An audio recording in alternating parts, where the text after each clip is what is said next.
So before we start, let's talk a minute about the equipment that we'll be using here. We're using a stretch canvas rather than a canvas board. The canvas board will absorb your underpaint very rapidly and become dry. You need a strong easel because we use a lot of pressure here. And you need an easel that would grip the canvas and hold it securely. The palette that we use a large palette that has a lot of working area in it. And I'm going to go over each of the colors that we use here, and they'll be flashed across the screen. So if you need to write them down, you can pick them up off the screen as I talk about them.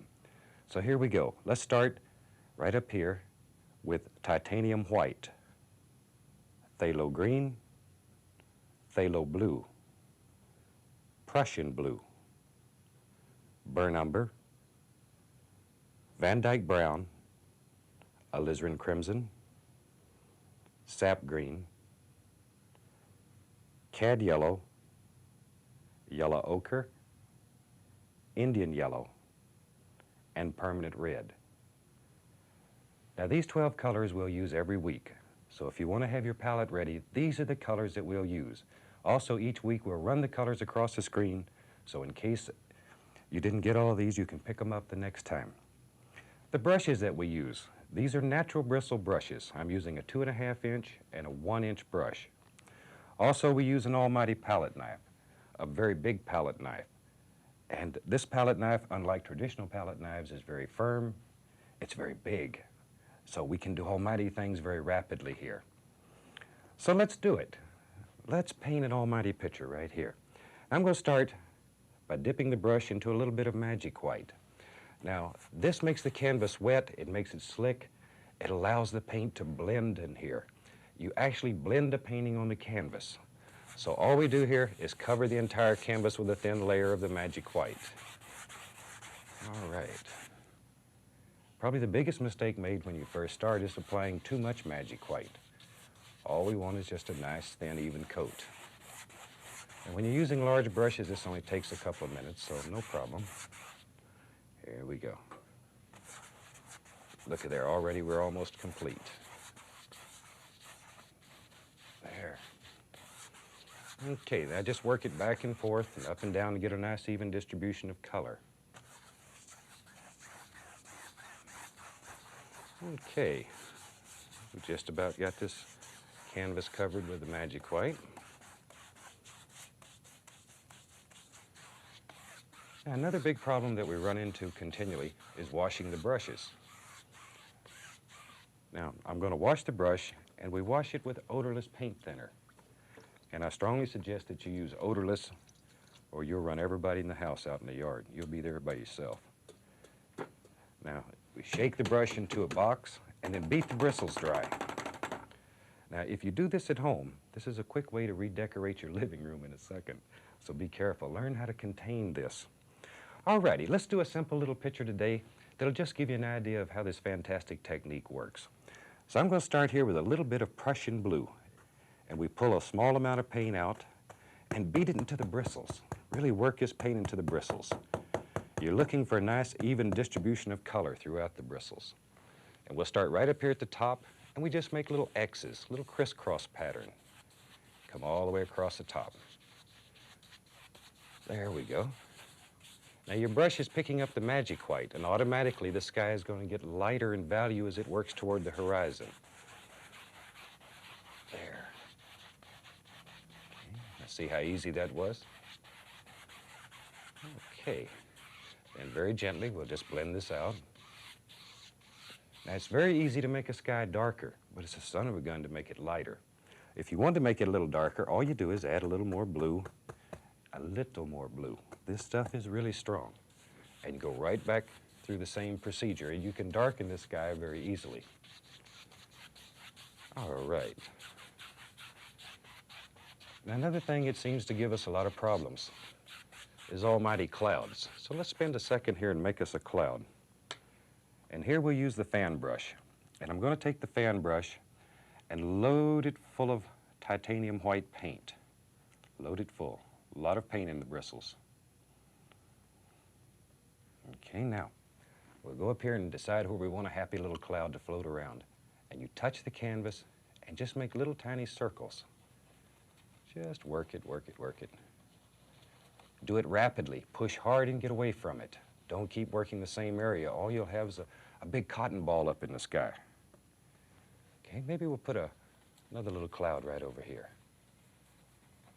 just to show you how to make these little clouds.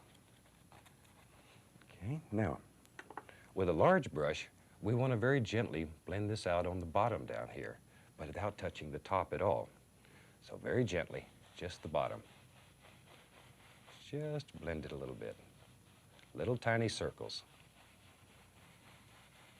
There we go. Now over here, we'll blend this one a little.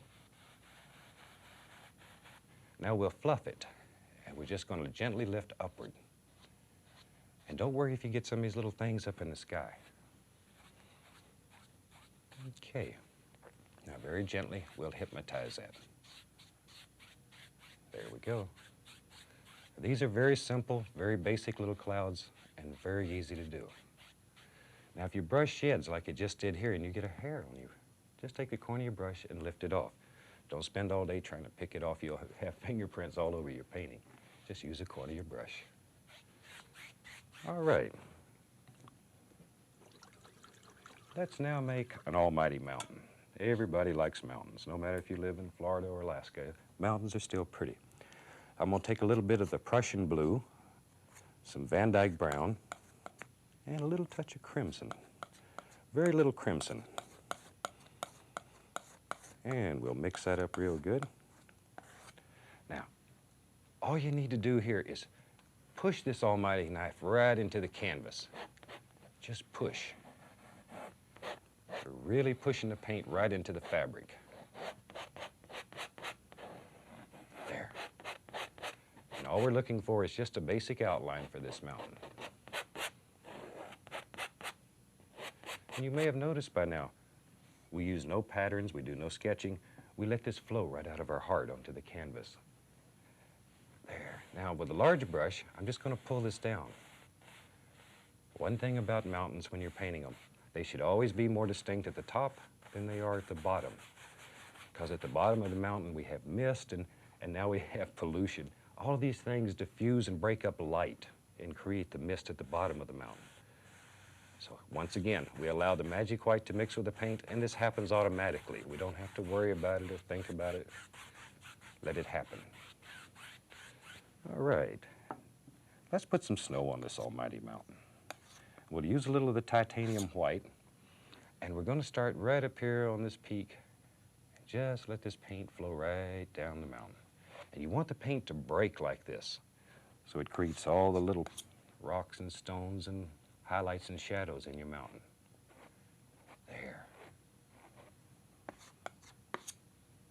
Now, light's going to strike right along this peak also. And maybe just a little touch back in here. Now let's build some shadows. And we'll just use a little bit of the Prussian blue and white. Maybe a touch more. There we go. Now the shadows will run in the opposite direction. We'll start here and just let the shadows run right across like this. There comes a shadow.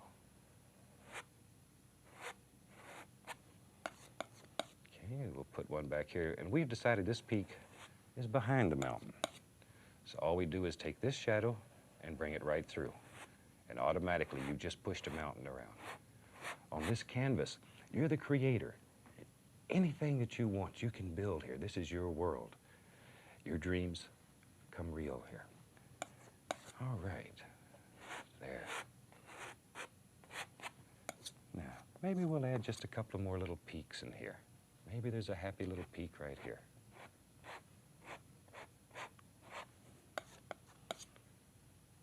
We put the highlight in first, and then we give him his own private little shadow right there. Now this is a very basic, simple little mountain, and as the series progresses, we'll do some that are a little more complicated if this is too easy for you. There we go. Okay. Now, as we had talked about earlier, we always want it to be more distinct on the top than it is on the bottom. So using the large brush here, I'm going to very gently tap the bottom of the mountain. I'm tapping. All I want to do is diffuse. I don't want to destroy it. There we go. Always following the angles. Now, very gently, lift upward using the brush flat. Look at that. Look at that mist. See, I knew you could do it. All right. I think it's time we had some fun now. Let's get over here into the sap green and just load this brush full of paint. Just put a lot of paint into the brush. Just really work it into the bristles. And we're going to go right along here and touch and push. Just push. Just like so. Now, this is where you need the almighty easel because you're really pushing hard here. You're pushing the paint right into the fabric. Okay, there we go. Just push it in. This is just straight sap green. And you're bending the bristles. Most important that you bend the bristles. There. Okay. Now I'm going to go into just a tiny bit of Prussian blue. And we'll darken the front here. As things get closer to you in a landscape, they should get darker in value. All right. You know, while I'm doing that, one of the most interesting things that we see as we run across the country teaching this fantastic method is people continually say, I can't draw a straight line. I don't have the talent, Bob, to do what you're doing. That's baloney. Talent is a pursued interest. In other words, anything that you're willing to practice, you can do. And this is no exception. But it's like driving the car. At first, it's a little difficult. You have to learn how to make your hands and your foot work together. Same thing, and that's what we're trying to teach you here, is the technique. Once you have the technique down, all you need is a dream in your heart and a desire to put it on canvas. Okay, now, let's go back here in the background a little bit, and we'll mix up some blue. This is Prussian blue, brown, Van Dyke brown in about equal parts, and sap green. All three of these are in about equal parts. And it should look very dark. It should look black on your palette. Okay. Now with the fan brush here, we'll make let's make some little evergreens back here in front of this almighty mountain. And there's many, many ways to make them, and we'll try to show you a bunch of ways during this series. Okay, we load the fan brush full of paint and decide where you want your tree to be. You touch the canvas. Turn the brush sideways and just begin building a tree, back and forth. Isn't that easy? Look at there. And trees get lonely too. They need a little friend, so we'll give him a friend right here. There. And you know, sometimes you don't want to have a bunch of distinct trees. You just want indications of trees. So watch right here. This is the way to make indications. All we're doing is touching. Just touching. And this looks like little trees. When the painting's finished, they're way back in the background. And maybe over here. Just drop these in. This is such a free style of painting. There. And maybe there's some here that are a little closer.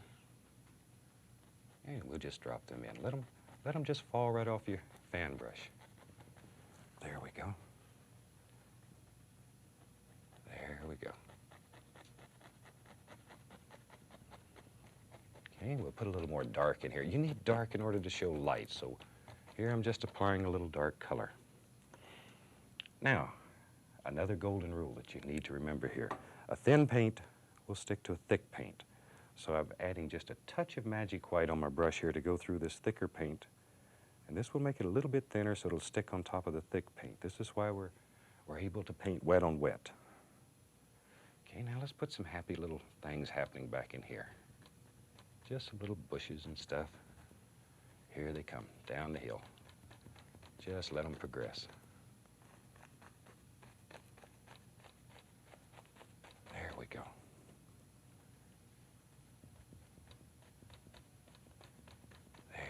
Look at all them little rascals.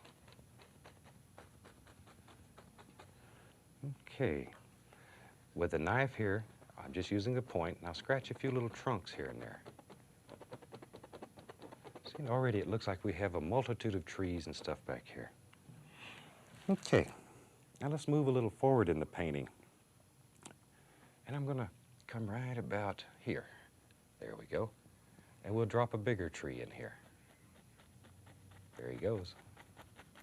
There he is. There. These little trees live in your fan brush, and you have to scare them out sometime.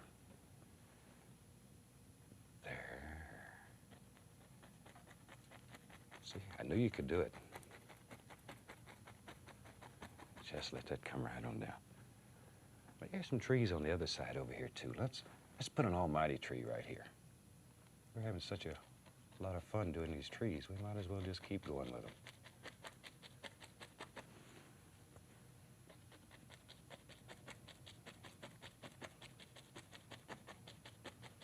Okay, and by now you're probably saying, hey, can't he do anything but evergreens? All right, let's do some different types of trees. And we'll take a 1-inch brush and load some of the same color on it here. And let's put in some leafy trees. There we go. Just push them right off your brush. Bend the bristles. Most important that you bend the bristles, so you get all the actions that happen there. And maybe over here, a nice little tree. There.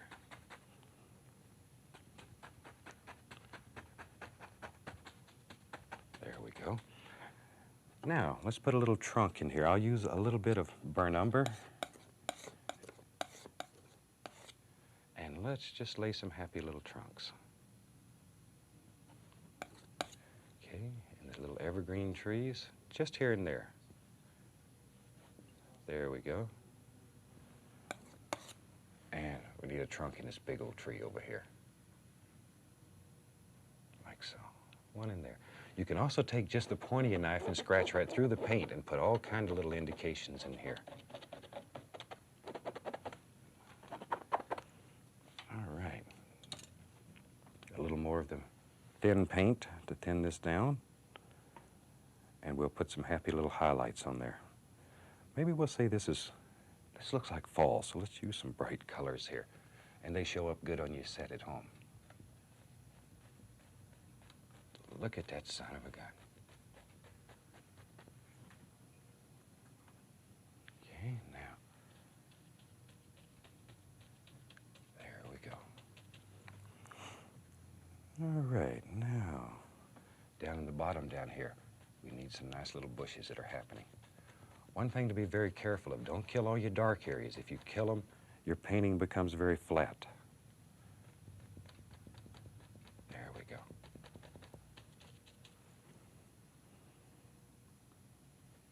And maybe there's a happy little bush right here. And a big old one here, big tree here.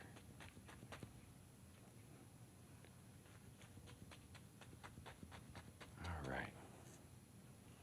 And a little something underneath here, just to give it a little more depth. There we go. Now, we'll cut a few more little sticks and twigs here and there. And this helps create depth in the painting. It shows different planes, and the more planes you can show, the deeper the painting will be. So we'll just cut a few of them in here. You know, it's interesting. I was doing this painting one time at a mall, and I had a man come along, and he says, you know, I've been to that location. He says, except it had a little pond right here. He says, if it had a little pond there, I'd buy that painting from you. So I told him, I said, you start writing the check, and by the time the check's done, you'll have a little pond. So watch right here. Let's see what happens. All you do is take this almighty brush and pull down. And we'll create a little pond right there. It's that easy. There we go.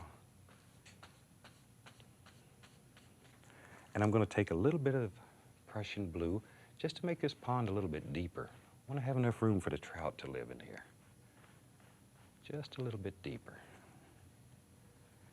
This is one thing that's so fantastic about this style of painting. Right in midstream, you can change your mind. You can completely change a painting in just a second. And here I'm just pulling across to make it look like water. Isn't that something? Now we'll take just a tiny bit of the magic white and we'll put a little water line in here.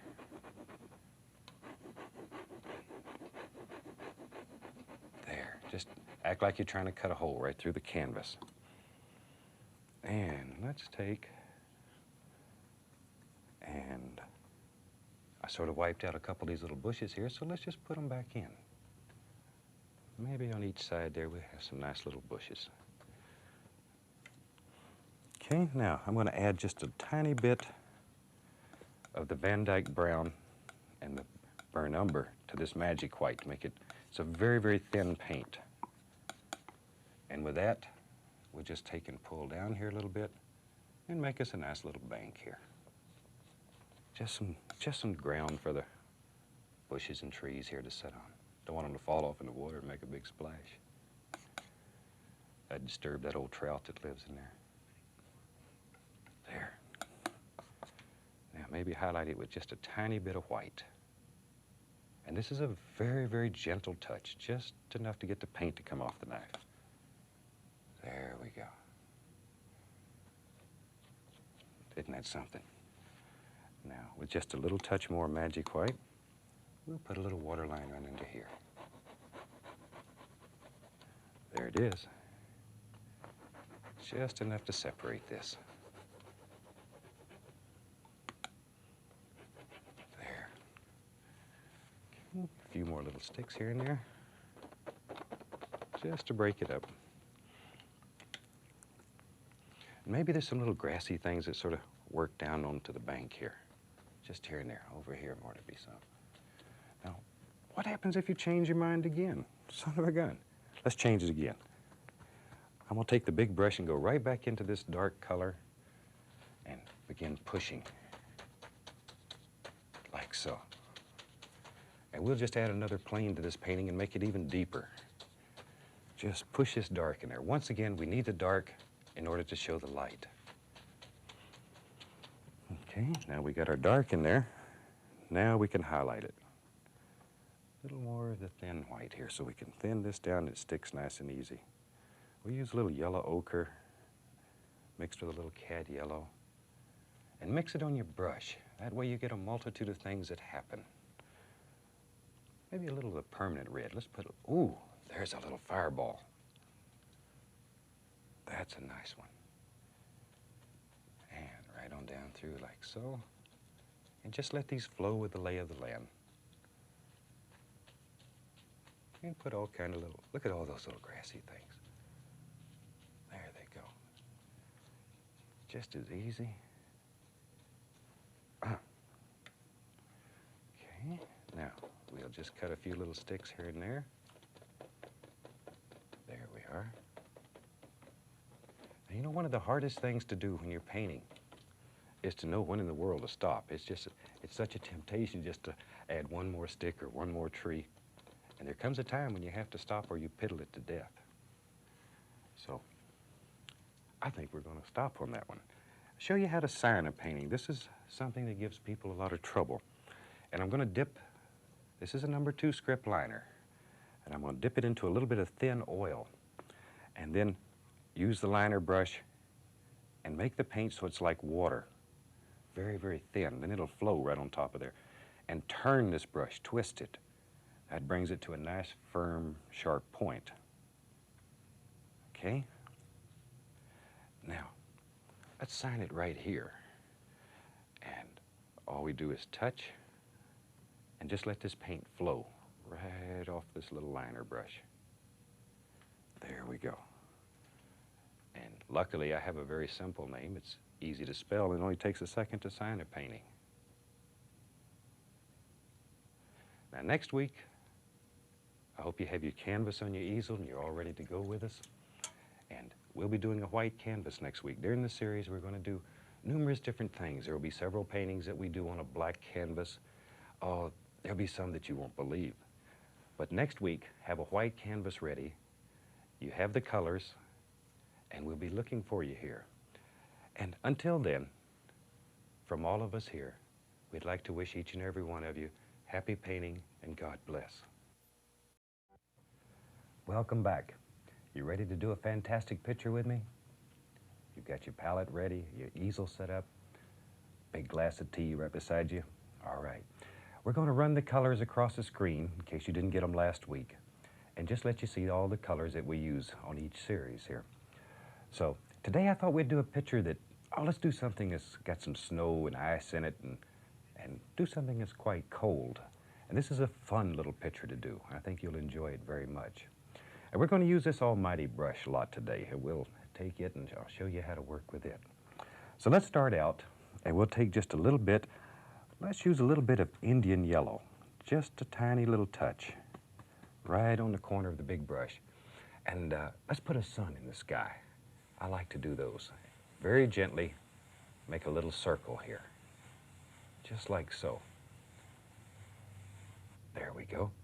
Now, I'm going to use the other corner of the brush and go into just a small amount of permanent red. Small amount. This stuff is unbelievably strong. So now, I have yellow on one side of the brush and red on the other, and making little X's here. And we got the red on the outside and the yellow on the inside. There we go. Just working around. Just like so. Little touch more of the permanent red. Just bring this right up together here. There we go. Looks like an egg got cooked the other day. It's a good thing I took up painting instead of cooking, because my eggs don't come out too well. All right, now I'm going to go into a little bit of Prussian blue, a tiny bit of Prussian blue, and Van Dyke brown, and just mix them on the brush. You don't have to worry about mixing them all up on the palette. Just mix them on the brush. And go all the way out to the farthest edge. And we'll be still using these little X's. We'll begin filling this in. There. As we get farther and farther away from the sun, we want it to get darker and darker. So just bring that right on out. There. Okay. Now, I'll clean the big brush. Once again, we clean the brushes with odorless paint thinner. And shake him off a little. That's the most fun of painting. All right, now we're going to take here and just begin blending all this together. Just blend it, working from the lightest color outward always. Just bring it together. And here we use quite a bit of pressure on the canvas. We're pushing this color into the canvas and blending it together. All right. Now, remember not to take this dirty brush after you've hit this gray and come back into the center. Always work outward. Just bring it together. You don't want to be able to tell where one color stops and the other one starts. Okay, nice even distribution of color. And very gently, I'll just go all the way across and bring it all together. Now, let's build a happy little sun in the sky. And we'll do that using a 1-inch brush and titanium white. And let's load a lot of paint into the bristles here. There. Now, go right into the center of this yellow color, push very hard, and turn the brush. We're literally pushing this paint right into the canvas, right into the fabric. There. Then we can clean the brush.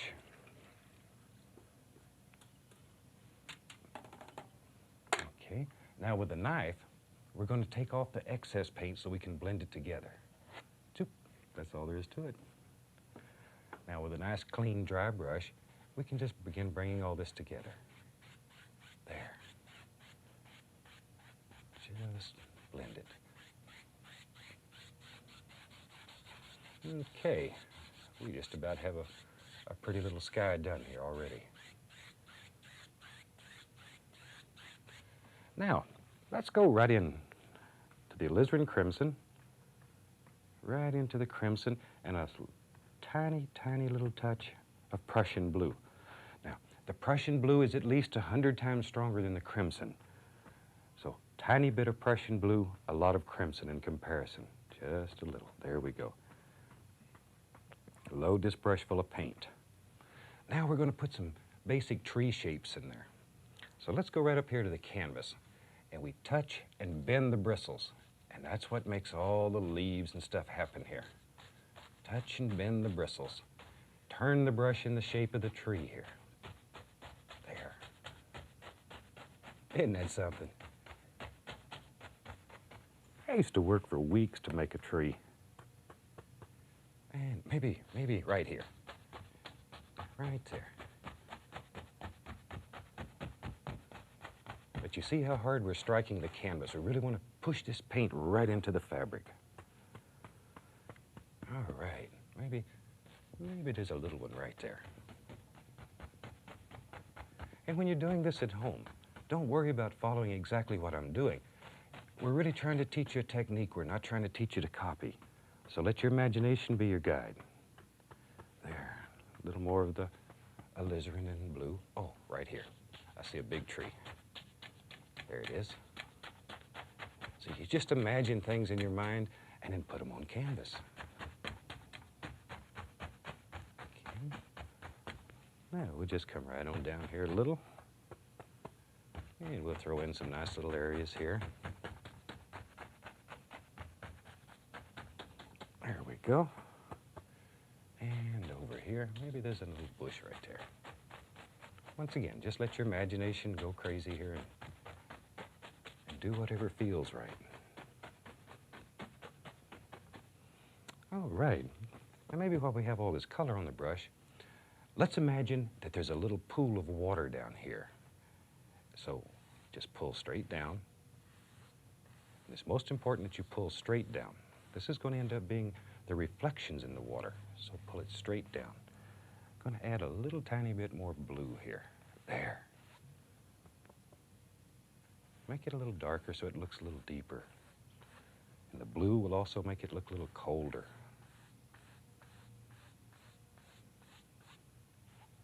There we go. Now, very gently, come across with the brush. Very gently. Already that looks like water, and you've done virtually nothing. There we go. Okay. Now, let's take the palette knife, and we'll use a little bit of Van Dyke brown here. Just straight Van Dyke brown. And let's put some happy little trunks in here. You touch the canvas and pull it slightly to the side. Just slightly. And create almighty trunks. There we go. Put one right up here. And trees don't always grow straight. Let them bend. Maybe when they were little, a big moose came along and stepped on them and put a little crook in them. Okay, here we go. I refer to moose because I don't know if I've mentioned it, but my home is in Fairbanks, Alaska, so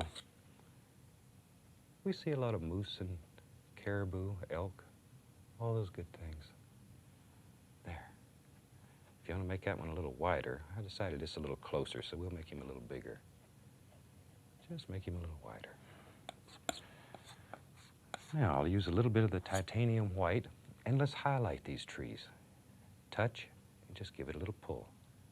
And when you're doing this, let the knife sort of go around, so it gives the appearance of roundness in the tree. There. Just let it come around. Okay, let's go over here and highlight this little tree.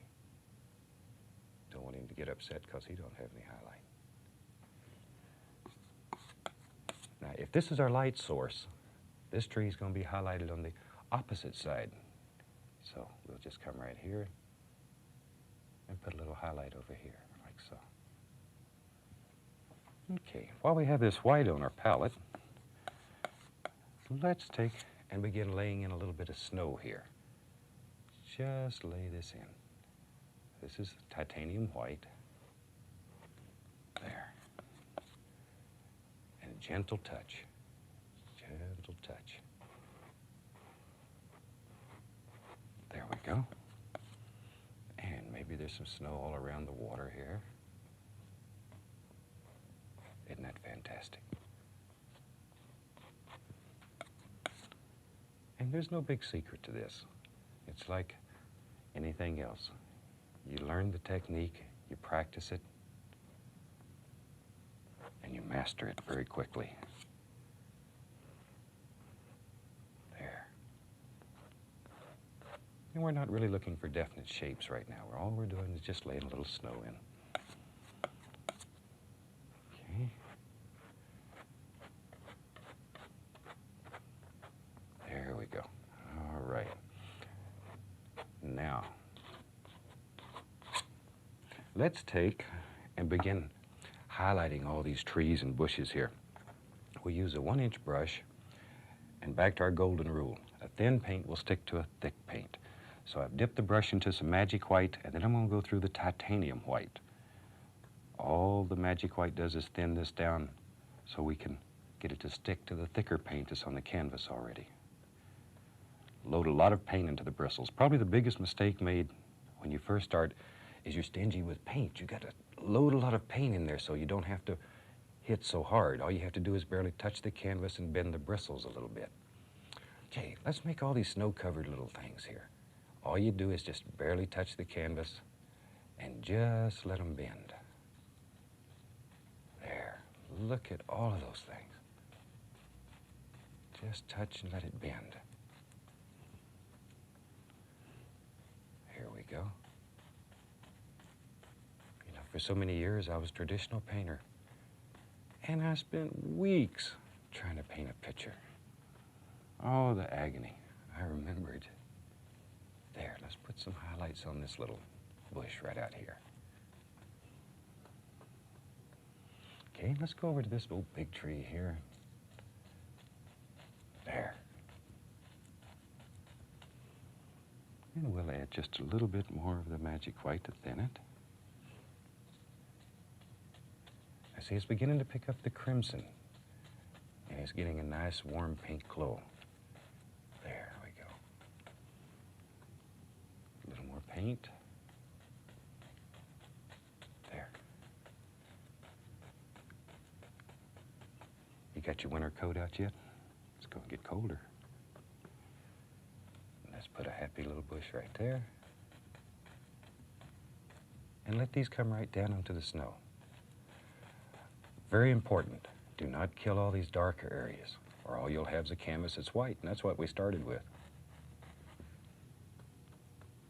Okay, right up here. Look at that.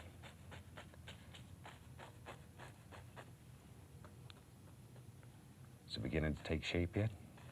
I really hope you're painting with us at home and enjoying this half as much as we are here. All right. Look there, we have one side almost completed already. And we'll put some little snow-covered bushes right over here. Once again, don't kill all this dark. All right. They just jump right on there.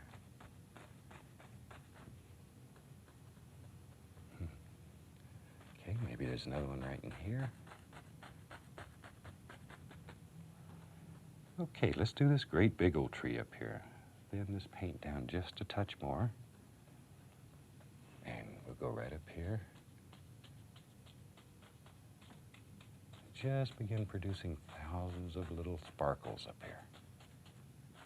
Think how long that'd take you with your one-haired brush.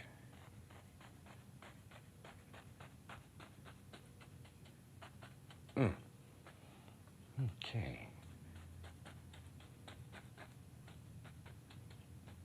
Now, let's take the palette knife, and this is just a clean knife with nothing on it, and just scrape through the paint here and there, just to make some little stems.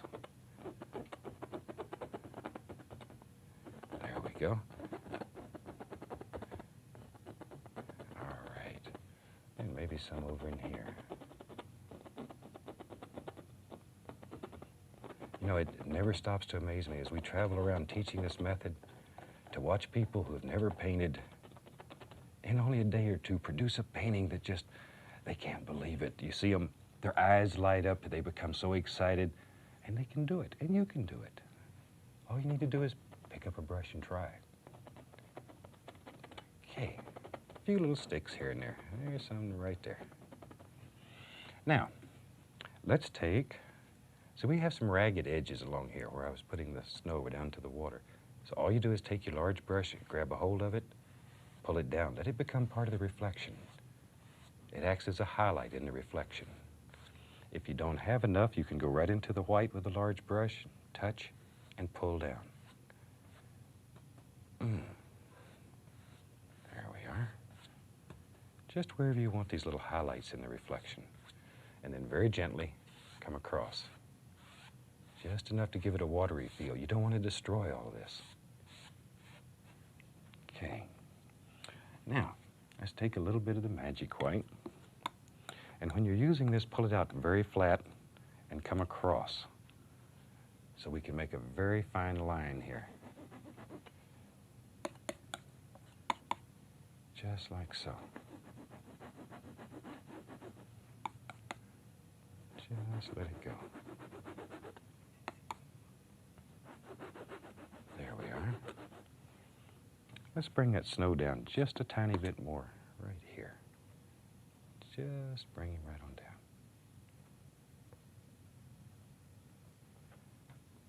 There. I like these kind of scenes because, well, to be honest, I'm a nature freak. I love to walk through the woods and talk to the animals. Don't tell anybody that. I even talk to trees at times. But you need to understand nature to appreciate the great, great things that have been created. We spend so much of our life walking around looking with never seeing. And if painting teaches you nothing else, it'll teach you to see nature, to appreciate some of the beauty that's around us every day that we take for granted. All right. Maybe we'll have, let's do this. Let's have snow come right down through here. There we go. Zoom. And this should make you happy when you do it. It just should give you good feelings inside. Look at there. Just bring it right on through. Maybe we'll make just a little pool out here that's frozen. So we'll bring something around this way. Just let your imagination be your guide. Let it happen. Let it happen. Believe in yourself. Believe in what you can do. There. Now, we'll take a little bit of the magic white here. Make us a nice little water line. Maybe we'll just do something like that. Ooh, that looks cold. Just some little places there where the snows begin to blow into the water. Maybe right over in here too.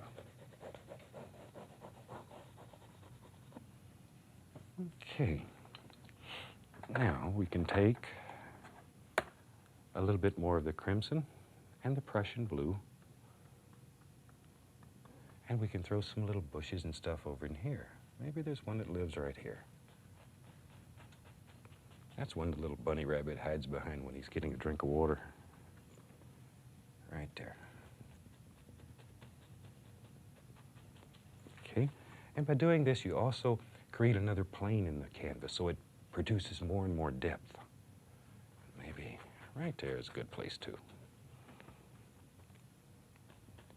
We put the dark in first so our light color will show up on it. A little bit more of the Prussian blue. I want to darken that one a little. There, that's much better. Okay, we'll clean that brush up. A little bit of magic white, a little bit of firm white. And let's add just a tiny, tiny touch of permanent red. Just enough to make it have a little pinkish glow here. Tiny little bit. And we'll come right in here and begin pushing off all these little leaves. Don't kill all your dark. There. All right. There we go. Now, a little bit more. Need a lot of paint on the brush. And we'll come right over in here. There. Just let that run right down the hill. Always follow the lay of the land when you're doing these.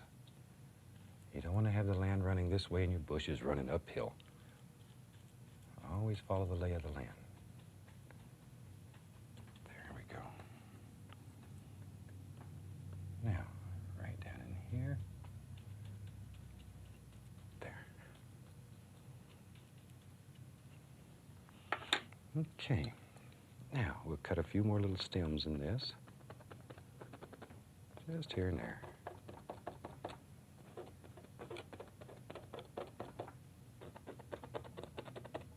And don't worry about cutting a hole in the canvas. Canvas is tough. My gosh, they even make tents out of it.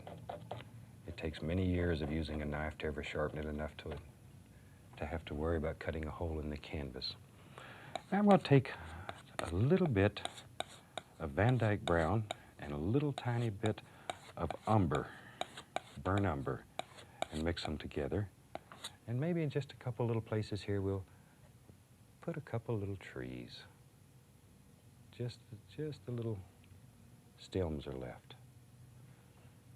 Just here and there, just to break it up a little. And since this is your world, you can do anything in your world that your heart desires. Just let your imagination take you to places that you never dreamed you could go. Look at there. Maybe. Let's go right here. Just drop in a little stick or two. Isn't that something? Just some little twigs. There we go. Okay. Now, just smooth this out a little. Just a little bit right in here. Okay, if you're painting along with me, by now you should have a painting that's getting very close to being completed. You should have a nice warm feeling in your heart and ready to do another one in a few minutes. There. Just these little sticks. Once again, they create depth in the painting. Okay, oops, here's one I forgot. Now, okay. Now, if you wanted to, you could take your liner brush and a little bit of the magic white on the liner brush, and we can highlight these little stems here just a little bit. Lay a little bit of snow on them. There. Okay, we'll put a little bit on this one here. Not too much or it'll disappear right into the white behind it. You know, one thing we'd like, as you watch the shows, if you have ideas of things you would like to see us paint in the future, drop us a card. Let us know what you want to see, because we're here to please you and to teach you what you want to know. So do, let us know. That's the only way we have of knowing what you want, what makes you happy, and that in turn makes us happy. Okay, I think we'll sign this one. I'm going to use a little bit of the thin oil, permanent red. There, and turn this liner brush. This is a number 2 script liner. Turn it till it comes to a nice sharp point. And see how sharp that is? There we go. Now we touch and just literally let the paint flow. I want to finish this one up just a little bit early so we can talk a minute about what we're going to do next week, because next week's going to be a little bit different. It's time we get into some fun things. Okay. There we go. Hey, and I spelled it right for a change. Okay, I think we're going to call this painting finished, and I'm not going to piddle with it anymore today. So, next week, we're going to do a black canvas. Now, if you've never done a black canvas before, this is going to be a treat for you. If you're preparing your own canvas at home, paint it with a flat black acrylic and allow it to dry completely. Or you can purchase one from your local art store. But be sure it is flat black. We're going to cover the canvas with alizarin crimson, Prussian blue, phthalo blue, and we're going to make a fantastic seascape. Let's make a seascape. We haven't done that yet. We'll have like a California or Oregon type coast sunset. We'll do a seascape sunset on a black canvas. So, once again, have your black canvas ready, almighty easel set up, and we'll do this fantastic thing together. So, I think with that, we'll close this one. I want to wish you the absolute, every possible joy that life can bring. From all of us here at this station, we wish you happy painting, and God bless. See you next week. Hi, welcome back. Today I thought we'd do a little seascape that's right off of the California, Oregon coast. And I've taken the liberty, because we do have time restraints here, of going ahead and covering a black canvas with transparent color. Now, what I've done, in the center here, I've put alizarin crimson right in the center and going out in both directions. And around that, phthalo blue. And on the bottom, same thing. So we have a circle here of crimson protruding in both directions and blue around the edges. Okay? Now, let's take the 1-inch brush and a little bit of titanium white paint. And let's figure out here where we want the sun to be. And we're going to start, say, right about here, and we make little tiny X's or crisscross strokes. And just begin working them out. Never going back toward the center, always working outward, because you're going to soon be picking up the blue color. And let that run right on out like so. There we go. See now how it's picking up the blue? Okay. Now, let me clean the brush, and we can brighten it up just a little bit more.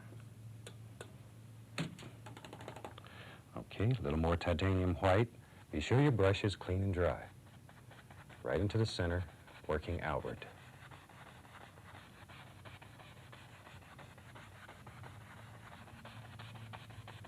There we go. Look at that son of a gun shine now. Work it all the way out to the outside edges here. Okay. Now with a large brush, we're going to go in and blend this, still making the crisscross strokes. There we go. Gentle. Just let it go back and forth just to blend the colors together. There. Now very carefully take the brush marks out. Okay, let's wash this old big brush out. There we go. Now, if you wanted to make it a little bit brighter, we can add just the slightest amount of cad yellow and white. Now, you have to be very careful with this, because if the yellow touches the blue, we've got a green sky. So all we want to do is right around in here, put a little bit of yellow. Just a tiny bit. There. That's enough, because we're getting very close to the blue. Now, once again, with a large brush, we'll blend this out.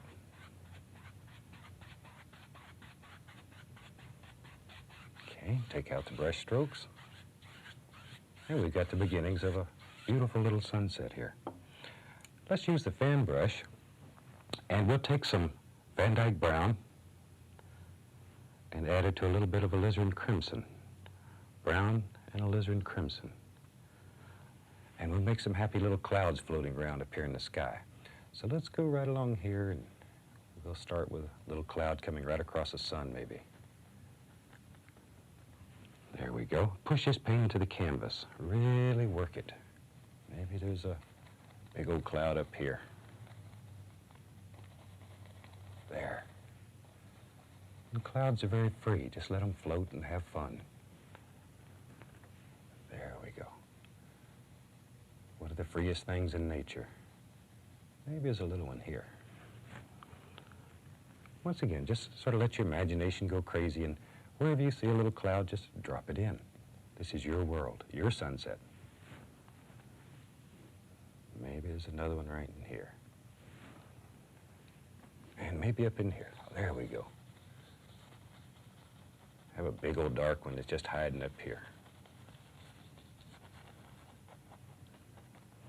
Okay, that gives us some basic cloud shapes to work with. Now we need to highlight these happy little clouds and let some sunlight play on them. So let's take a little bit of yellow. This is cad yellow. And the smallest amount of permanent red. Just mix them together here. There we go. We'll make you some bright, sparkly little clouds. A lot of paint on the fan brush. Now, just right above the dark, touch the canvas. Maybe a tiny bit more of the permanent red there. We'll brighten them up a little. Just touch the canvas and lay a little bit of this color right on top of the dark.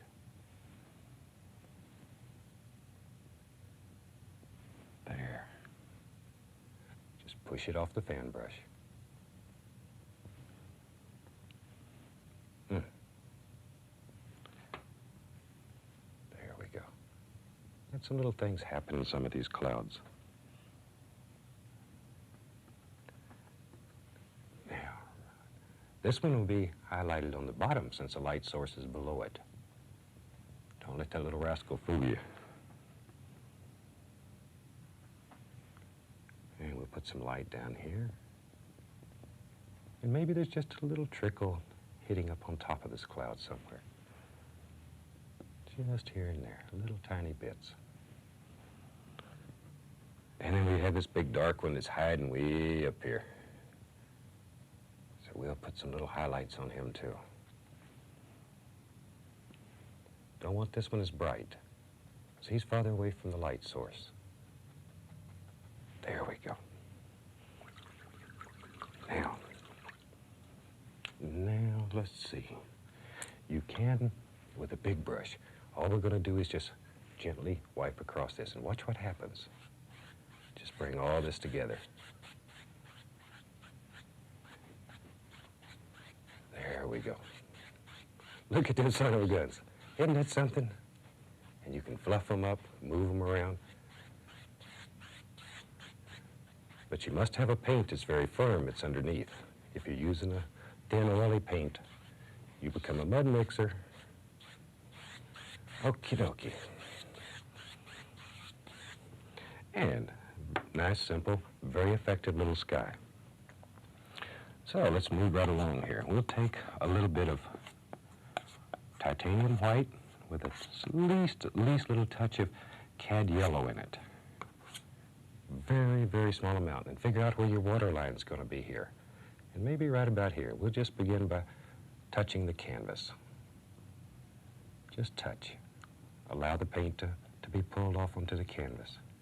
And start under the sun and work outward, so automatically it gets darker as it goes out. There. And this line needs to be pretty straight. If it's got crooks and bumps in it, it'll sort of bother you. We'll lay a little color right here. A little bit of the light's just reflecting through the water.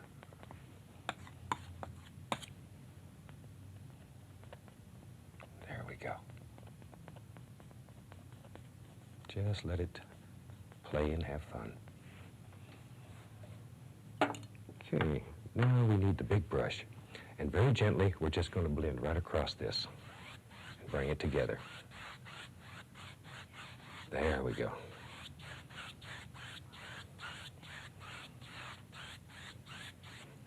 Okay. Clean up our brush here.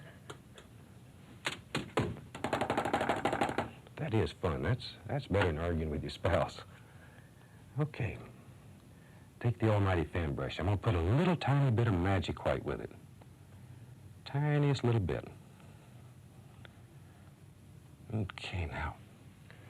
We're going to begin making some little wave actions in here. So just touch, and every once in a while give it a little push so it bends upward. Tiny little push. You want it to bend upward, though. You see how it picks up the crimsonness underneath? It makes all those pretty little things happen automatically. You don't have to worry about them.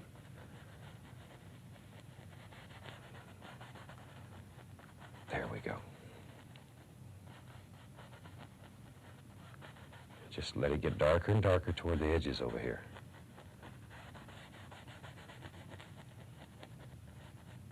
And we're beginning to see some little things happen, so beginning to put a little more detail in some of these waves. And you can see now it's beginning to pick up the blue that's underneath there. And a super way to make little waves. Now, if we're going to make a California, Oregon type seascape here, let's start putting some little rocks in the water. Maybe way back here. There's a little stone out here in the water. Or it's really a big stone that's far away, but it looks small, perspective. There. And let's highlight this with some burnt umber and the least little touch of yellow in it. Very, very small amount of yellow in it. There we go. Just barely touch it. Just let the paint break. And now then, we can splash some water upon that rock. We'll take the fan brush again, a little bit of the magic white with it to thin it. And we'll just begin bringing some water right up here and let it hit and splash and have fun and sort of give it a little pull upward. Okay. Let's have another little rock in there.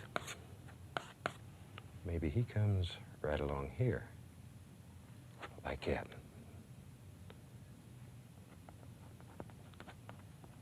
There we go. This is just Van Dyke brown with a little bit of burnt umber in it. Okay, and we'll lay some highlights on that one. Same color, burnt umber with a little bit of yellow. Just here and there. Now maybe this one's a little bigger. Maybe on it, maybe there's a little grass that grows out there. And they have some vegetation on these rocks. They're quite large.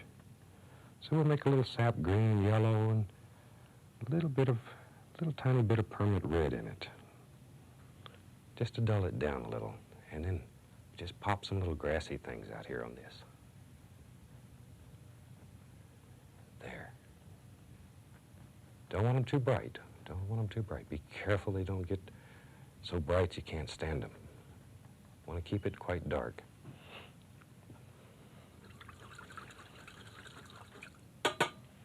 Got behind in my brush cleaning. Now, I'll take a little Van Dyke brown and the burnt umber, just mixed on the fan brush here. And let's put a few little trees back here on this one. All we're going to do is just touch. All we're looking for is silhouettes. So just touch here and there. There we go. Just a few little happy things. And I'll use a liner brush with a little bit of thin oil in it. And just turn that brush till it gets real sharp. There we go. And we'll put a few little trunks on those trees. Now, these may be quite hard for you to see, but they are here. And when you do your painting at home, you'll want to have all this little detail in here. It really makes a painting stand out. Okay. Now, let's highlight those little trees. Just a tiny bit. We'll use a little bit of ochre with permanent red. Yellow ochre with a little touch of permanent red in it. And just highlight them just a little, just so they stand out. And these trees have quite flat tops on them. There. That's good. A little bit more of the wave action here. Just touch, let it bend. Push it up that mountain. And let it spin up here. Right up the rocks.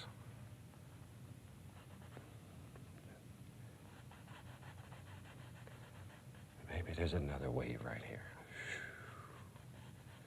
Make little stories up when you're doing this, little sounds. Think you're at the ocean. Think how it sounds, how the wave feels the wind blowing in your face. All these things help put you in the mood to do paintings like these. There we go. So let these little waves happen. Don't let them get too bright on you again. Okay. Let's make a bigger stone. Same color, Van Dyke brown, burnt umber. And maybe this one comes way up like this. And maybe we're up above looking down off one of the big cliffs. There we go. Let's really go crazy. Let's put one out here like so. And just let him wander on down. There. Now I'm just filling all this in with the Van Dyke brown and a little bit of burnt umber.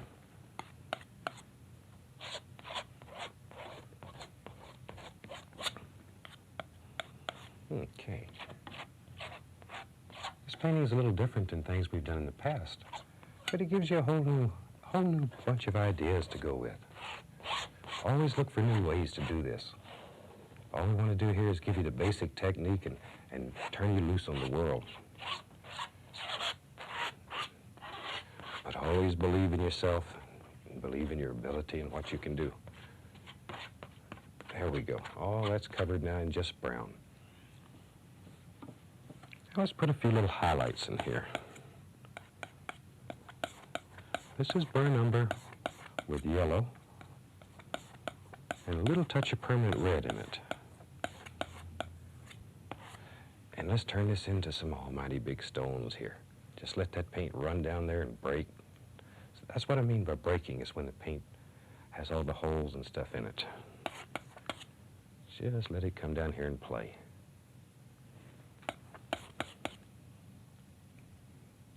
There. Look at all those things happening.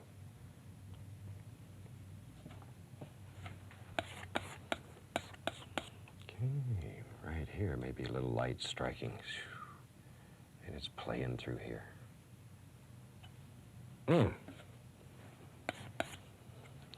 Mix up just a touch more color here. A little bit of permanent red in it. A little bit of light on this stone over here. There we go. So let these things happen. Okay. Maybe there's a little light right there. Maybe there's a little, there. Look at that. Look at that. You can do it.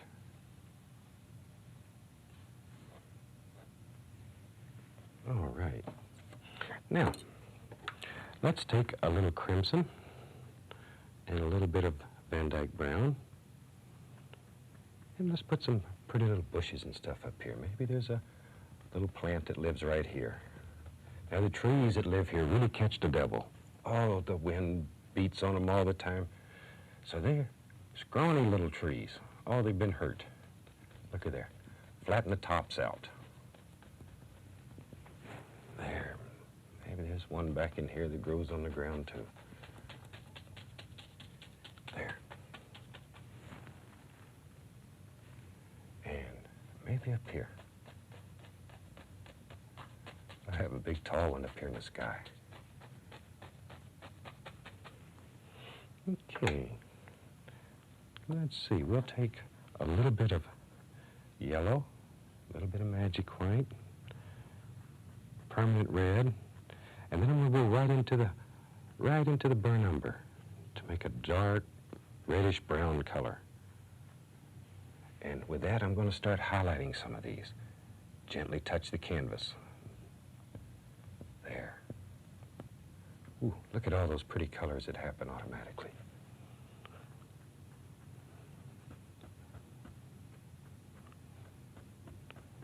Okay, maybe this one up here. Don't let it get too bright.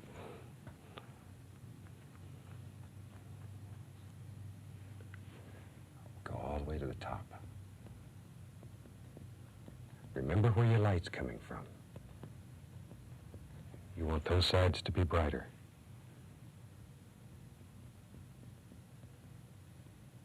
There we go.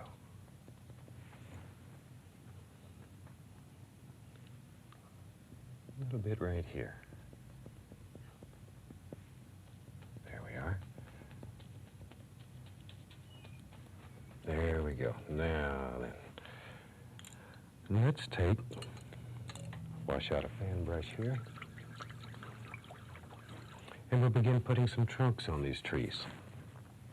And I'm going to use a Van Dyke brown, burnt umber, very dark. And with the fan brush, using it sideways, all we do here is touch and gently begin pulling in our general shapes.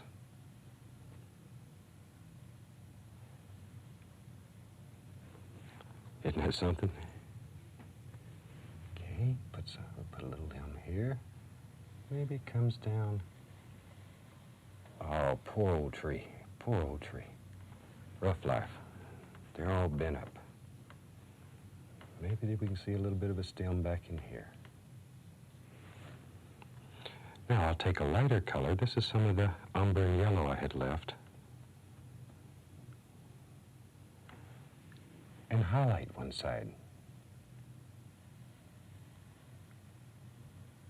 Pull it down like so. Just follow the curvature. Just follow the curvature of the tree.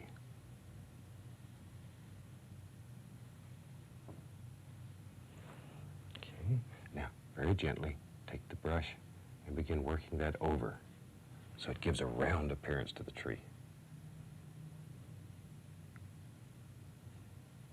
Just barely touch it and pull it. There we go. Okay. Now let's come right down here. I'm going to use some sap green and a little bit of yellow and permanent red. And we'll just make some little grassy areas all around in here, just using the fan brush. Let it bounce and play. You're going to pick up the dark color that's underneath, and automatically this is going to get darker in value for you. Let it happen. Don't fight it. Let all these little things happen. Learn to use them.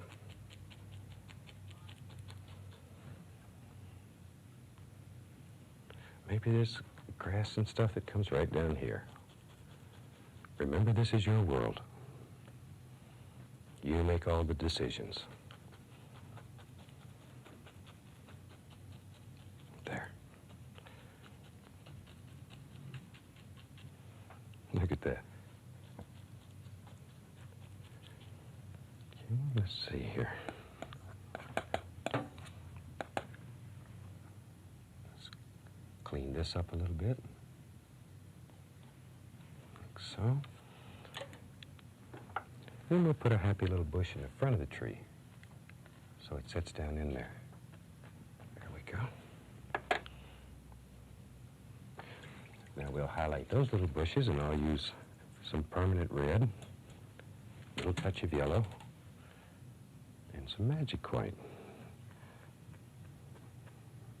Put a little permanent red in there. Still don't want it to get bright. So I'll add just a touch of this umber color to it to dull it down. And just touch. Don't let it smear. Touch, bend the bristles, get away from it. Maybe there's a happy little bush lives right here. And wherever you want a little bush, just drop one in. There we go.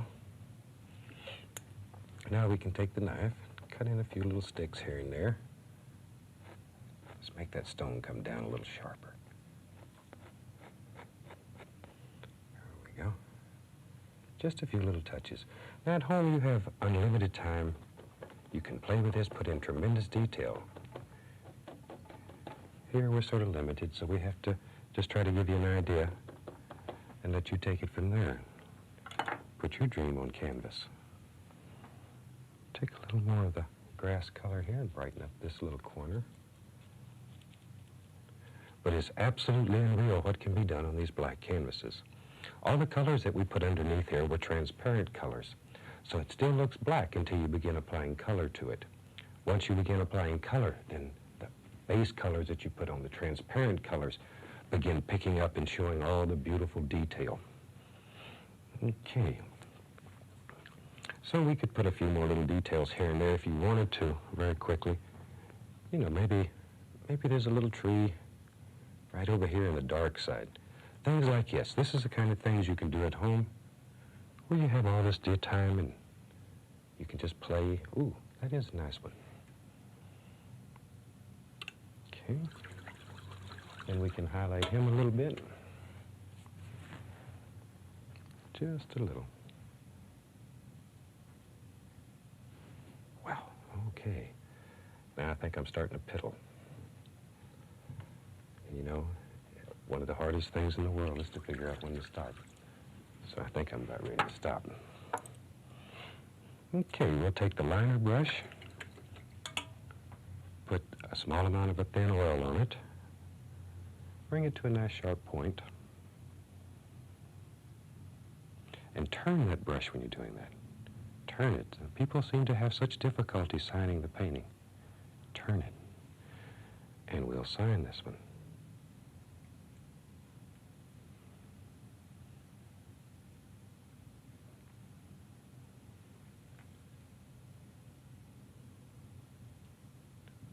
There we go. Once again, it's nice to have a very short name. I can sign these paintings on the air for you so you can see them being signed. Well, I think this painting is finished, and I'm going to start piddling with it right now. Next week, have a white canvas ready, and we'll do a fantastic scene using a white canvas. I sincerely hope you've enjoyed this. Once again, it is something a little bit different, but it does stir the imagination. So, with that, we'll bring this show to a close. We wish each and every one of you happy painting. God bless. All right, here we are ready to go again. You know, just recently I was doing a demonstration in a mall, and I had a man come to me and he said, "Bob, I can never paint because I'm colorblind. All I can see is gray tones." So I thought today we'd do a picture in gray just to show you that anyone can paint. So, what I've done here, I've mixed up a great big batch of blue and brown, probably about 1/3 blue to 2/3 brown to give you a rough idea of what the mixture is here. And all we'll use is this gray color and white. I have the other colors on my palette only because I was too lazy to clean my palette before we started this. So I've already applied some magic white to the canvas to help speed things up a little bit. So let's take the almighty brush here, and we'll take a little bit of this gray color out, beat it into the bristles, really work it into the bristles. And let's start with an almighty sky here. Just let it work around and play, and great big things happening here. Just let them fall right out of your brush. Keep that brush moving. Circular patterns. Just let it play. Maybe we'll put a little bit more paint. Maybe we'll come right over in here. There we go. Just let that work. We'll have a light source right in here. I'll have some light coming through there. Maybe we'll do some almighty mountains today. We haven't done mountains in the past couple of weeks, so I think it's time. Now we'll clean the brush. There we are. Shake off the excess paint thinner. And then we... Okay, now gentle swirling motions here. We're going to begin blending the sky together. Very gentle. Just let it work. Let it play. Let these little things just fall around, fly around, have fun. There.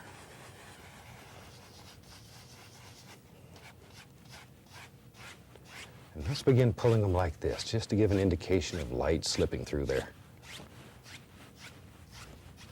There we go. Now, we'll work on this one a little.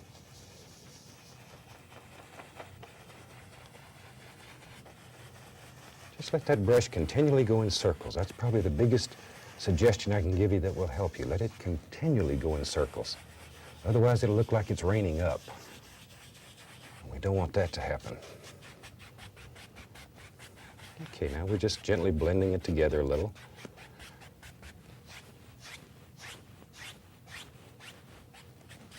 Okay, now take the fan brush, and I'm going to take a little bit of this gray color on the fan brush. Very, very little color. Very little color. And let's put a few little happy clouds in here that are a little bit more distinct, and that'll push everything else back. Once again, circular pattern. Always try to do this in little circles. There we go. And just let these little clouds float around the sky.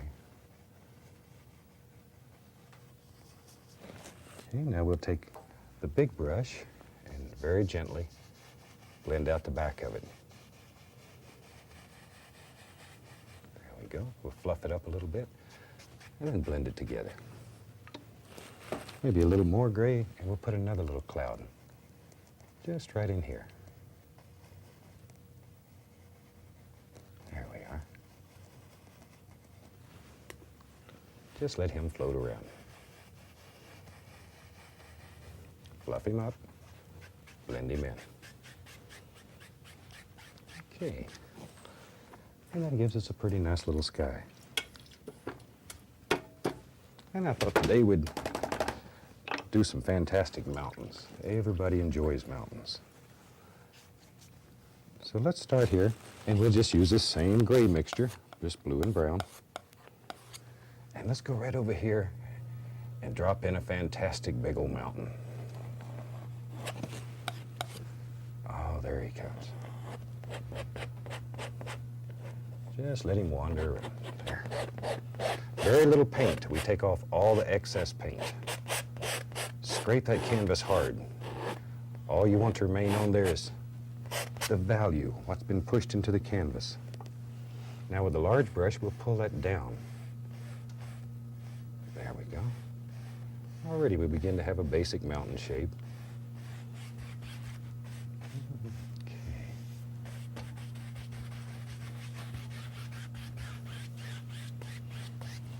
Alrighty, now we'll highlight that mountain. Here I'll take some white, just titanium white.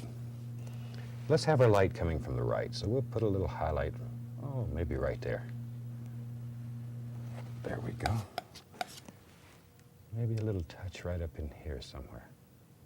And then light's going to strike right along this edge.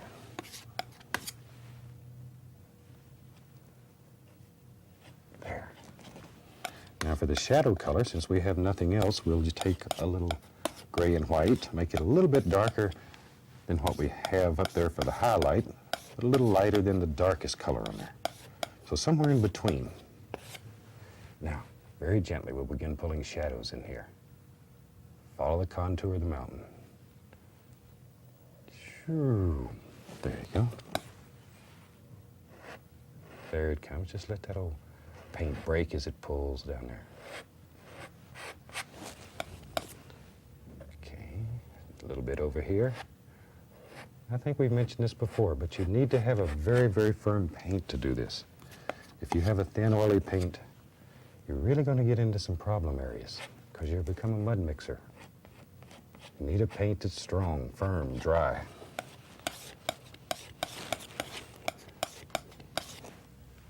Okay, we'll give this one a little shadow right there. So he stands out as an individual. Okay. Just bring this on down. Let your imagination just wander around when you're doing these things. Now, with a clean, dry brush,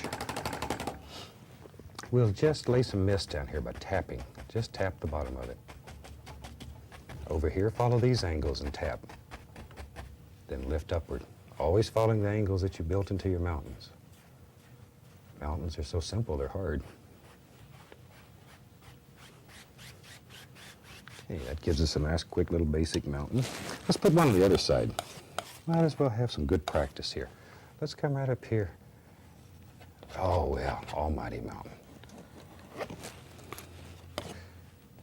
There he comes. And just let him wander right on down here in front. Now this one I want to be a little darker in value than the one I have behind, so it looks closer. So I'm applying a little more color than I did on the first one. Okay, and we'll blend this one down. But I'm not blending it as much, once again.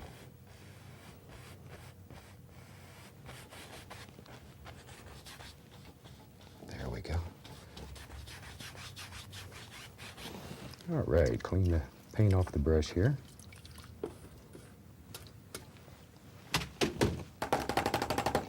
I probably just bought a studio. Okay, now we'll put some snow on this mountain. Touch, follow the contour of the mountain. There Mountains used to really give me a fit when I was a traditional painter. Oh, I'd spend weeks sometime working with a little brush trying to make all these things happen. There. Isn't that fantastic? That you can make whole mountains in minutes. And you can do it. There's no big secret to it. All you need is a dream in your heart. And an almighty knife. Okay. Now, make a little more of the shadow color. And we'll throw some shadows in here and move right along.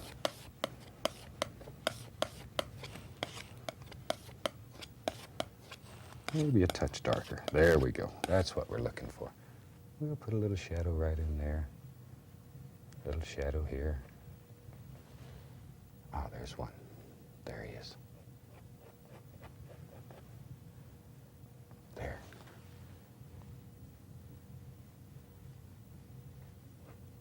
There we go. See how easy it is to give dimension to these mountains? It's all a game of angles. Just a game of angles. Mountains are geometric shapes. Play with the angles. Okay, maybe we'll bring this down just a touch further here.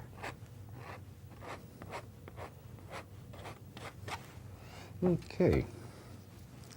Now we'll gently tap on these a little just to diffuse them. Don't want to destroy, just diffuse.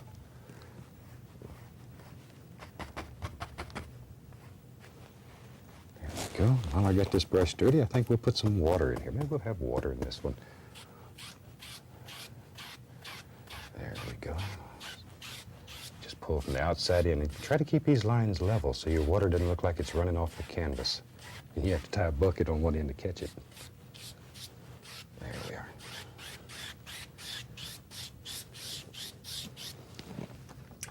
are. Okay. Well, since I own the studio, I can do that now. Now I'm going to use the 1-inch brush, and I'm just going to gently lift up. This is just a clean brush. Just lift up. Make it look like little things way back in the distance back here. Far, far away. There we go. Just lifting upward, little short strokes. Don't let the strokes get too large. There we. All right. Just here and there. And maybe there's some little evergreens back here.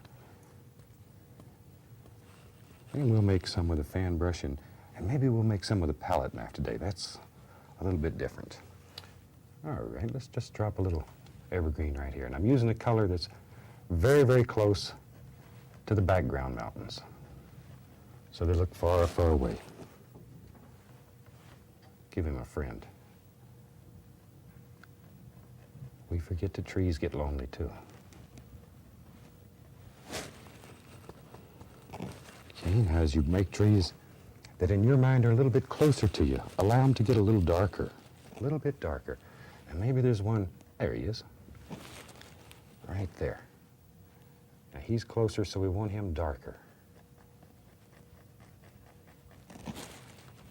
There we go.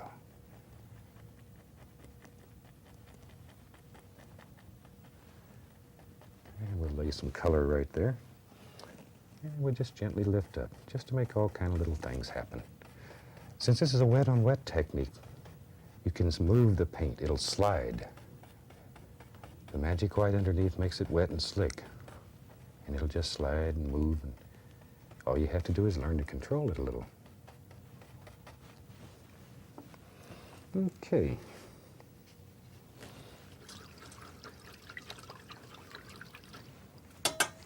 Tick, tick. Now, let's put a little bit of reflection into the water. I've taken a little bit of the tree color, and I'm just going to gently pull down, straight down. Most important that it comes straight down.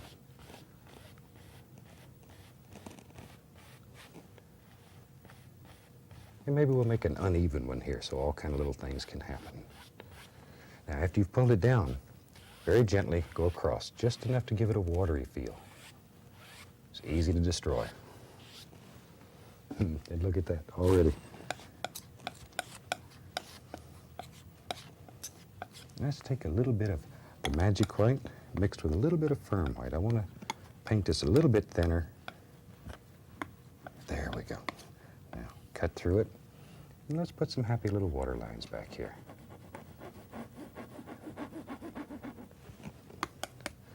Now, watch right in here, and we'll create a little cove.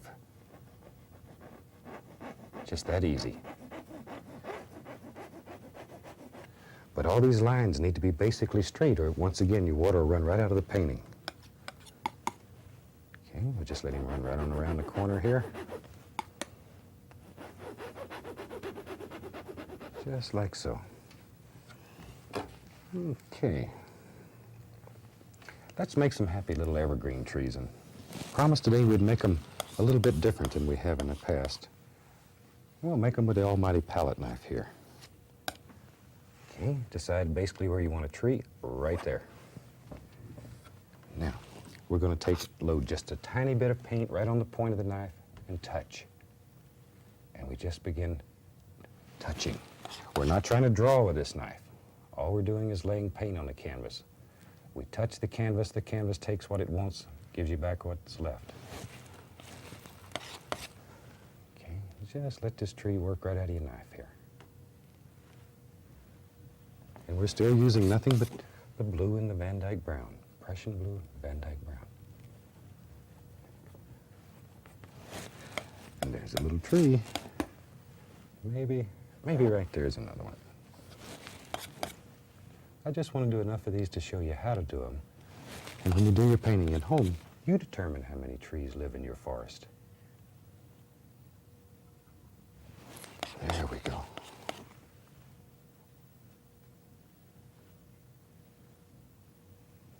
See there? A lot of paint, though. And what's really nice, when this painting dries, these trees are very thick, you can feel the texture. All right. Maybe over here, maybe a great big tree, maybe one that, maybe he's tired. Like that. But once you do that, you're committed. You got to put a tree there now. Okay, so there we go. A lot of paint.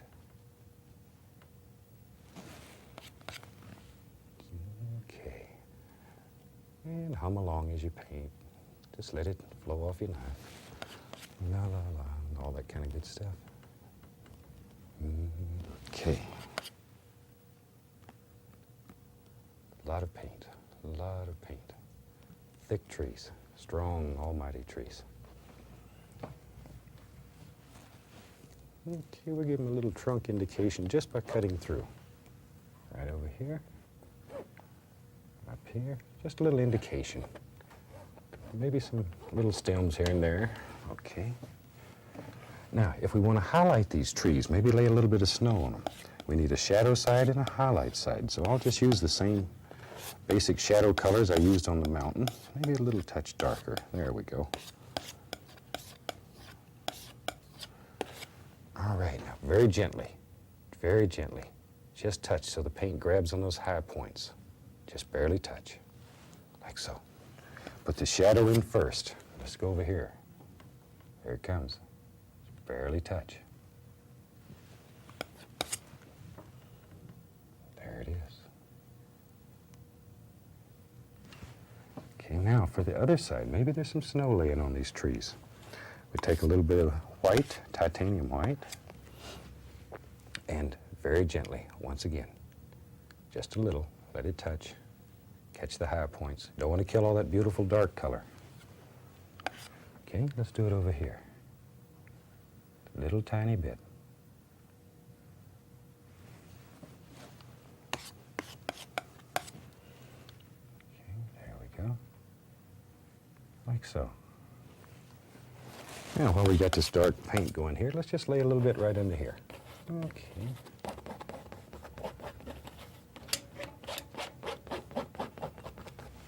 There. Now, we'll take a 1-inch brush. And back to one of our golden rules. It takes dark in order to show light. So we'll take a dark color on the 1-inch brush here. We'll throw in some little bushes. These are just the shadows for the bushes. Something like so.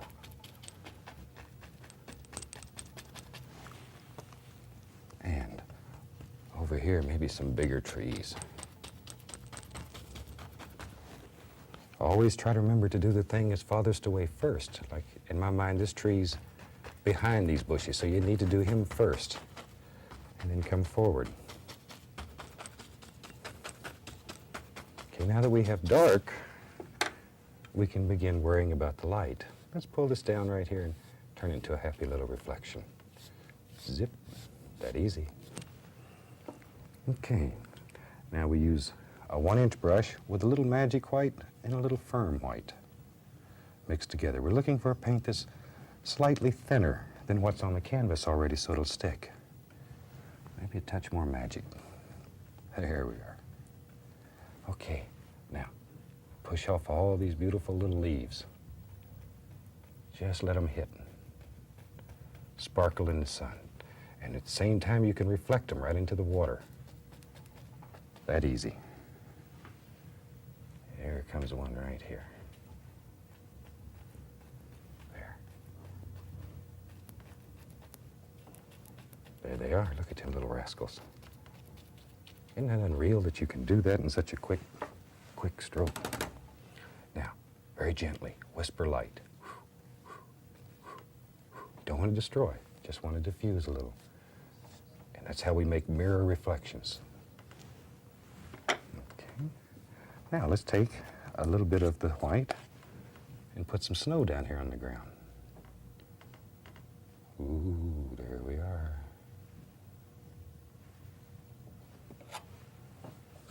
Okay, a little of the thin white, and we'll make a little water line underneath it.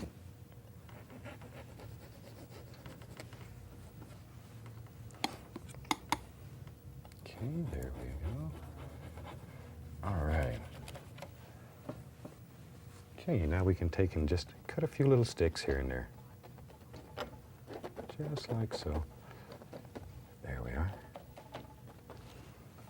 Okay, now we got to worry about the other side. That one's looking good. A little more of the thin white mixed with a thicker white so it'll stick. And we'll put some happy little bushes right along here. Look at them little rascals sparkle in the sun. This is a cold painting. The blue in it makes it so cold. Okay, we'll put a few little stems in these. You know, this reminds me of my home in Alaska. We see a lot of scenes like this. And I've always wanted to live in a beautiful mountain range like this. So let's build a house. We've got to have a house. We'll make the back eave of the house first. Just like so. Then we'll make the other side of the house with just white. Let it run right down the canvas. There he is. Just like so. And a little more of the dark color to fill him in the front.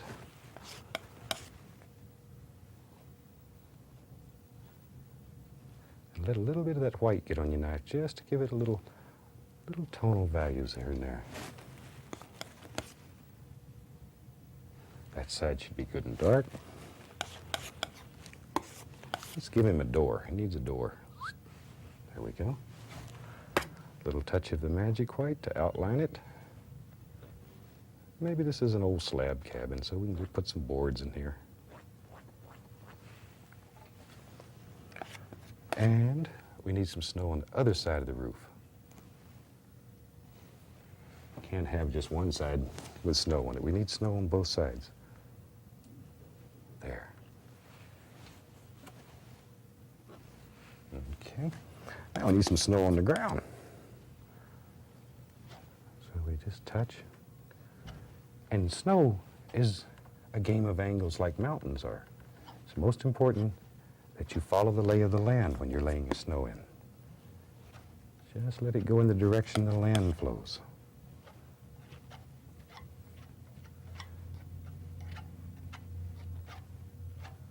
There we are. Now let's push this little house back up into the bushes a little more. I'll take a little of the dark color and we'll put a happy little bush right here.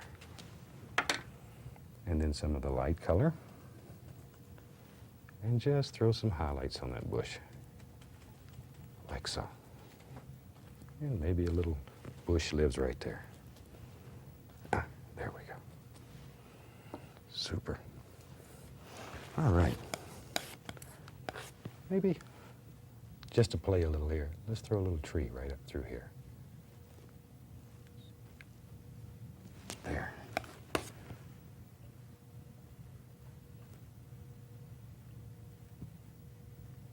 Okay. And we'll put a little highlight on him. Now I'm going to use the liner brush and some thin oil, and I'll thin some of this down and we'll throw some happy little limbs out here on this tree. Just let them run along. Wherever you think they ought to be.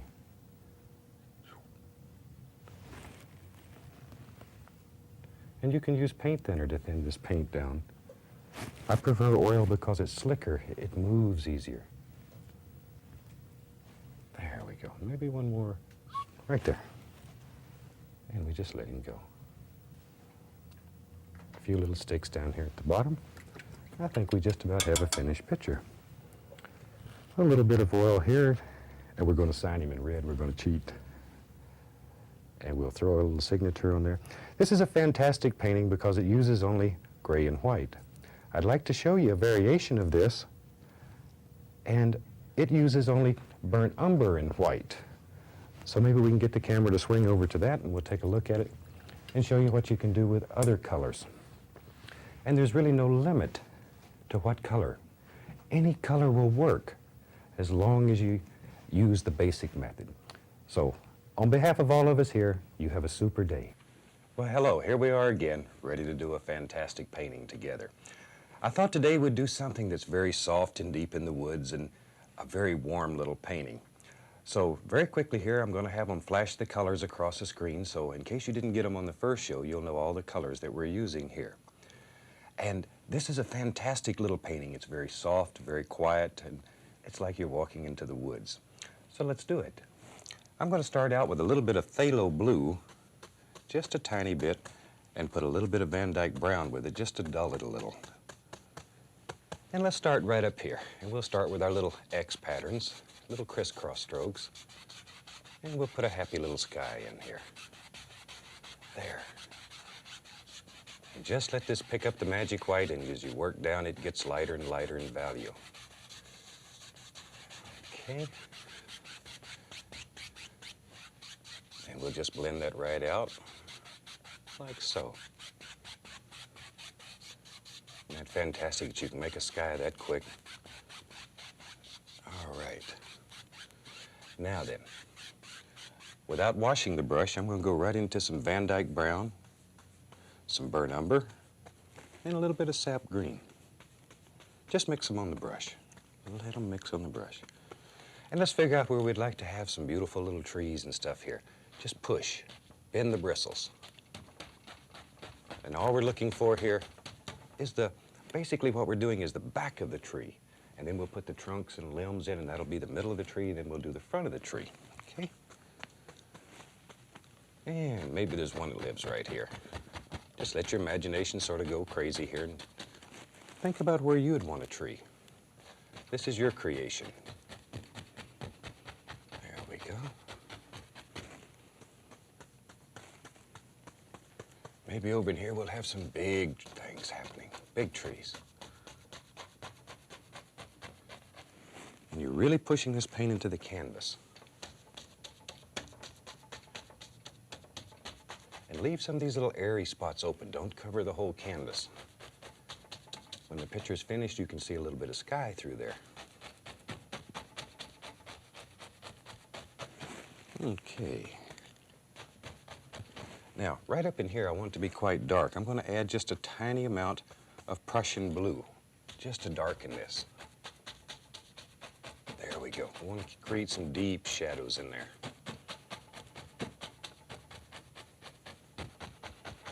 Okay, maybe a little touch over here. All right. Okay. Now, let's take the fan brush here and make some trunks. I'm going to use a little bit of Van Dyke brown. And one side of the fan brush, I'm just going to touch it to a little tiny bit of white. So it's only on one side. Now, just pull this down. And we'll make some little trunks back here. Van Dyke brown, little touch of white. There. And you probably have to reload your fan brush after each stroke. You just want this to look like little tree trunks that are way back in the distance. Maybe there's another one that lives right there. But by adding that little touch of white on there, you can put a little highlight on there at the same time you're putting your trunks in. It all happens automatically. Okay, now,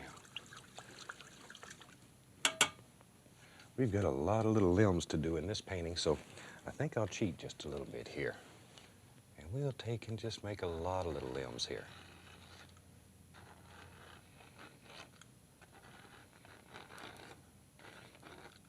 Maybe there's some up here in this little tree.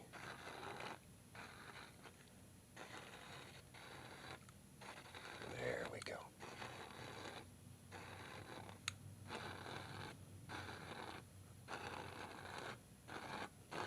And maybe there's some over here in these. Just here and there.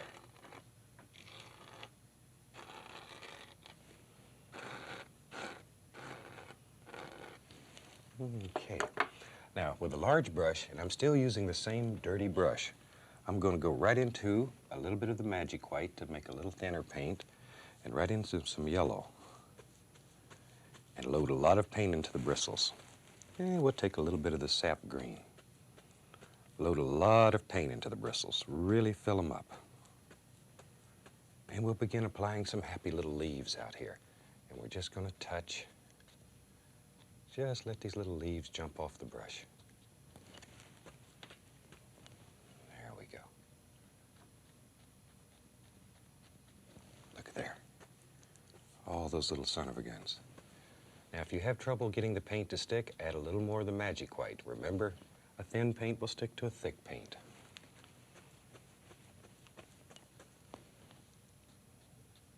There we are. We'll just put little leaves everywhere out here.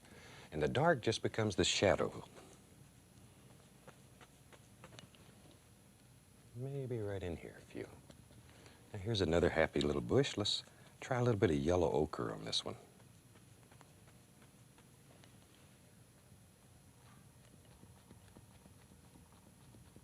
There we are.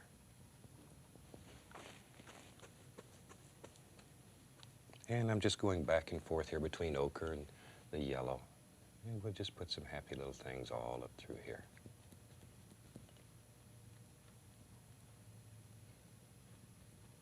There. All kinds of little leaves just happening.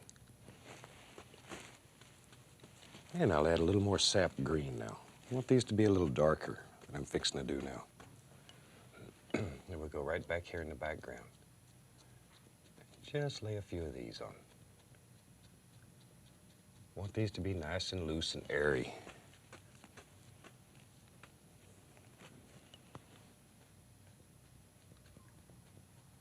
There they go.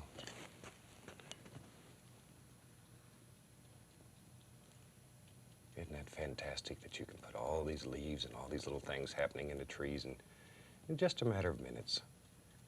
And if you're painting along with us at home, by now you should begin being quite happy about what's happening here. Okay, now then, let's take a little more of the Van Dyke brown and begin figuring out what we're going to build here. Just sort of let this happen.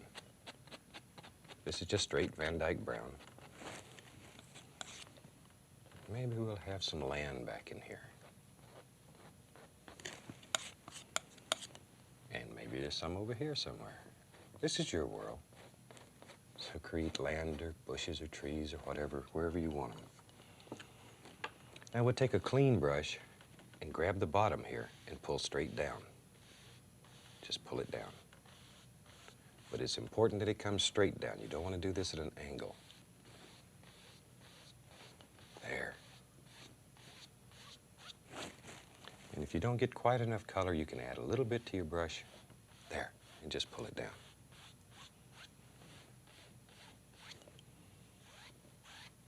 Now very gently go across just to give it a watery feel.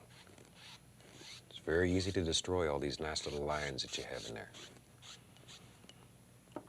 Now I think we'll take a 1-inch brush, put a little bit of magic white on it, and I'll go into some cad yellow and yellow ochre. Just sort of mix them together on the brush. And we'll slip back in here and put some happy little bushes growing right in here.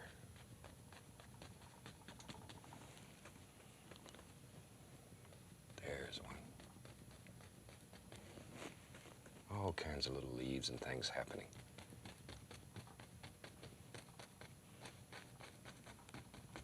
There we go. I thought today we'd use a fan brush some. Fan brush can be your best friend. And we'll still use the same colors. And we'll begin working down the hill here. And automatically your brush is picking up this dark color that's underneath. And you want this back here to be very subdued, very quiet, soft, in the shadows. Okay, we'll take a little bit of the white mixed with a little tiny bit of burnt umber. Let's put a few little highlights here. Maybe there's a little sunlight hitting right along in here. There we go. And we'll give him just a little touch. And then we'll take our fan brush and begin building all these little soft grassy areas back in there. Very soft.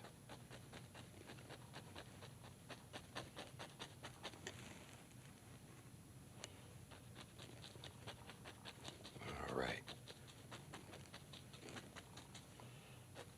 Already we're beginning to create a very quiet little puddle somewhere out in the woods. Now, a little bit of magic white, and we'll mix at least a little touch of Van Dyke brown with it, just to dull it down some. Don't want it to be too bright. And we'll begin putting some little water lines in here. There.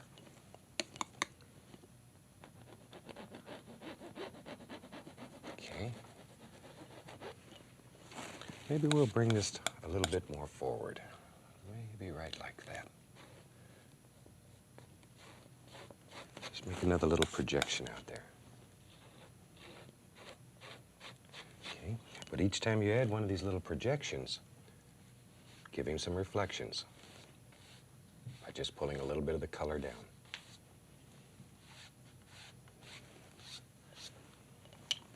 Okay, and we'll put a tiny bit of highlight on there.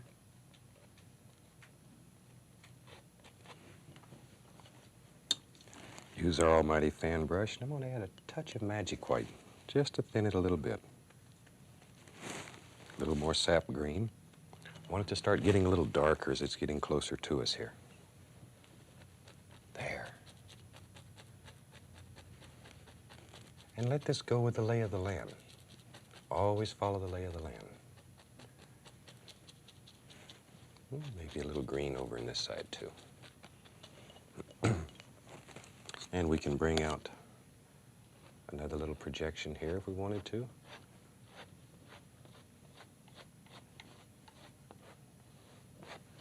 Okay, once again though, after you bring your little projection out, he needs his own personal little reflection. Okay, now we can lay just a tiny bit of highlight on there just to make it look like dirt and stones and all the little things that happen in the woods. And let's take just a tiny bit here of yellow ochre, and I put a little bit of alizarin crimson with it. There, look at that.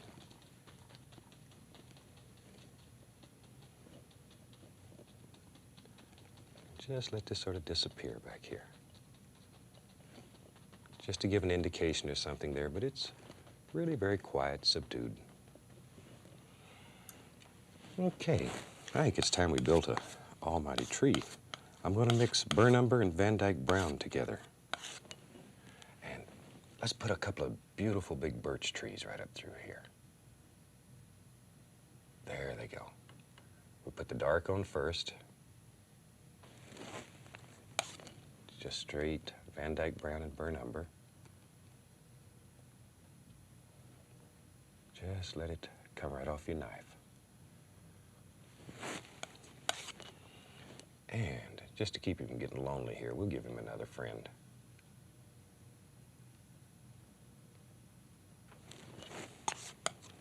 And just mix these two browns together, but don't overmix them. Just put them together and leave them alone, so when you put the highlight on here, it'll pick up both colors. There.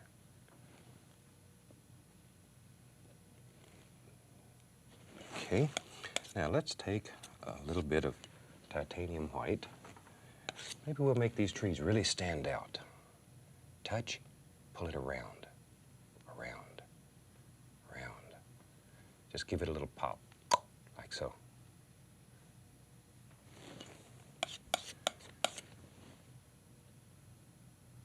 Oh, look at that. Look at all that bark. Okay. And these trees need a few little limbs on them too. The bigger ones here we'll just do with a knife.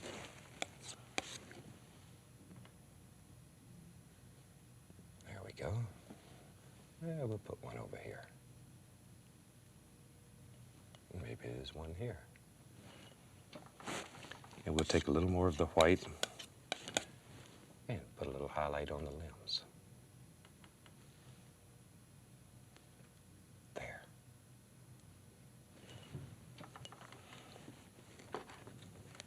Now then, let's add a few little delicate limbs out here.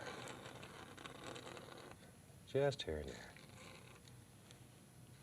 Just to give all these nice little leaves something to hang on. Maybe there's one that comes right down through here.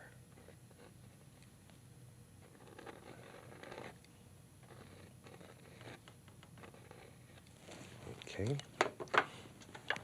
Now I'm still using the same old dirty brush that I've used all the way through here without washing. I'm going to add a little more magic white because we want this paint to be thinner. Take a little bit of crimson. Oh, look at there. We'll make sort of a bright little color here. And now we'll just lay some leaves out here. Just let them float around. Very quiet, soft. And don't kill all your background with them. Leave them loose and airy. Look at that. Just let them play and have fun. Put some up in here. Let your imagination be your guide now, just wherever you think they should be. I think sometimes we work too hard at painting. Painting should always be fun. It should make you happy.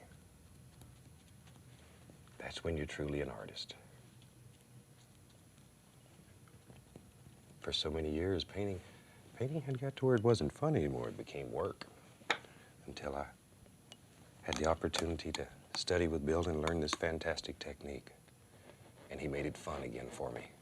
A little water line into here. This is just the magic white with a tiny bit of Van Dyke brown in it to dull it. Let some of these little things just happen. You know, when we do these paintings, we have a general idea of what we're going to do, but other than that, they're really not planned. We learn to work with what happens. And when you're at home, don't worry about following exactly what we have here. Let things happen and use what happens and create your own masterpieces. Don't just try to copy what we're doing. And you can do it. Oh, let's get brave. How's that? We'll just put some brown in here. This is Van Dyke brown with a little bit of umber in it. And really push this into the canvas. All we're looking for here is a nice dark value. Just really push it into the material. There we go. And you know, the colors that we have here, if you're using a different brand of paint, you'll find slight variations, but that's all right. Once again, this is your world, so whatever color you want. We're really just trying to show you the technique. The big thing you're looking for, though, is a paint that's very firm. We get so many cards and letters from people who have run into problems, and normally that's what it is. The paint is too thin. In some techniques, you need a very thin paint. In this, you need something that's very strong.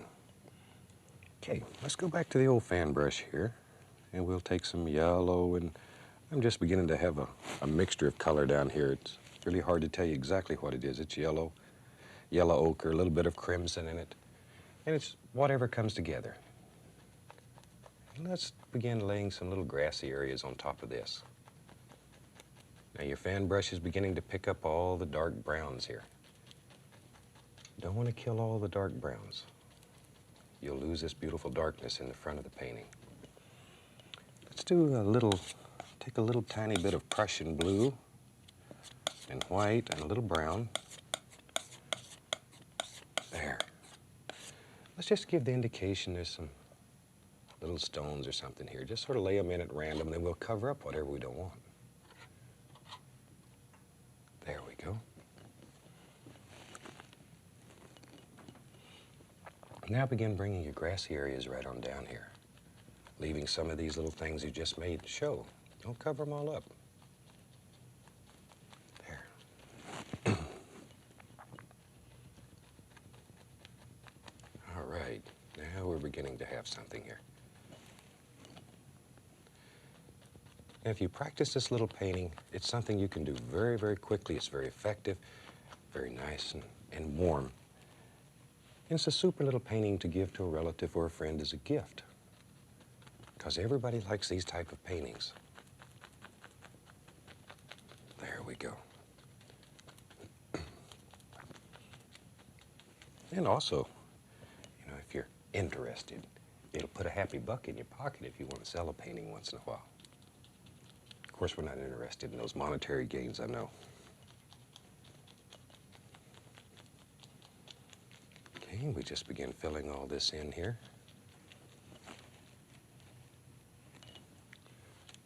And right down through here. Isn't that something? I like these little paintings. A little dark up in here. I want to just increase the amount of dark right back here so the shadows are deeper. Okay. Now with the knife, just a clean knife, I'm going to scrape a few little trunks here and there, little stems, just here and there.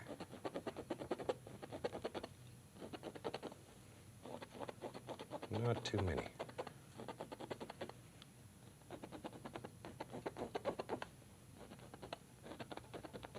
Okay, here I want a little color, so I put a little brown on the knife. There we go. Okay, now we need to, these little birch trees here need something on their foots. They're sort of ragged hanging out here, so let's just put some color right underneath it so it just ends the tree. And then a little shadow behind it. Got to have a little shadow here. Like so. All these little things happening back in the woods. Okay, now we can put a few little stems here and there. I'm using just the liner brush with a little bit of the Van Dyke brown and a thin oil on the brush.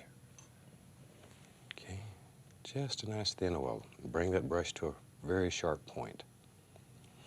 And we can add in a few more little things here and there, just to create a little more distance in here. Like so.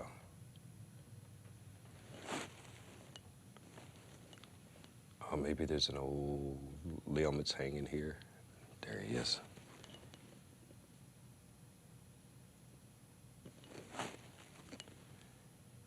Put his little arms out here.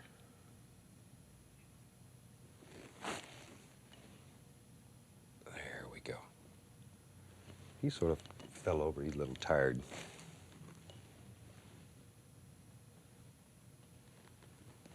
Okay. Just here and there with these. You always have all these little sticks and stuff out here in the woods.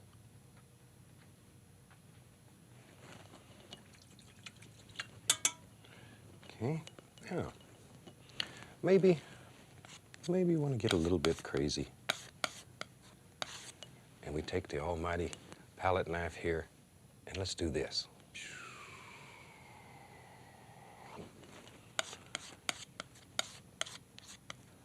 And just lay in a little tree right here in the foreground. There he is.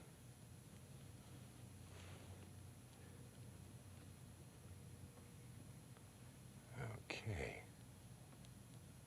Almighty tree. And I'll take just a tiny bit of the crimson here. Just highlight this side. Just a little bit, just a sparkling a little. And maybe there's a little reflected light over here. I'll use just a tiny bit of blue, just to show indication of reflected light. Then back to the brown, and we'll build him up. Make it thick. And when this thing dries, you can feel the bark on this tree. And all I'm doing is touching and pulling. Touching and pulling. And let's give him a little arm here. There we go. Put some little branches going every which way. There. And a little more of the crimson underneath here, just to show a little light.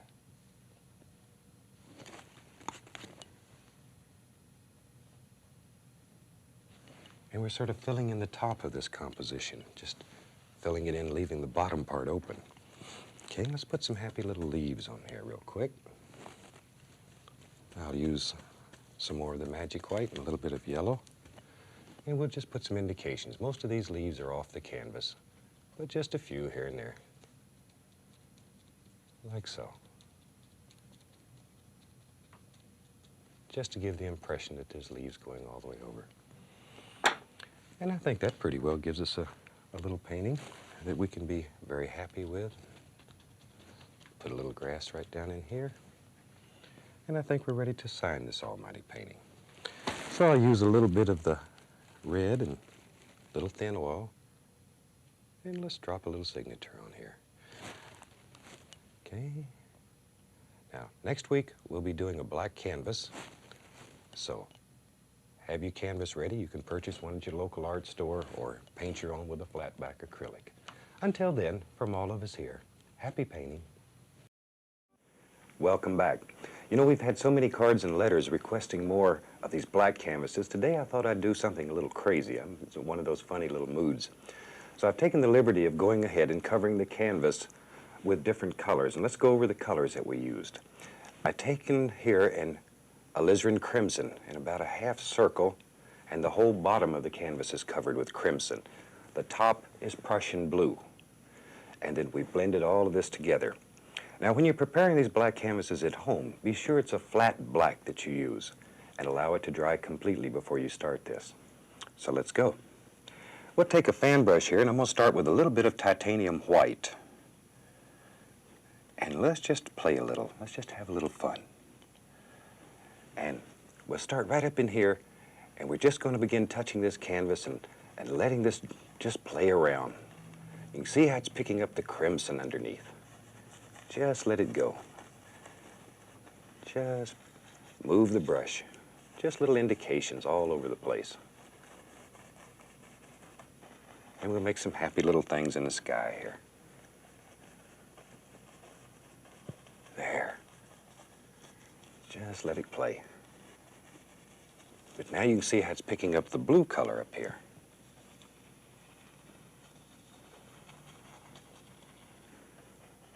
And we'll over in this direction. There we go.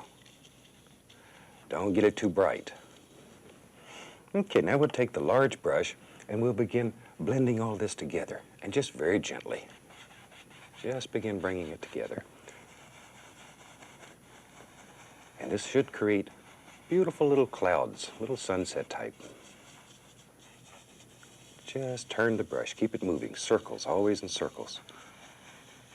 There we go.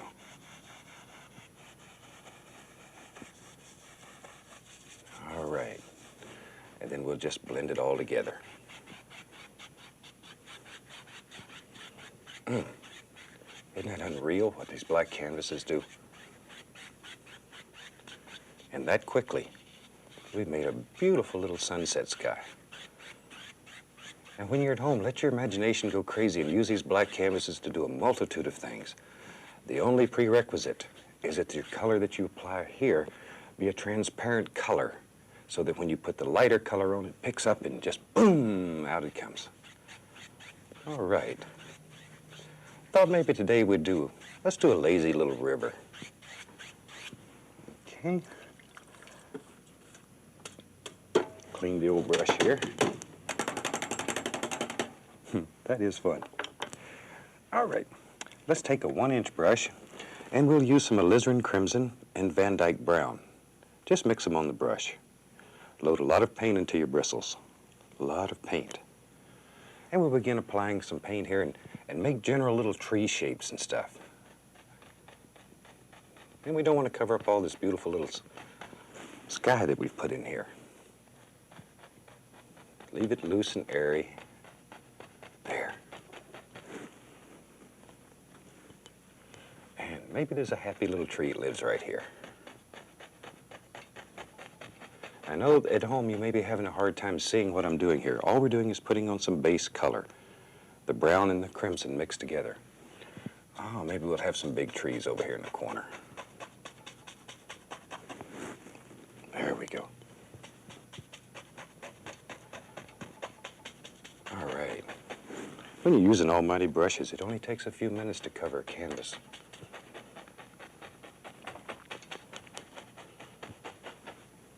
Okay, that gives us something to start with. Now let's build some happy little reflections in here. I'm going to take just a little tiny bit of cad yellow on the large brush. Just a small, small amount. It's easy to add more color, but it's a son of a gun to take it away. Touch, pull straight down. Touch, pull down. Now see, your yellow is mixing with the crimson that's underneath. And make some beautiful little colors. Look at that. Just pull it straight down.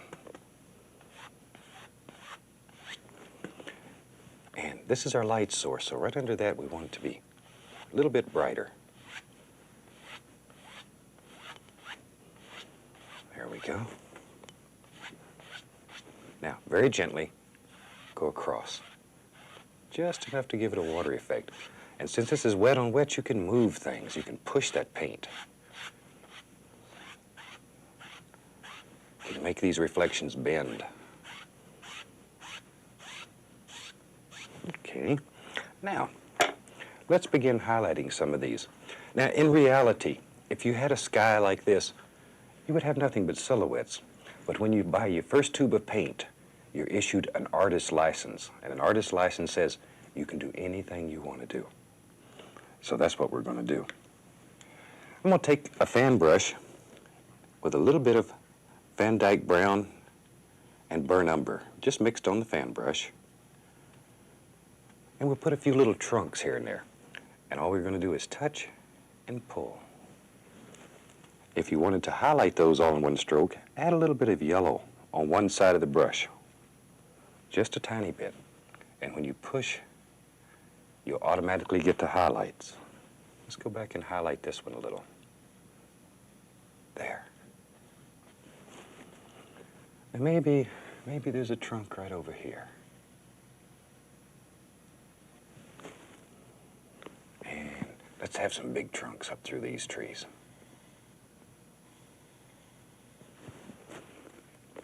Just here and there.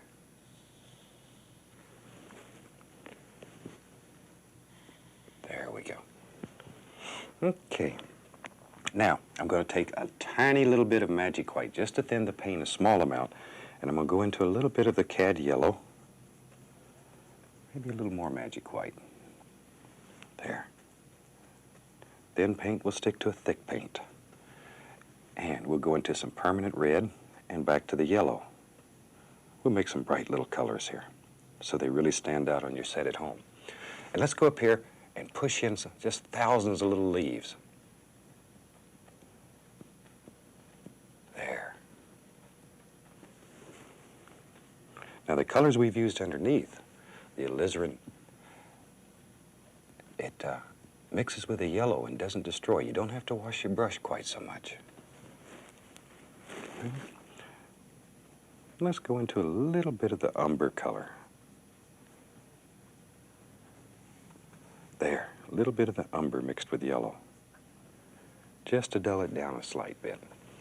And we'll come back in here, there, and begin putting little indications of little things all over the place.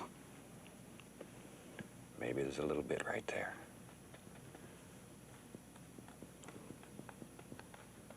There we go. Now, maybe I'm just going back and forth between yellow and red, ochre, a little bit of umber now and then.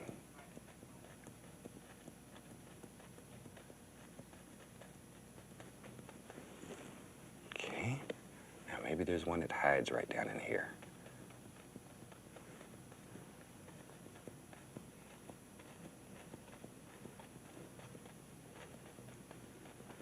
Okay, you beginning to see the river yet? Up the lazy river, down the hill. So you got to get in the mood and sing a little and have fun. It's a good thing I took up painting rather than singing. Okay, now let's put a little bit of dirt along here. A little bit of banks, river banks. This is the burnt umber with a little Van Dyke brown in it.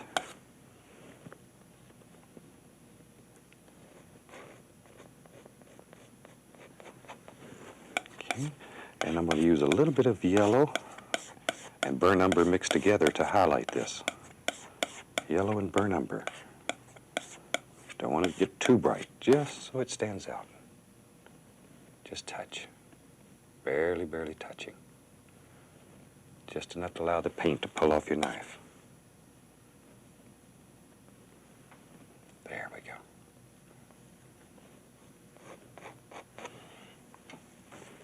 Now, we'll take a little bit of, this is yellow. It's got a little umber in it, and we'll just make a little water line under here, just enough to separate the reflection in the land. Just let that play around. There we go.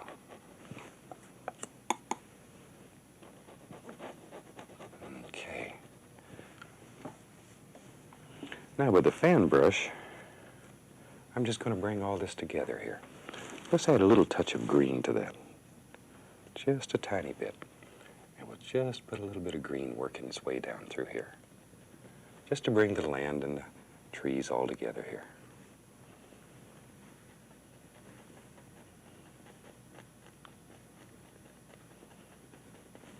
Okay. Now then, let's take and we'll put a big bank coming right down through here.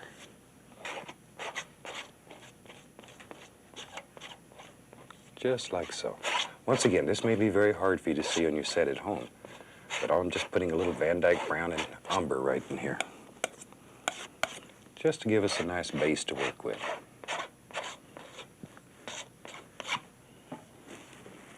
Okay, a little bit of water line underneath this one. Now then, let's take the large brush and pull it through some color. There we go. I'm going to add a tiny, tiny little bit of magic white to that, just to thin it a little bit. There.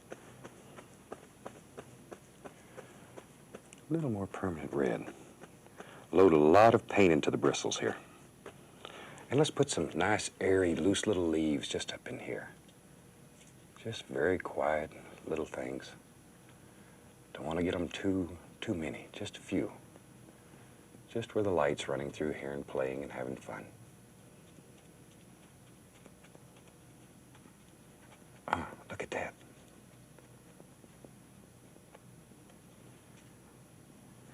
There we go. And it's important that you leave a lot of dark in these paintings. Tremendous amount of dark should be left. Now, add a little sap green to my yellow and red to make a dark color. I want to put a little bit of highlight back in here, just at the bottom of these trees, but I don't want it to be real bright. Just enough to give the indication that there's a lot of little things happening back here. There we go. Like so. Now, let's go back with some crimson and Van Dyke brown mixed on the brush again. Just mix them together on the brush. And let's put something over on this side. Maybe there's a nice tree right here. In your world, you can put trees wherever you want them. Ooh, I'd love to have my canoe and come down this river. When I'm at home in Alaska, we have a little canoe that we run through all the little rivers and stuff and take the camera and take pictures of all the animals. And it's not unusual still in Alaska to come around a bend in a beautiful little river and see the little moose standing here. Little moose, they're big moose. Especially when you're in a canoe and they're not. There. You just throw a few little trunk indications here and there. Okay. Now, I'll go back into some yellow, a little bit of permanent red. And we'll put a few little highlights on this tree. Just where you think a light would strike.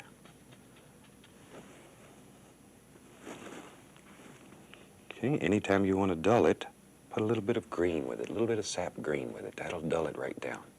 Because red and green mixed together make brown. Maybe a couple little bushes up in here. And then we need some land for that to stand on. So I'll use a little bit of the Van Dyke brown, with a little umber in it, a little burnt umber. And we'll just lay some happy little ground in here. There we go. And then we can highlight that with the umber and yellow. Just enough so it stands out a little. There we are. This one over here I'm going to strengthen just a little. It's a little bit weak, so I'm going to strengthen it. There. A little bit of highlight on it.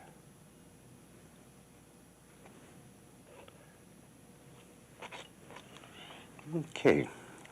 Now let's take the same basic colors and let's just pop a few little reflections down here in the water.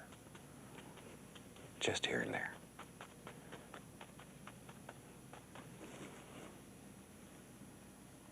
And maybe right out here on the end, ooh, there's a fireball. Whew. Nice bright when the light's striking. And we'll pop just a little bit of that down into the water. Now, with a clean, dry brush, I'm going to very gently pull downward. Just like so. And then come across. Just enough to give it a nice watery effect. Create a little reflection in the water. Okay. Now let's take the fan brush. A little more of the sap green. There. And we'll bring all this together with some nice little grassy areas here. Just touch, make the fan brush bend upward.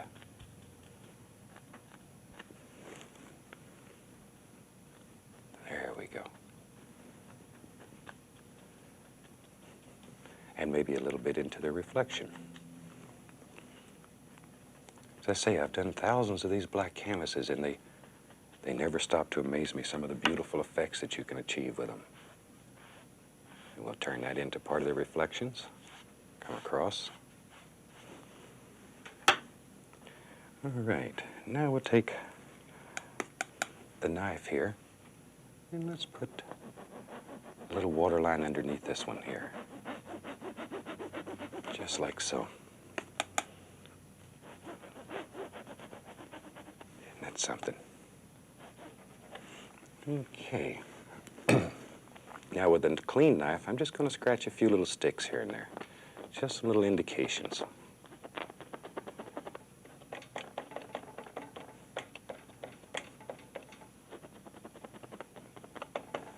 Okay, let's put a few little sticks all over the place. These little sticks help create depth because each group of them show different planes in the painting. Okie dokie. Now, let's bring this land area right here together, just using the fan brush.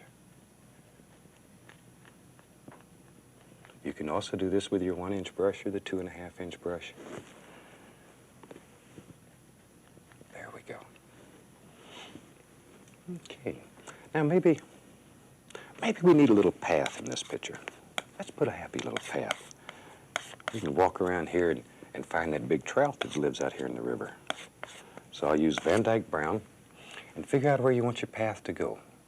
And I'm just going to do him like this, just back and forth, and just let him start working forward. Just so we have a general idea of where we're going here. There we go. Maybe there's a little hill, a little bank right here.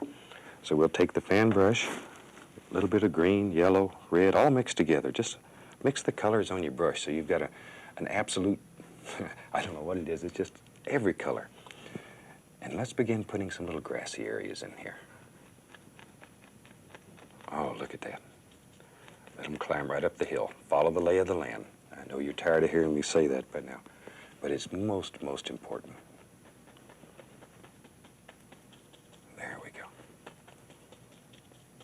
And keep it quite dark. Don't let it get too bright on you.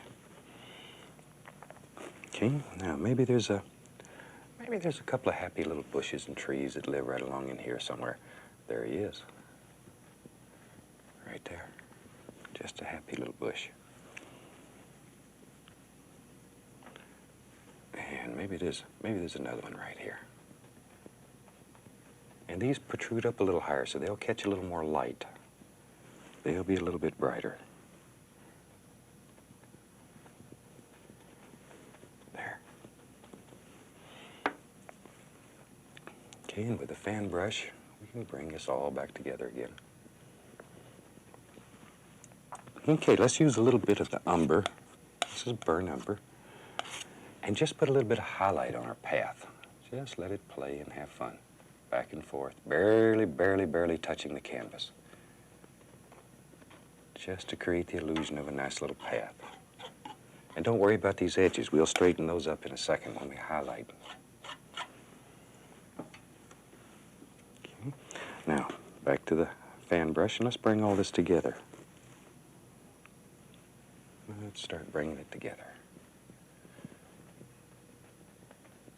You know, if you've just been exposed to this for the first time and you've tried it at home, I bet you never believed you could do such fantastic paintings yourself. Every day we hear from people that say, my God, I've never painted in my life and I tried this and it works. It really works. There we go, just bringing that together. Okay, and maybe over in here we'll bring this right on down, just like a nice little hill.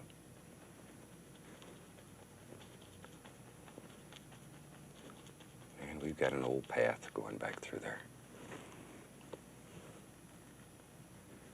There, just let it disappear.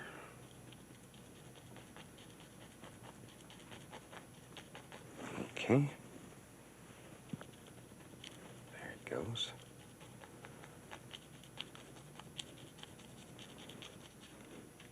And we begin to create our path.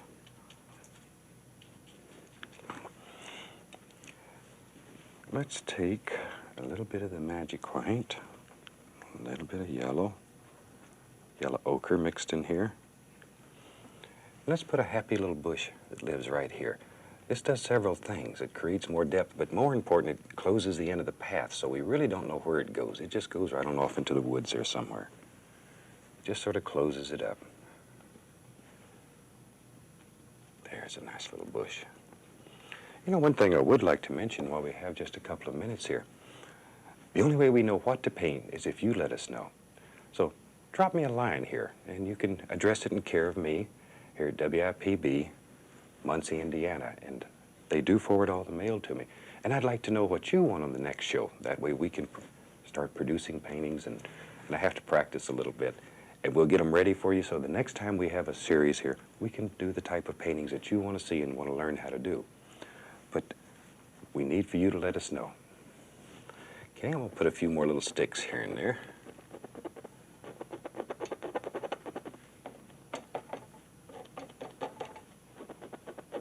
There we go. Just drop them in. And all you're doing is scratching through the paint and allowing the black canvas to show through. Just ever so often here. Okay, maybe there's a happy little stone lives right here. So we just take some Van Dyke brown and just lay in a basic little stone shape. And we can take some umber, burnt umber, and a little bit of the yellow. Makes a very nice highlight color on these dark paintings. There. And don't mix it dead. Just mix it so it's marbly, as Bill calls it. Just marbly. There. Now, touch. Just let the knife wander down the side of your little stone here. Create some little highlights. These are just like doing small mountains. And with tender, loving care, they'll grow up and be almighty mountains. There we are. A little bit of highlight right up here on the top, just sort of bring that together. Now we need to take and put the rock into the painting. Right now it sort of floats above everything, so with the fan brush here, I'm just going to add a little color underneath, just so we sort of bring it together. Just let it flow right together like that.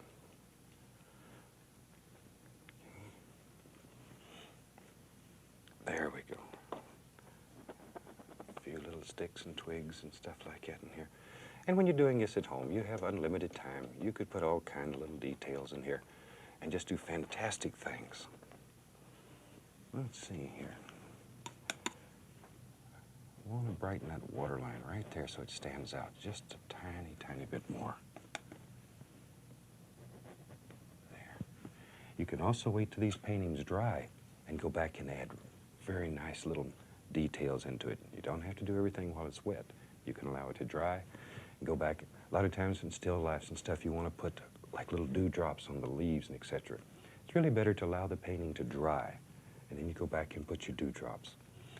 If you wanted to put a nice little deer or something in here, what I recommend is you scrape out the basic shape, remove this wet, loose paint, allow the painting to get just about dry, and then go back and paint your little deer in, and you don't pick up all the underneath color. And it really works better that way.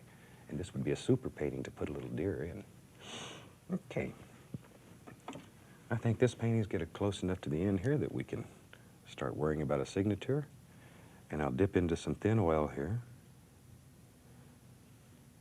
And just work your paint till it gets like water. Just like water. And turn that brush. Really turn it. And bring it to a very, very nice, sharp point. Turn it, bring it to a point. And then decide where you want your signature. You know, so often we get questions like, how do I sign my painting? That's as varied as there are, as artists are. You sign it in a way that's unique to you. That becomes part of your trademark. Okay, so that one's signed. I think we'll call it finished. On behalf of all of us here at the station, happy painting and have a super day. Hello. Well, here we go again. You ready to paint a fantastic picture with me? I thought today we'd do something out of the Rocky Mountain areas. We've had a lot of requests for some mountains that look more like the Rocky Mountains rather than the Alaskan mountains that I do all the time. So that's what we'll do today. I've also asked them to graphically run the colors that we use by. So in case you missed them on the first or second show, this way you'll have a chance to pick up all the colors that we have on the palette. So let's do it. I'm going to start off here today with a little bit of Prussian blue, just a tiny bit of Prussian blue. Okay, and right at the very top, we're going to start by making X's, just all the way across the canvas. There. Now, here you're allowing the magic white to mix with the color that's on your brush, and automatically as you work downward, the sky gets lighter as you near the horizon. So let your paint work, let the brush work. All right. There we go. Now, while I've got blue on the brush here, I want to add a tiny bit more blue and a little bit of phthalo green. Just a little bit. It's very, very strong. And we'll put some water in here. Now pull your water from the outside toward the center and work from bottom to top.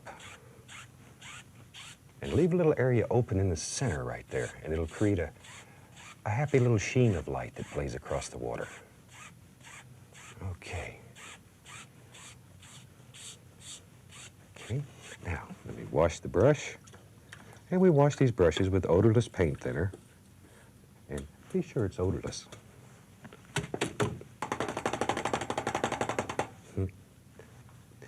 Okay, now with a clean brush, we're going to start right in the light area and work upward, just to blend the sky out. Now you don't want to take all the little actions out. That's the reason we make these little crisscross strokes. Don't want to take them all out. Your sky will be very, very dull. It'll look like you pulled the curtain down at night. There. In the water, we just go all the way across very gently. Just enough to bring it together. Okay, let's make some almighty clouds today. I'm going to take the Prussian blue and Van Dyke brown and a touch of alizarin crimson. And we mix these on the brush. Just mix them on the brush. All right. Now, figure out where you want your almighty clouds to be and just begin working in little circular patterns. And when you first touch a canvas, if it's not the color you want, stop and change the color. Don't keep painting. Because this is your world and you can create anything that you want in it. Blue, brown, little touch of crimson. There we go. Just let these big old clouds just float around in the sky and have fun. Clouds are about the freest thing in nature. There. Blue, brown, touch of crimson. Maybe there's another one right over in here. We'll put a couple in so you have practice doing a couple of them. Okay, now clean the brush again.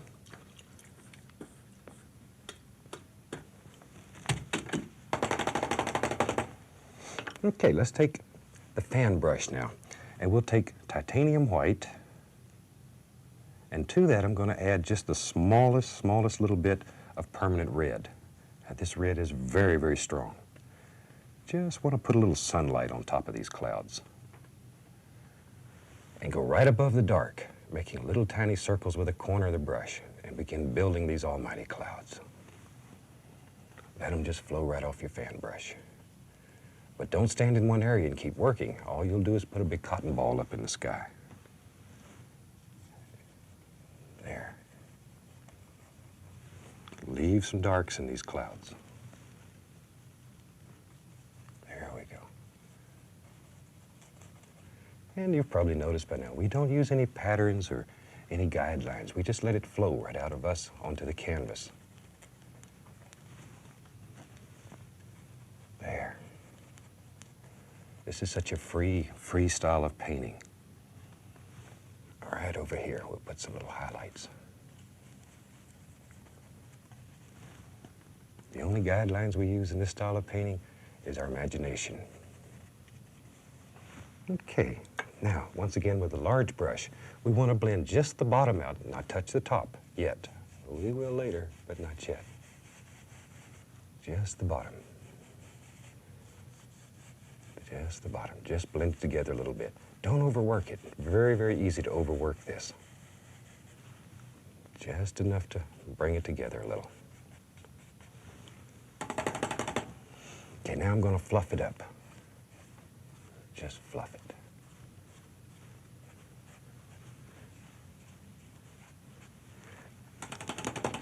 Now, when you fluff this thing up, if you get these little stringies up in the sky, don't worry about them, because when you blend it together, they go away. Don't overwork your clouds. They're easy to destroy. And when I was a traditional painter, clouds was one of the things that really gave me a fit. Okay. Now today we said we was going to do some big brown rocky type mountains. So let's start with straight Van Dyke brown. A lot of paint on the knife. And we'll come right up in here and make an almighty peak. Oh, there we go. A lot of paint. We're just pushing this paint onto the canvas. And decide where you want peaks. Since you're creating these mountains, you can put peaks and valleys wherever you want them.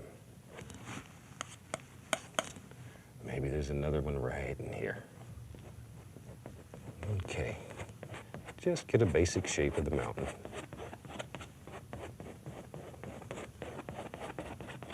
Okie dokie.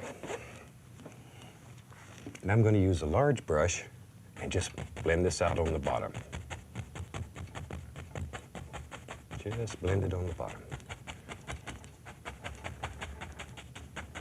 Now very gently lift upward. There we go.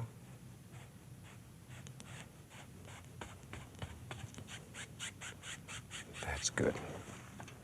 Now we'll clean the brush again.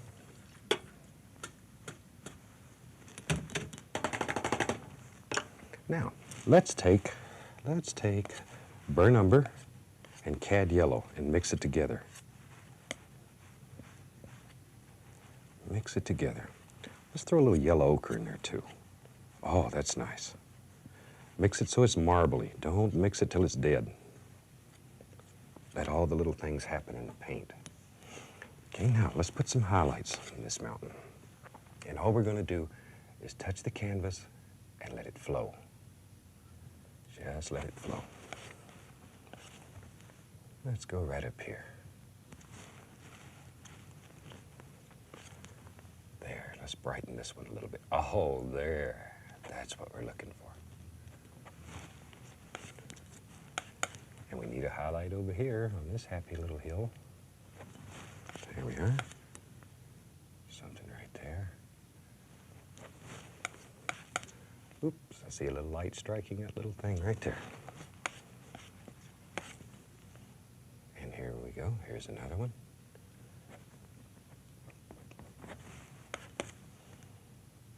There, isn't that fun? Just let all these things happen. But you can see what's happening in here because you didn't overmix the paint. If you had overmixed it, you would have had one solid color. You wouldn't have all these pretty little things that are happening.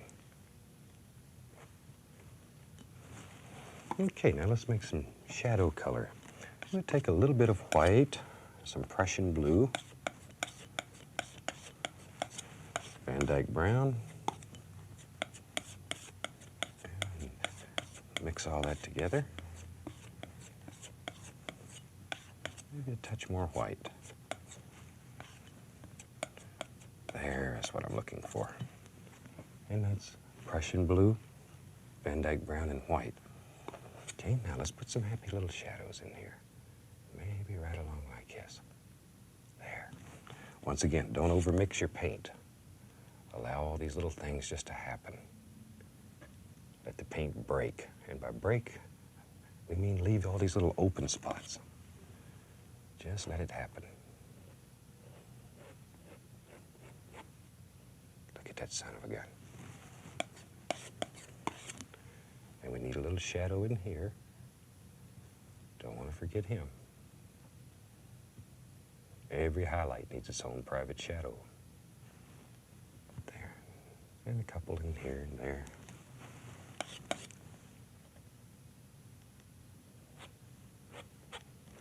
Like so. Now we can go back with a little more of the highlight color and begin building all kinds of little happy things in here.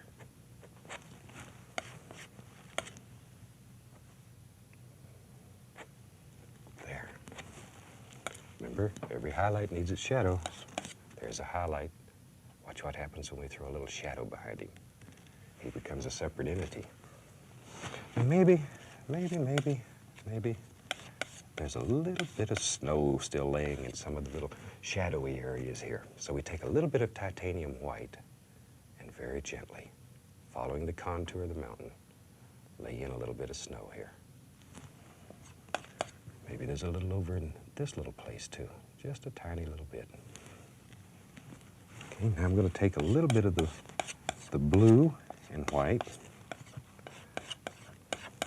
and put a little shadow right on here. Just lay it right on the side. Now with a clean knife, we just bring all this together. Just bring it together. There we go. Bring this one right on back down. Okay. Something like so. Now, I'm going to add a little tiny bit of sap green and just drop it right into the bottom area here. Just like so. A little bit of sap green. And you'll see why here in just a second. Okay.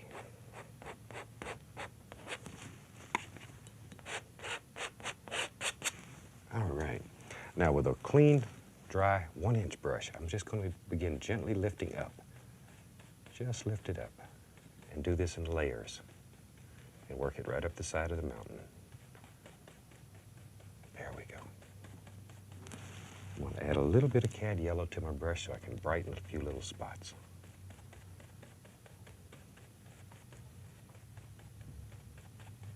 There.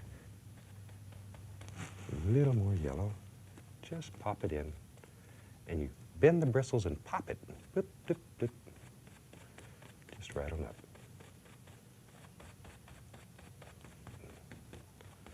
There we go.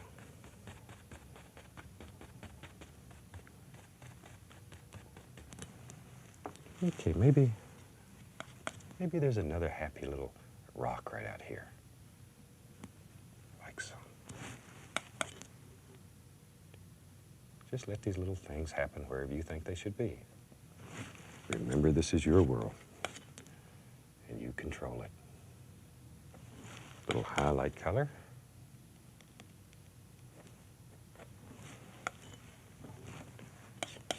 And a little tiny bit of shadow here and there.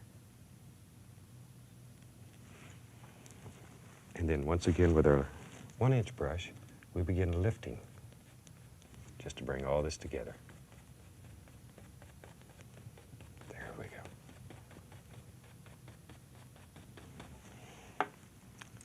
Now maybe from this little projection, let's mix up some sap green, Prussian blue, Van Dyke brown, in about equal parts. Green, brown, and blue, in about equal parts.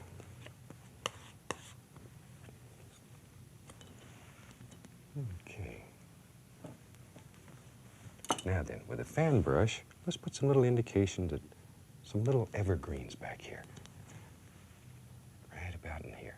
We just want indications. I'm not looking for detail yet. You know, when you're showing distance in a painting, the lack of detail is as important as when you're showing something that's very close to you in the foreground. You want a lot of detail.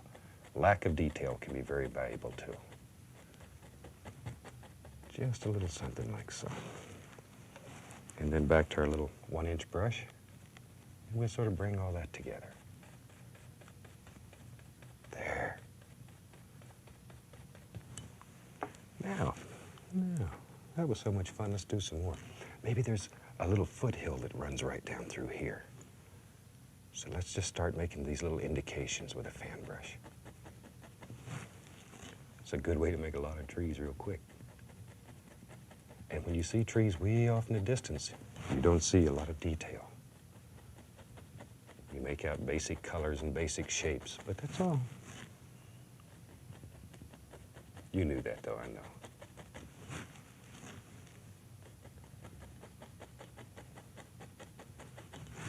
Okay, maybe this climbs right on up here. Maybe there's a nice little hill here.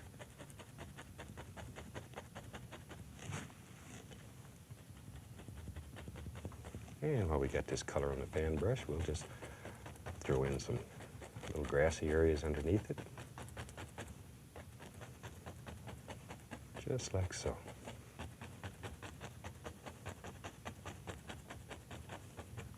And maybe there's a few evergreens here that are a little bit closer, so they're going to be a little bit more distinct.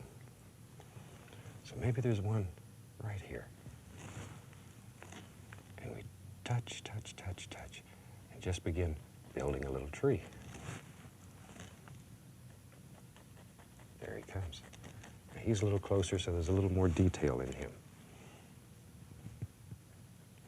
There. Just a couple of those here and there. Now I'm going to take a little bit of sap green, a little touch of yellow, and the tiniest, tiniest little bit of magic white, just to thin it a tiny, tiny bit. And we'll begin putting some details in here. Just a little grassy areas back in here. Just run right on up the hill. Follow the lay of the land. Now, with a large brush, grab at the bottom of this and pull down. Just pull it down, straight down.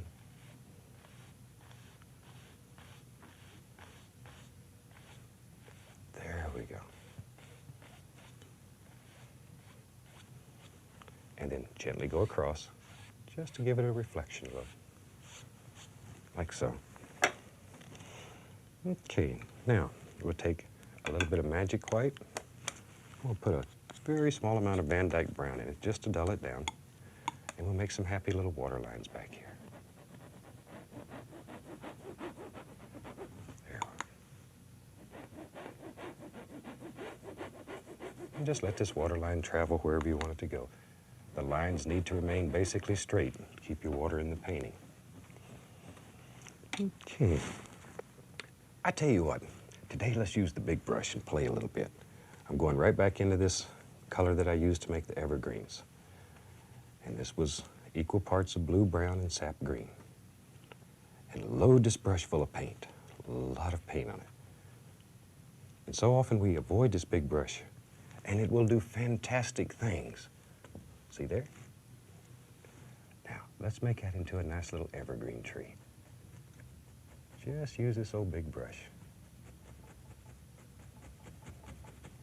You know, as I teach this across the country, one thing I've noticed, children are so fantastic to work with because they don't know what you do. You paint an evergreen with a 2.5-inch brush. You tell them to do it, and they do it.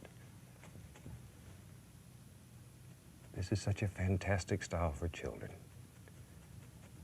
My son Steve is 17 years old now, and he's been painting since he was 12. That son of a gun's an almighty painter. And he makes a happy buck or two. Okay, maybe another little tree right there. Just let these work right out of your big brush.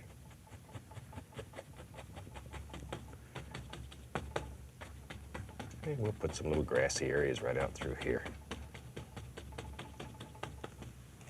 Okay, now, let's go to the other side of the canvas and really make a big tree. A lot of paint in the bristles.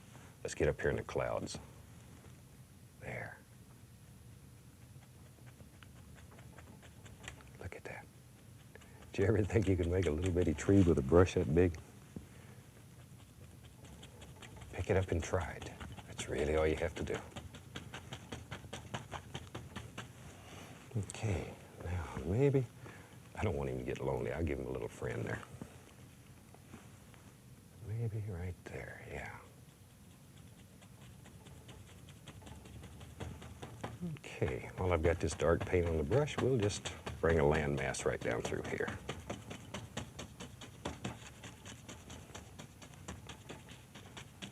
Okay, now with a clean dry brush, I'm just going to grab this and pull straight down and create some reflections. Come across very gently. Let's put some little tree trunks in here. Use burnt umber, a little tiny bit of white in it. And we'll come right along here on these trees and just here and there lay in a trunk indication. There.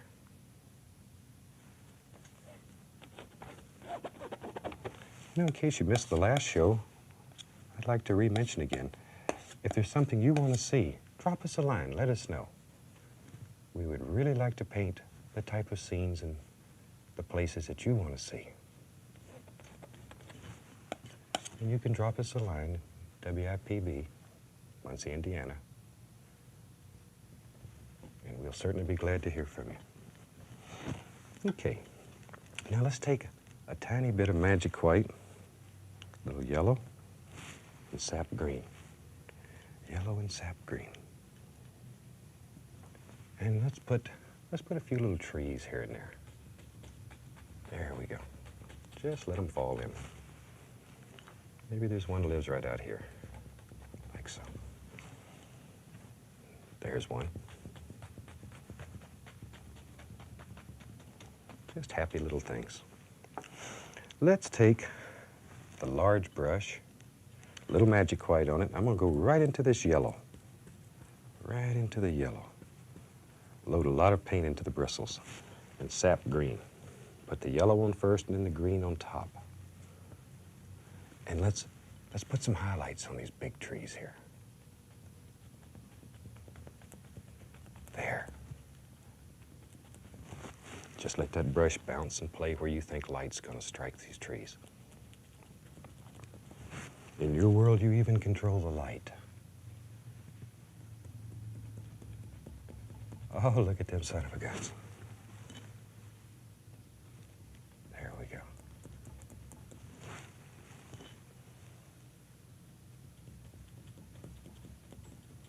Okay, there we are. Now let's take a little more of the green and yellow and pop these reflections right into the water. Like so. Now I'm going back to my fan brush with yellow and green on it and sort of begin bringing all this together. Just touch, bend the brush upward. Just like so. We'll take a little of the Van Dyke brown and burnt umber mixed and create a little bank here. There we go.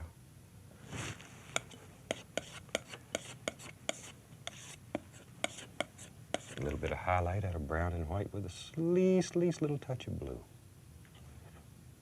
Just to give it a little flavor. Okay, a little magic white, and we'll throw a happy little waterline into here.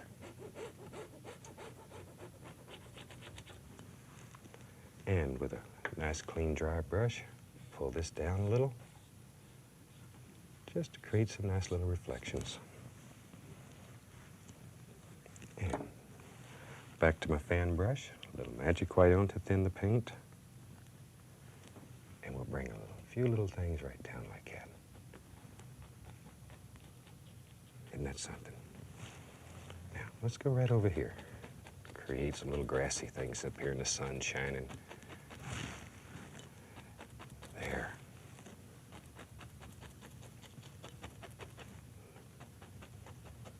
Ooh, look at all those little things. And they happen so quickly.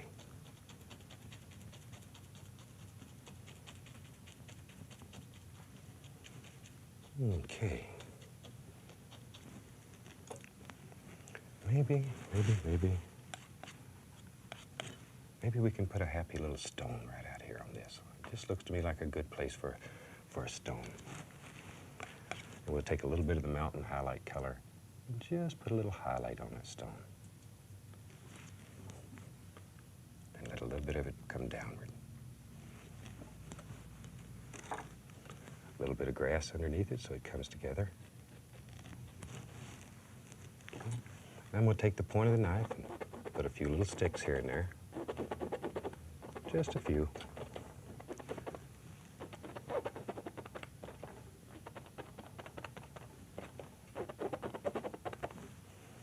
And maybe I'll add one more little bush here. Looks to me like he needs another one. Right in here, just to separate these two. There we go. And we could put, maybe there's some little dirt in here. Little rocky things showing through here and there.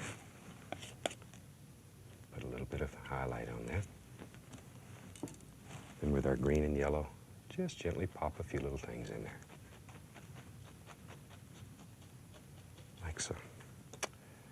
And I think we've just about got that one finished. The old clock on the wall is telling me I got to get out of here, so I'll sign this one. I'd like to wish you happy painting. Next week we'll do a white canvas. So have your canvas on your easel and be ready to go with us. Happy painting. You ready to paint another fantastic picture? Well, let's do it.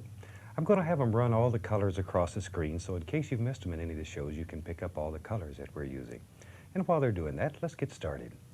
I'm going to start today with a little bit of alizarin crimson. And we'll just put a little bit on the large brush. Maybe today we'll just have some fun. Let's just go right into the center of the canvas here with the crimson. Just making the little crisscross strokes and let it blend upward. There we go. And down here we'll just go back and forth like that. Okay.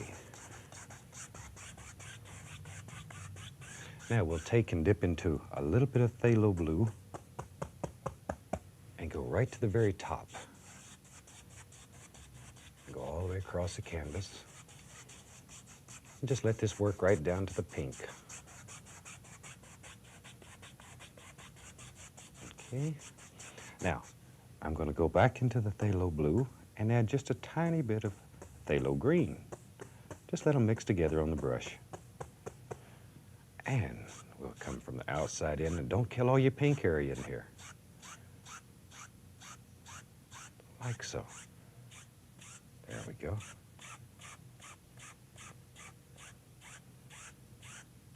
Okay, now let's clean the brush and bring all this together.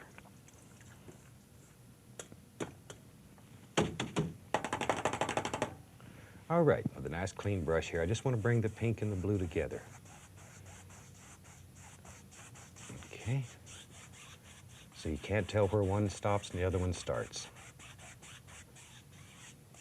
And then we'll just blend out all the brush strokes. All right. Now then, let's take the palette knife. We'll take a little bit of crimson and a little bit of the blue. We'll take crimson and a little bit of the phthalo blue. Just mix them together here. More crimson than blue. And we'll make sort of a purplish color, lavender. And let's make some little streaky clouds in here.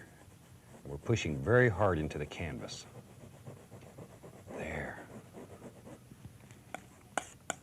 Just really push this paint right into the fabric. Okay, and we're looking just for basic general little shapes here. Maybe a couple little ones over in here. Don't want this side to get jealous. Something like so. Now, with a clean dry brush, very lightly, just brush across, very lightly.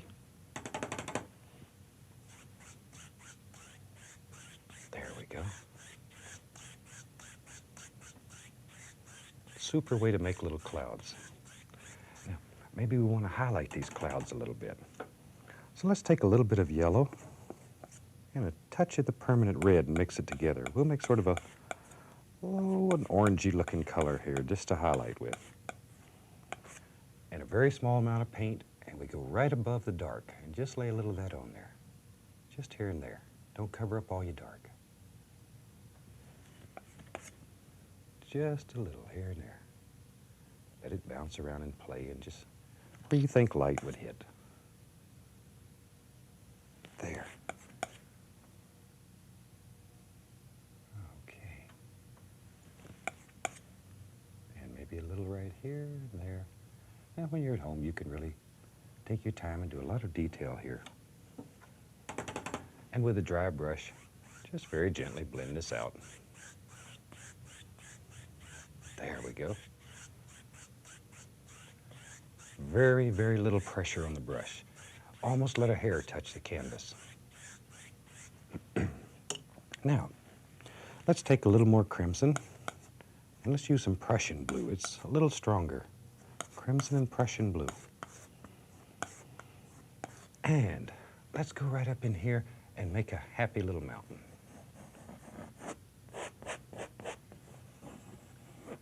Just a simple little mountain. There we are. Just to get your base shape on there, general outline of the mountain. Take off all the excess paint, then with a large brush, I'm just going to pull it down so it just blends right down into nothing.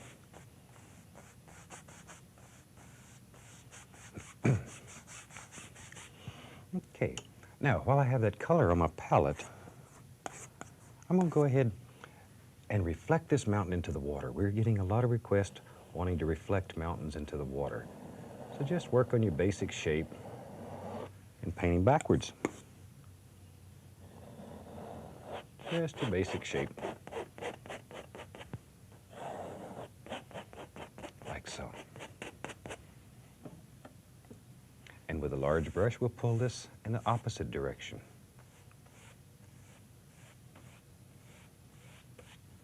So already we have a basic reflection into the water.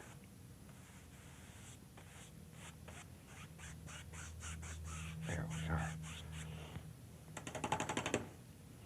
Now, I'm going to take a little bit of white and put the smallest amount of permanent red into it. Just enough to give it a little pinkish glow. We don't want to set this mountain on fire. Just a nice pinkish glow. And we'll highlight this. Just follow the contour of the mountain.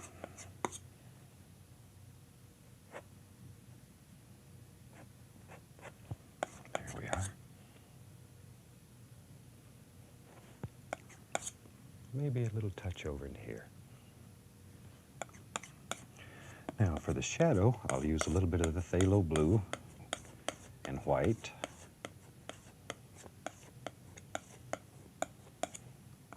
Maybe I'll put just a little tiny bit of that purple in there just to calm that blue down a little bit. It's very bright. There, beautiful. Now let's put some happy little shadows in here. Let the paint break, follow right along your mouth. We'll have a little shadow in there. Divide those two up a little.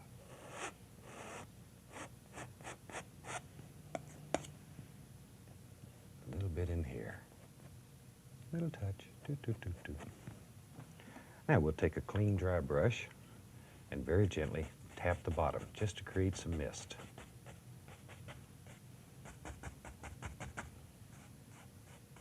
Just like so. A little bit over in this direction.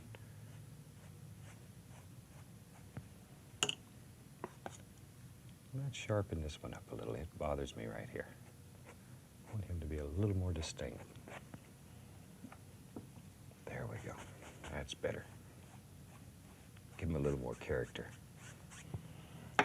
Now, down here on the bottom, we'll just lay some indications of highlights here and there. Just some indications. Now this paint I'm pushing very hard into the canvas because I don't want it to move.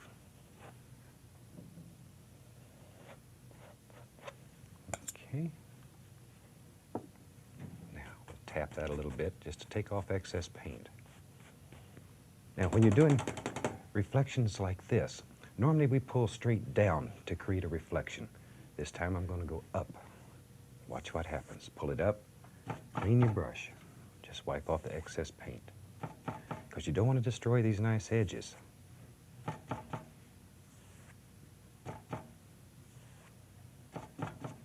And between each stroke, I'm wiping the excess paint off the brush.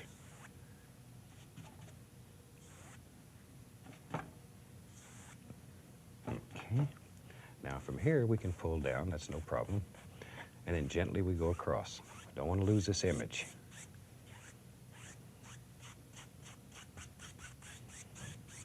Okay, and that quick we have a reflection of a mountain.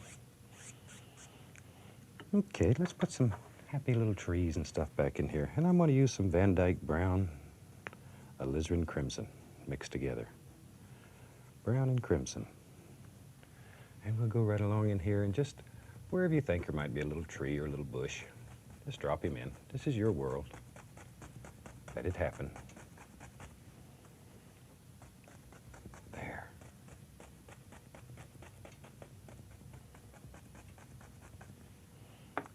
the large brush, I'm going to grab just the bottom and pull a little bit of that down so it also creates a reflection.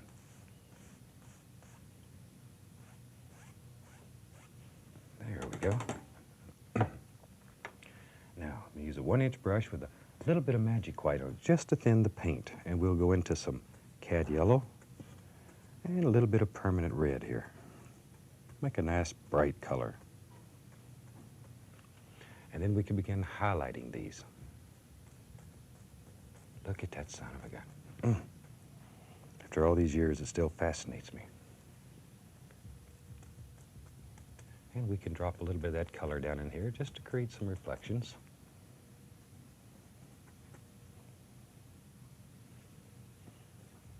There we go. I'm going to add a tiny, tiny touch of sap green to it, just to dull it down a little bit.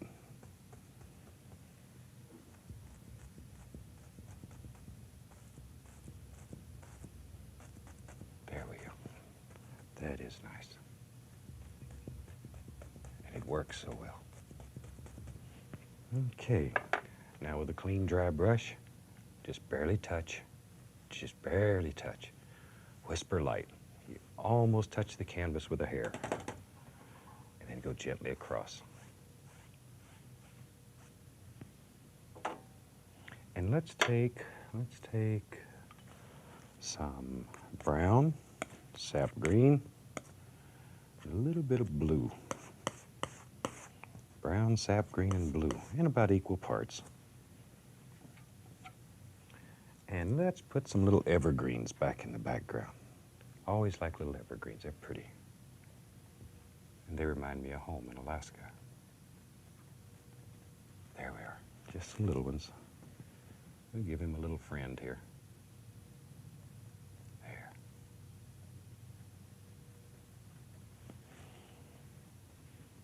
Maybe there's one a little bigger right here.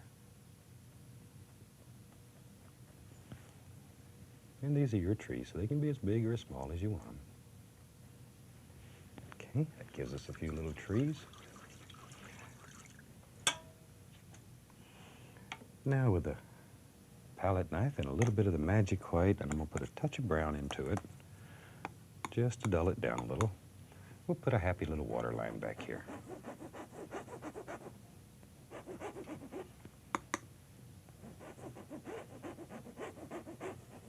There. Act just like you're trying to cut a hole right through the canvas. Maybe there's a little ripple or two on the water.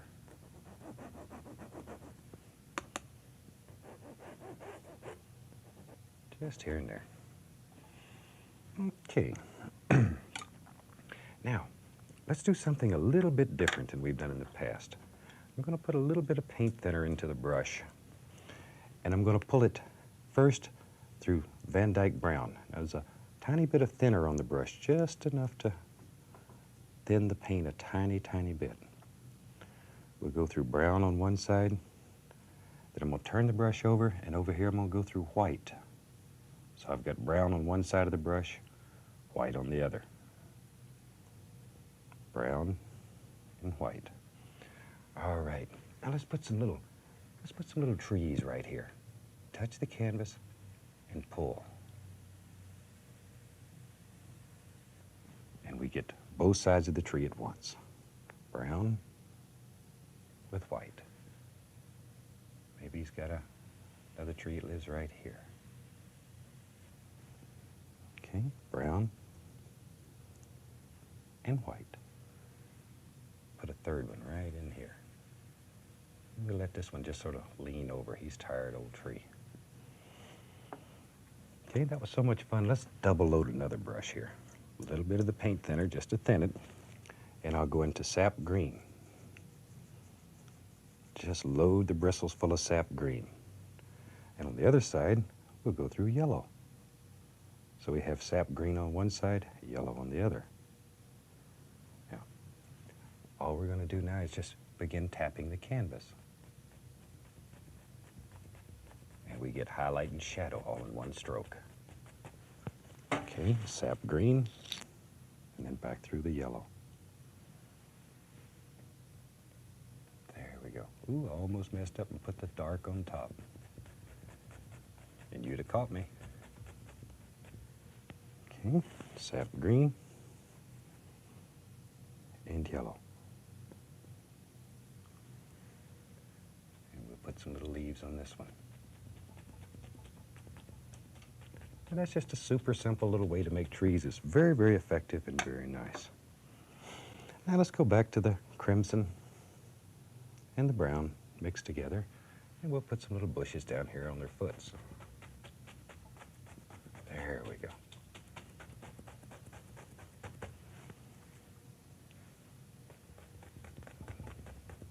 Okay, and let's just reflect that right into the water.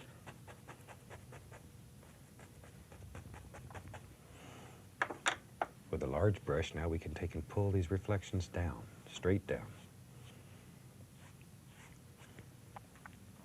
Now maybe you want to reflect some of these trees into the water. So load the brush the same way, brown on one side, white on the other. And then just do your basic shapes here. Just like so. Brown and white. Just enough to give some indications. Then I'll go back to the brush that has the sap green and the yellow on it. And just take and tap in a few little things here and there. Just want to give some indications down here in the water. Okay. Like so. We'll just use the other corner and do this very rapidly. Just so you have an idea. And very gently, just enough to whisper it. Maybe we'll move some of these trunks so it really looks like water. Okay. Now I'm going to add a little tiny bit more magic white and go back into the yellow. A little bit of the permanent red. And let's highlight these little bushes right here. And reflect those colors right into the water.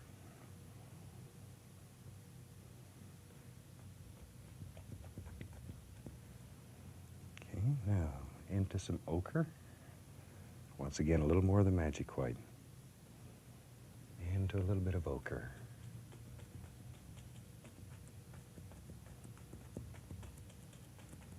Then we'll reflect that right into the water. With our clean, dry brush, then we touch and just gently pull down and go across. Okay. Now, let's take a little bit of brown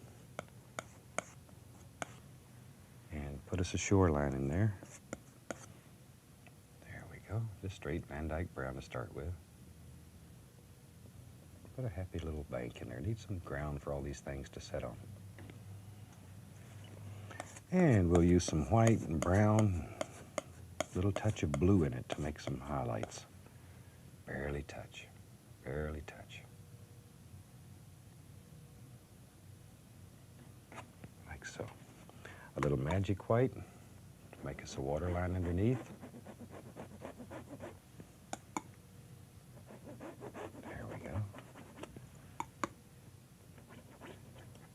Bet you never thought you could paint pictures like this. And you can.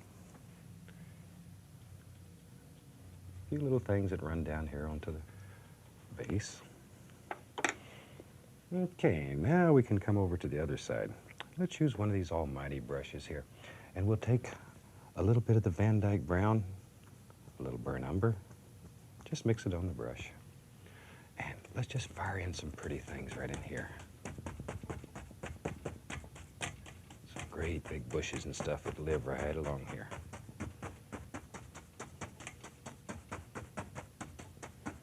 Just let them go. And you know, those trees that we made by double loading the brush were so much fun. Let's do another one. Go into the brown. On one side of the brush, white on the other. Okay, how about if we have one right there? There he comes. Brown was only going to do one, wasn't I? Got carried away. Let's put another one right here. Like so. We'll let him be behind those bushes back here. Now let's put a little bit of highlight on these bushes. Just a touch. There we go. Let it get darker and darker and darker as it comes forward. Clean this brush up. A little more magic white. And we'll take a little yellow, a little permanent red. And let's put a little sparkler right out here. Oh, there we are. Okay. Let's take a little bit of the brown and begin building us a little bank out in here. Something like so. And with a large brush, I'm going to grab a little bit of this and pull downward, just to make us some more reflections. Like that. Okay, now, let's take the brush we had loaded with sap green on one side and yellow on the other, and do that again. And we'll put a few little highlights on these trees. And just touch. Just touch.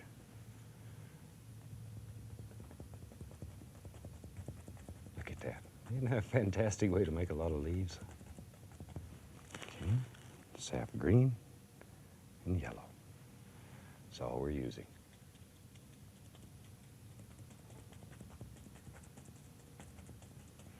Go. Now, if we wanted to put a little more detail in here, we can take a thin oil, mix it with some brown, and maybe just show a few little limbs here and there. Just some indications.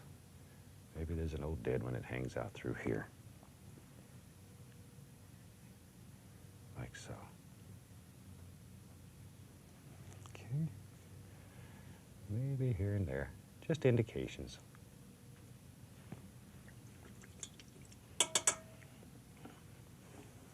Okay, now let's take and lay a little bit of highlight on these stones here. Just a tiny bit. Then we'll use the fan brush with a little bit of green and yellow and all the colors that we're using here mixed up, and just sort of bring all this together. Like that. Let's crease that right there. There, soften that, make it real soft. Now I'm going to take just a tiny bit of magic white and mix it with firm white. Just to thin the firm white down a little bit. And let's come right along in here and swirl that around. Like so.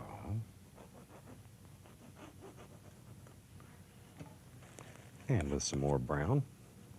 Oops, got a hair hanging there. And pull that right on down like this. And lay a little bit of highlight on it.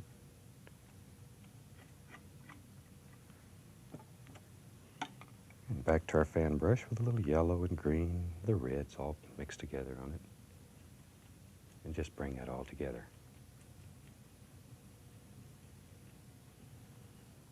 And we can take just a clean knife and lay a few little sticks here and there. You need these little sticks to show distance in the painting.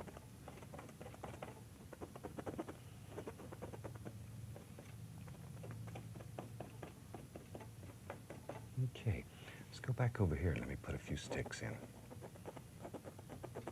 want to show distance here too. This is a fun little painting. It's a little bit different than a lot of the things that we've done in the past. But experiment, practice. It's unbelievable what you can do if you'll just take the time to practice a little bit, enjoy it. Just have a super good time. I'm going to push this tree just a tiny bit further back. So I'm going to put a bush right here in front. Push him on back a little bit.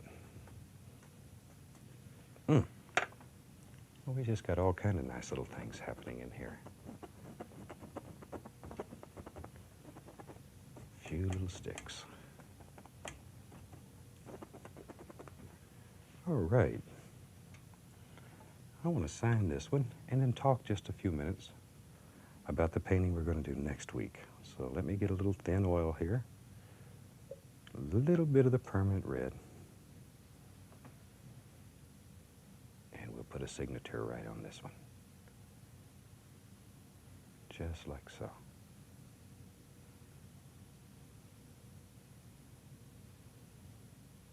Okay, there we are. Now, next week, we're going to do a fantastic painting like you've never seen before, I think.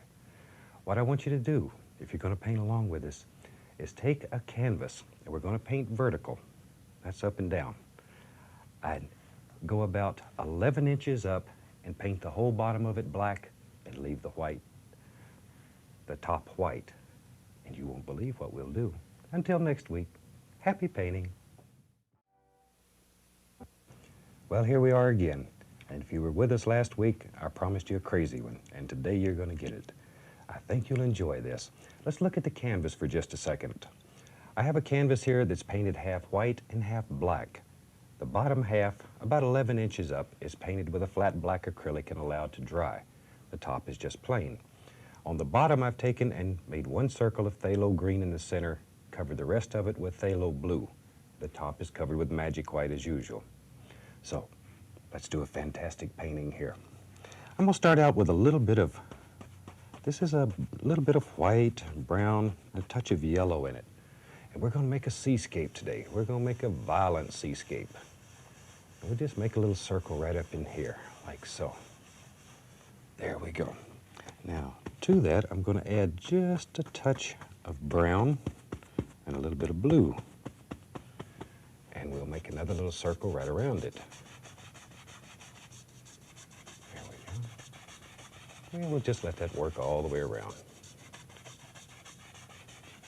And right down in here, I'm going to pick up a little bit of the blue and work that right in. Just a little bit of the phthalo blue that's bleeding off the black. There we go. Bring us right up to the first circle. And then in the very back, this is just brown and blue, just dark. I want a nice dark color back here. Maybe in this painting, the sun's sort of sneaking through the clouds and the big storm's coming. Okay, wash my brush.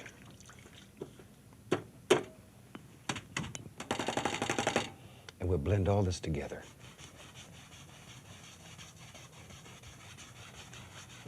Looks mean and dark already. Just blend the sky together. There we go. Now, right in the center, I'm going to take a little bit of the titanium white on the 1-inch brush, go straight into the canvas, and build a happy little sun back here. Choop. There we are. With a knife, we take off the excess paint, and we blend that together, just so we have the indication of a sun. Now we can start the fun. Let me get the brush clean and off we'll go. I'm going to use brown and blue, more brown than blue because it is much, much stronger.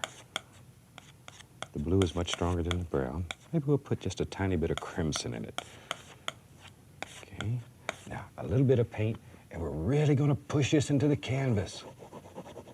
Get strong with it. Really, really push it into the material. Bend the knife, push it in. There. There's really not a great deal of paint on the canvas. It may look like it, but there's really very little paint. And it's pushed very firmly into the fabric. Okay. Now with a clean, dry brush, and be sure it's dry, we're going to start pulling that paint. There we go.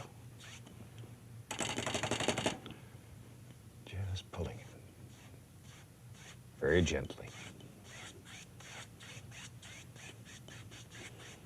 Okay. Now, that went so nice, let's go a little bit further. Still using brown and Prussian blue, more brown than blue. We'll make some almighty storm clouds in here. Ooh, it's big storms coming. There we go. All right, now, maybe there's a little happy cloud right down in here. Just grind this paint right into the canvas. Push it. Big cloud over here. There he comes. Really push that paint. Remember that you're the creator and this is your sea. You can do anything that you want to do here. And we decided we want to build an almighty storm today. There. Really work that paint in. Maybe, far back in the distance it's beginning to rain a little bit. Just pull that down. Make it look like there's a little rain way off in the distance. Now, with a large brush, I'm going to blend this a little just to pick up the excess paint. The more of this excess you can pick up, the easier it is. Don't want it to smear all over the canvas. Now, if you're doing this at home with us, be sure your paint is very, very firm. If you're using a thin, oily paint, I can almost guarantee you this won't work.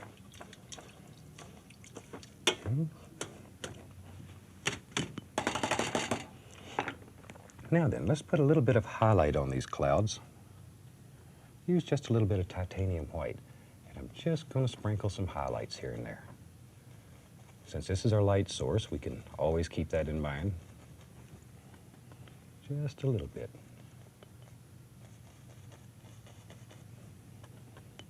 And a little bit over in here.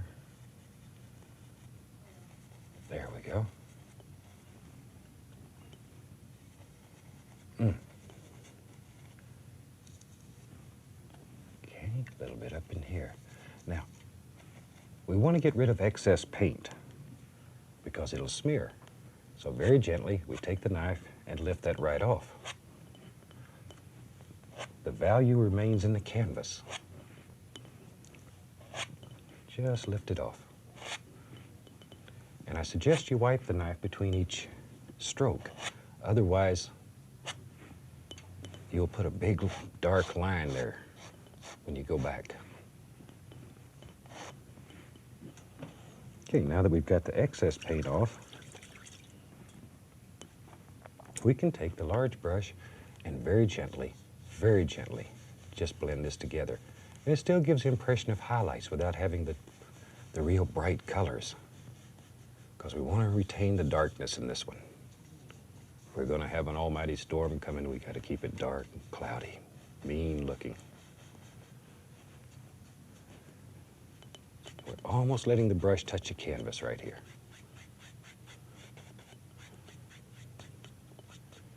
Just lift it, fluff it, blend it out. Now, a little more white. And right here, maybe there's some little clouds that just sort of float around here. There they are. Just let them fall in. With a large brush, very gently, I'll blend those. And maybe you want to push them even farther back. If you do, put some more little clouds right here in the front. And you can just push those farther and farther back. Creates a lot of distance in your painting. So many techniques are very flat. This has tremendous depth in it. And our rain way back in there. There we go, a little bit of that blue. Okay, maybe another happy little cloud. Just keep building depth in it.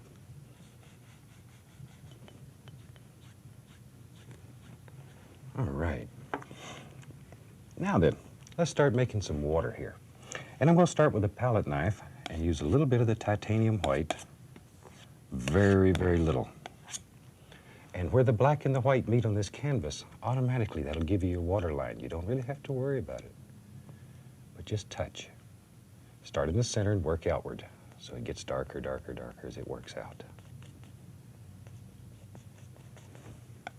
And here all we're doing is laying just a little paint on the canvas. There we go.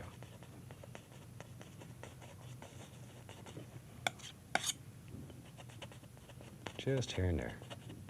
We're not too concerned about it yet. Just let it fall wherever it pleases. Okay. With a large brush, clean and dry, just go across. And we just blend all that together. Now I'm going to take a little bit of the cad yellow, very, very small amount, and a little bit of white mixed together. And right underneath here, put just a little touch of yellow, just to make some pretty little reflections there.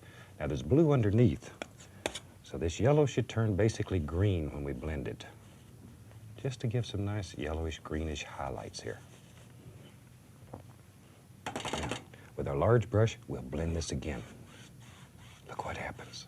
Ooh, son of a gun.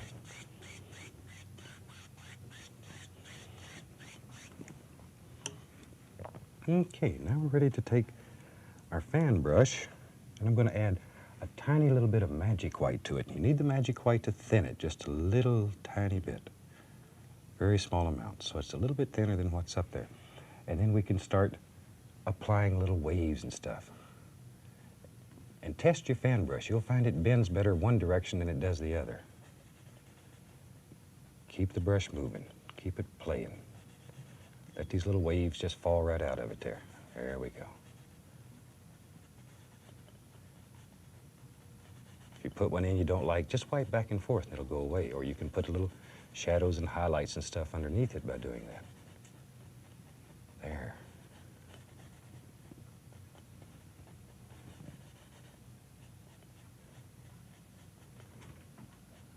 And as we start getting closer, we begin putting just a little more detail here and there.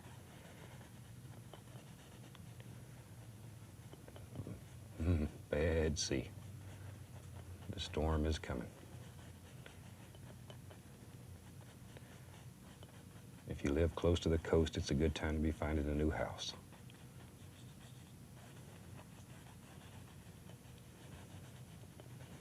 Just let that fan brush work and play in there. Choppy little waves.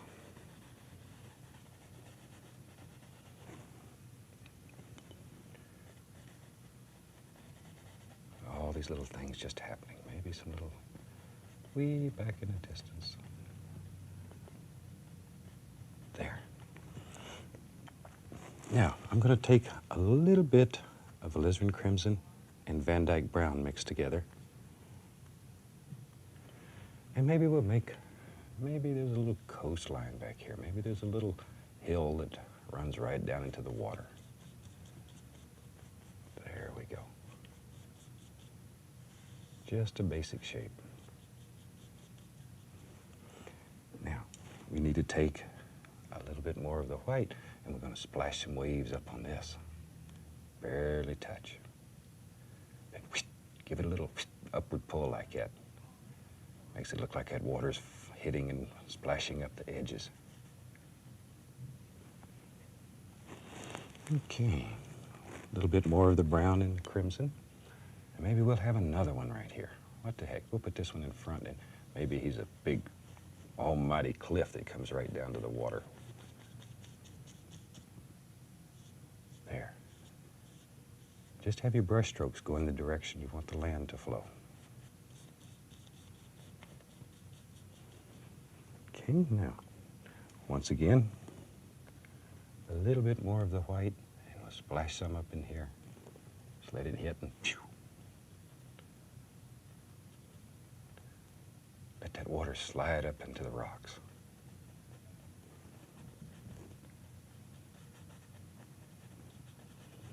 There we go. And over in here we need some happy little things that are happening.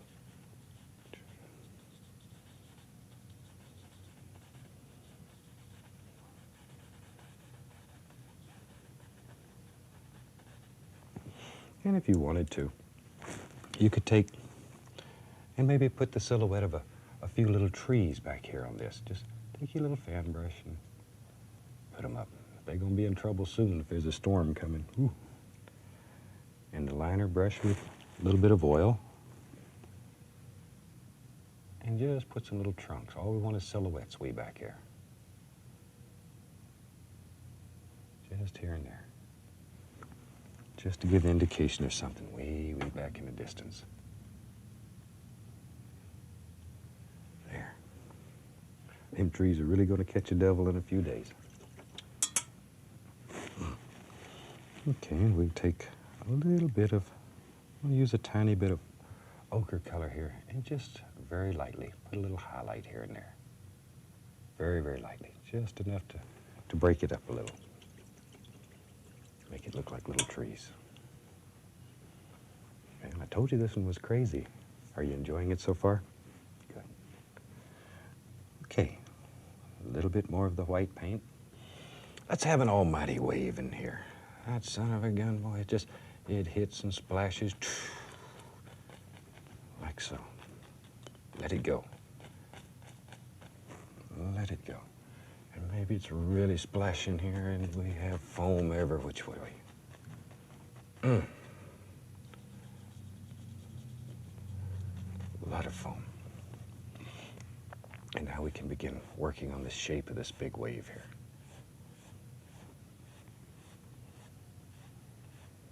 It's really a big wave. It's just piling up, getting ready to crash on some rocks.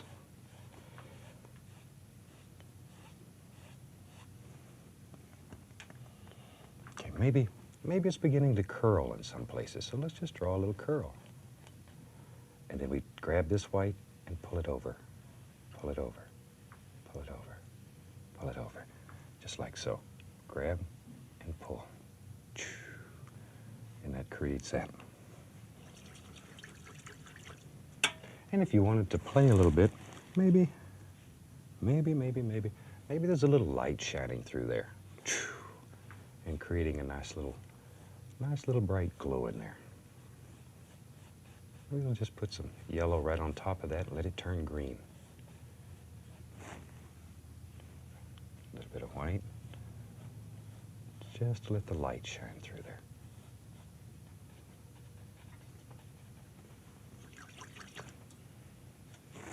Okay, back to my white. There we go. Yeah, these strokes are most important.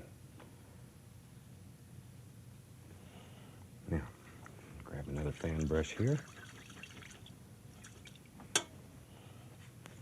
A little bit of the straight blue, and I'm going to darken right behind this, just a touch. Tiny little bit. Just darken it up a little.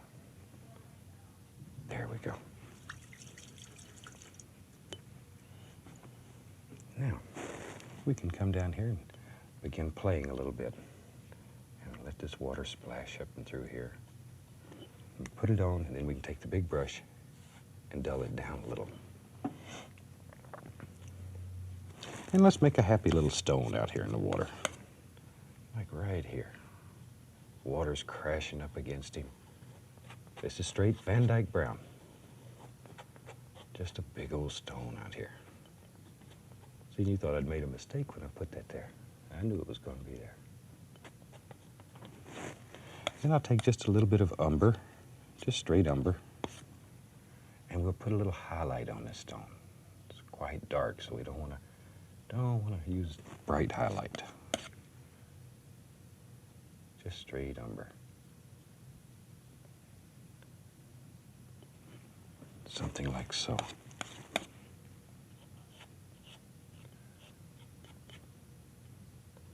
There. Nice rugged stone. And we need some water that's splashing up on the stone here. Let that water run down it and follow right up the wave.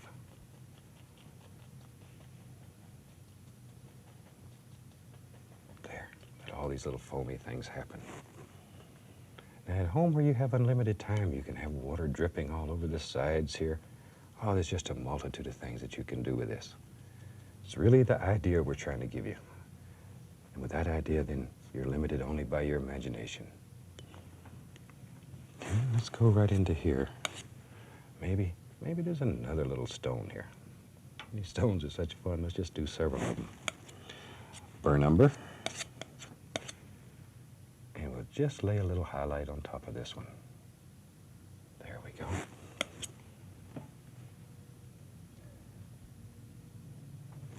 Almighty stone. Okay, now we need a little bit of water splashing around this one. Maybe there's even a little over here. And once again, make it look like it's running right up that.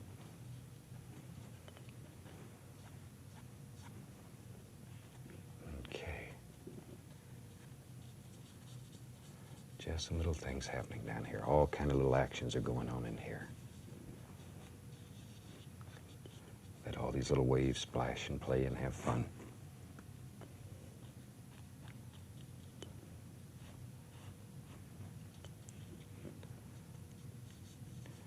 If you're painting along with us at home, I bet you never believed you could perform this. You could do a seascape like this in just a matter of minutes. Think what you could do if you took your time. There's really no end to it. Okay, now we'll just lift up a little bit, just to quieten that down a touch.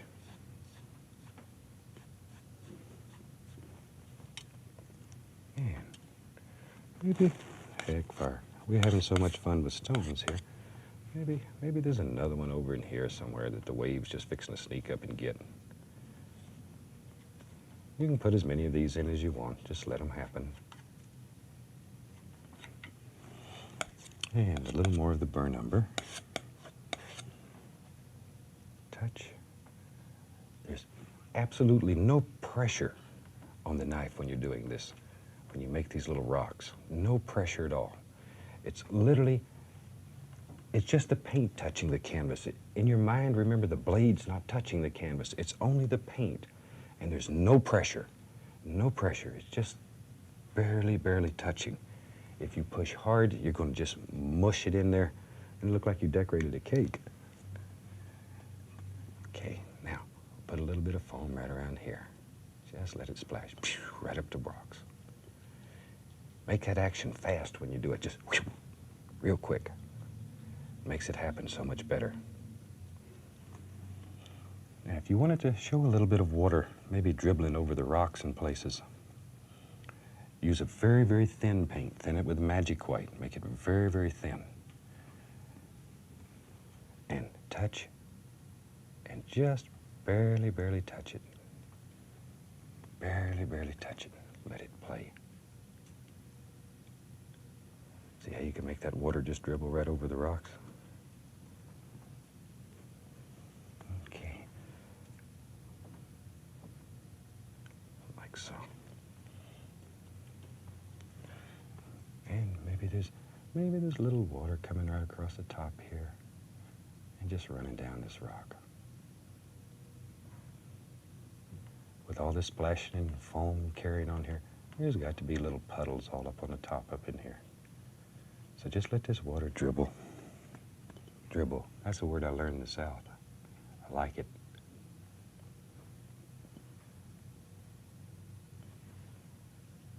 We've been doing a lot of classes for our friends in Florida, and they are fantastic people. We have really enjoyed being there.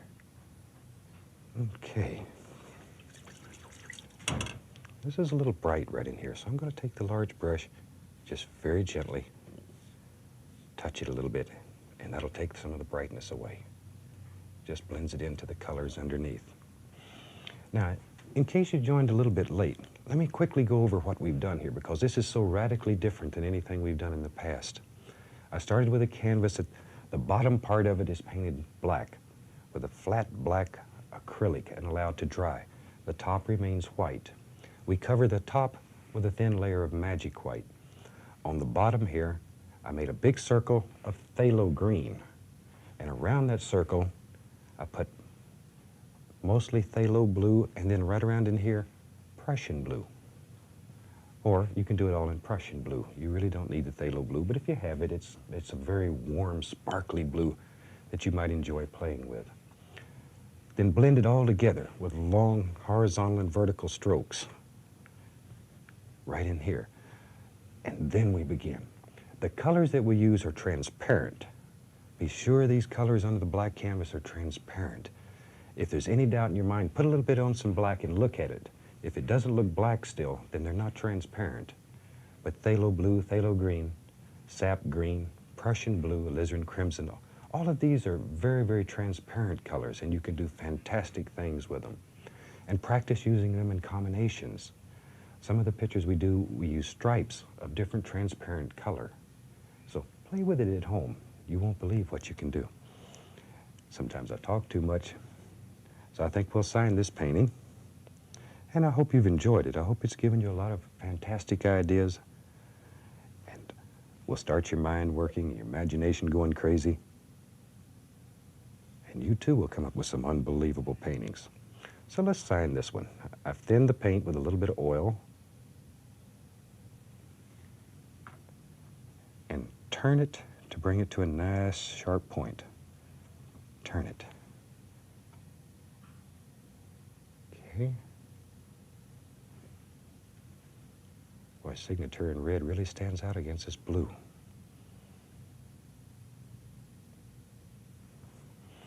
But now, once again, we've mentioned on other shows, let us know what you want to see.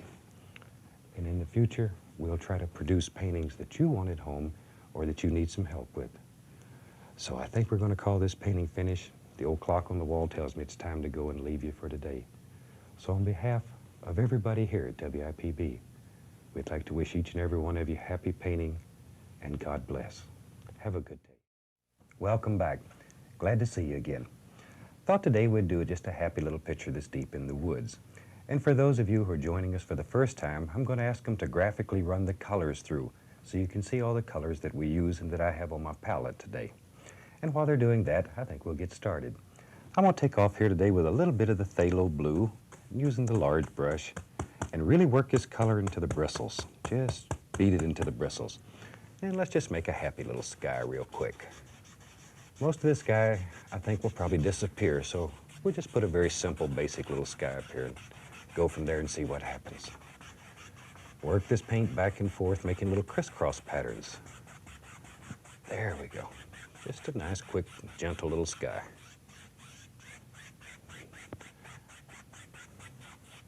Now, without cleaning the brush, I think I'll just go right into some Van Dyke brown. A little bit of burnt umber, just mix it on the brush. And some sap green. Maybe a tiny little bit of Prussian blue. Just very dark, nice colors. And let's just go right in here and begin dropping in some happy little trees and bushes, and let's just see what happens. Just let them flow off your brush. Look at there already. Already we got all those good things happening. Maybe there's a big one over here.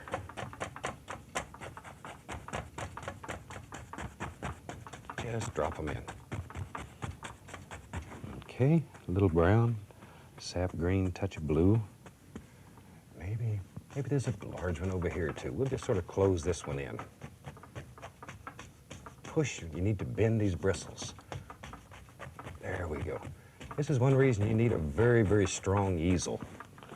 And if you've noticed the easel that I'm using here, it's made from a platform ladder that you can pick up at most any hardware store, or you can use any type of ladder.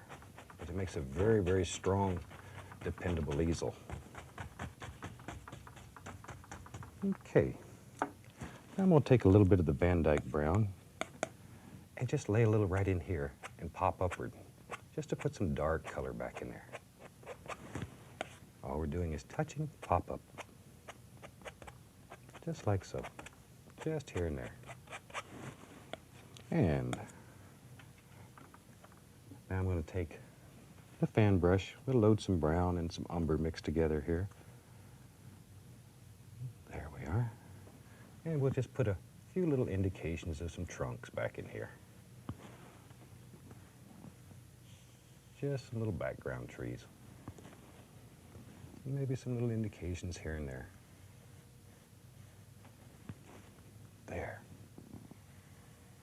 Oops, there's one that's nice and crooked. Hate for them all to be straight. Maybe a fisherman kicked that one when he was just a little baby and he's got a little crook in him. There we go. Just here and there. Drop in a few of these little trunks. All right. Now we can take the 1-inch brush, add a little bit of magic white to it, and let's begin highlighting these. And I'll use a little bit of cad yellow, a little touch more of the magic white. Cad yellow and some sap green. Yellow and green mixed together. Mix it on the brush so you have a multitude of colors happening in the brush. Okay, now we can begin highlighting some of these. Just touch, let all those little leaves just come right off your brush. There. Hey, maybe a little on this little tree. And now I'm beginning to add just a tiny, tiny bit of ochre to it, yellow ochre, just to change the color a little bit. And at home you can do these in any color that you like, any color. It's really the technique that we're trying to teach here. These colors stand out very well on television, so we use colors that are quite bright. But you can use very subdued, quiet colors at home. Whatever makes you happy, because this is your world. Add a little touch of permanent red to it now. Just to change the flavor. There we go. Okay. Let's get a clean brush. A little bit more of the yellow and the sap green. Once again, mix it on the brush. And we'll go right in here and, oh, look at there. Nice little bush happening right there. All kinds of little things going on in the background.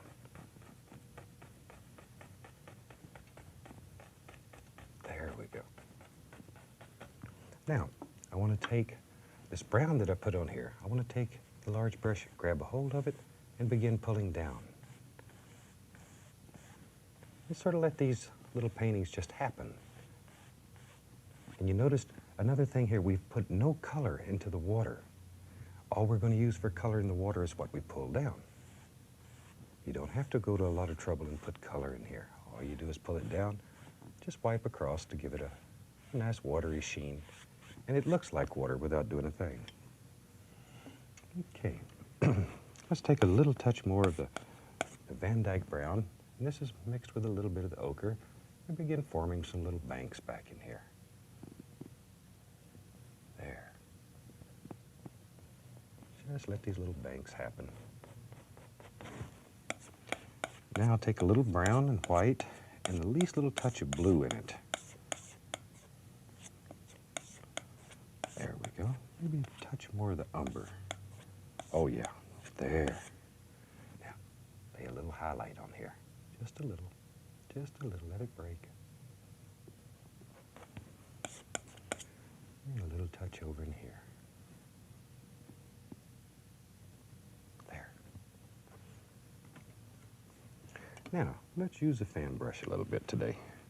I'll use a little bit of the yellow and green that's laying down here, and we'll begin popping in all kind of little grassy areas. Just let them run right on back into the deep woods here. Very soft, very quiet. There we go. Look at the depth in there already. And we really haven't done anything. We didn't paint any water. It just happened. We really haven't done a great deal. There. Okay, now I'm going to grab the bottom of these to clean them up and also to create reflections. Pull across.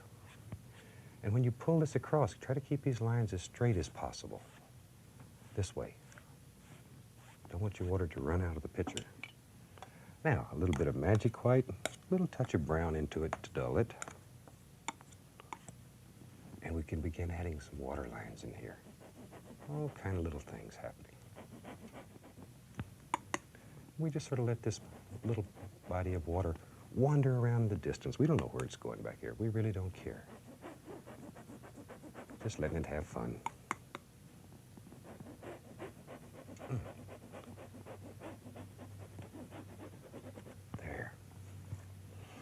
Okay, let's take a little more of the white, magic white, a little yellow ochre, maybe a little touch of the permanent red into it. And let's put some highlights on this little tree. Ooh, those pretty. There we go. Just let them run right out of your brush. They hide in there. Sometimes you have to just push them out. But they're in there. Okay. Now, let's take a little more of the brown and ochre mixed together. Van Dyke brown and burnt umber. And begin making some more land masses right out through here.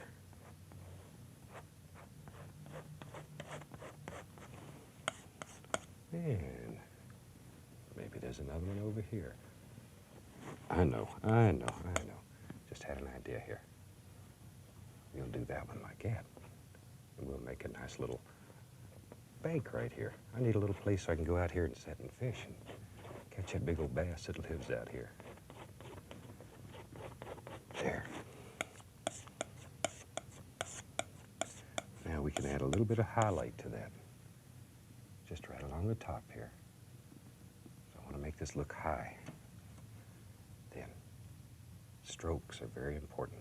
The angle of the strokes here. There we go. Knew you could do it.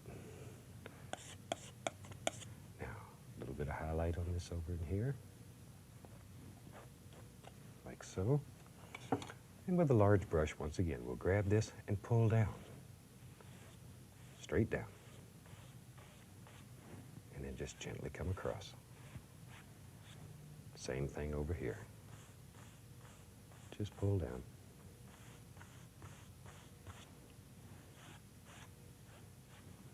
Okay, now, I'm going to firm this one up a little bit. He got a little weak on the end, so we'll just firm him up. A little touch of highlight on him. Let a little light play through there and strike him. A little water line.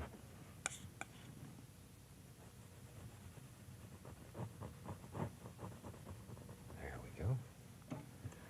Now, you can, right there. Just bring it right on down.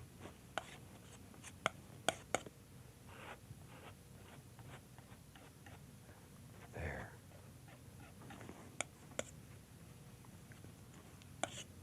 A little bit of highlight.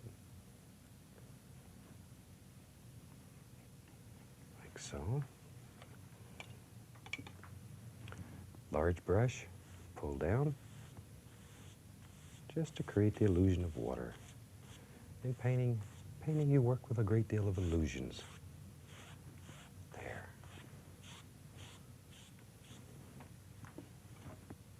A little bit of the magic white, make us a water line.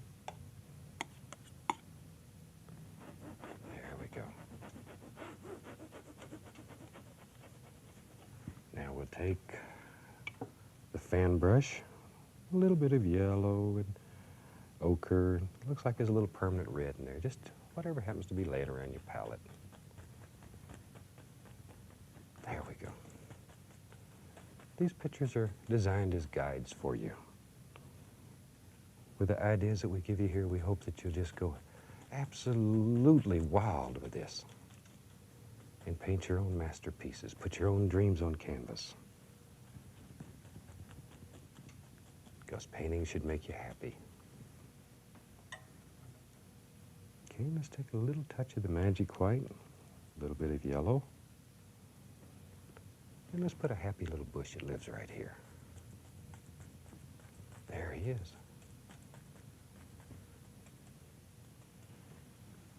Okay, and we just sort of bring this together back here. I want a little darker paint in there so it looks like it's going back into the woods.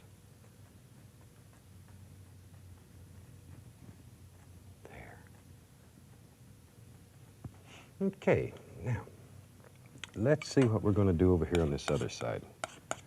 Maybe there's another little projection that comes right out here like this. Who knows?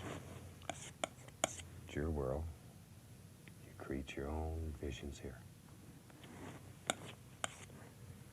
And we need something for it to set on.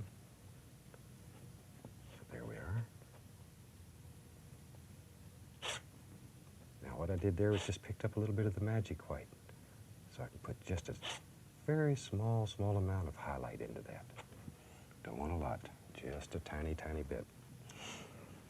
Okay, now we'll take the large brush, grab the bottom of it again, and pull down. Always need these reflections. Then come across. And let's put some little water lines underneath these. There we go.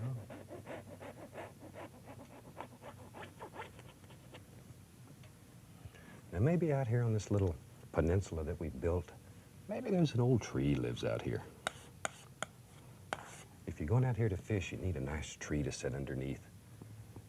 Keep the sun off your head.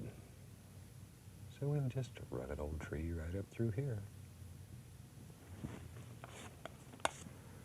Let's give him a other side here. There. Trees need two sides.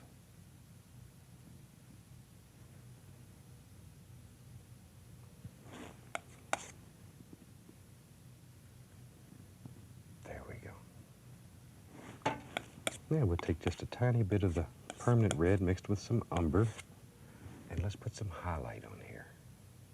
Just touch and pull the knife up. There we go. A little bit up in here, like so. And let's put a happy little limb out here. Maybe that limb goes out like that. There, and drops back into the painting. Who knows? Just drops right back in. There. A little bit of highlight on the limb. Okay.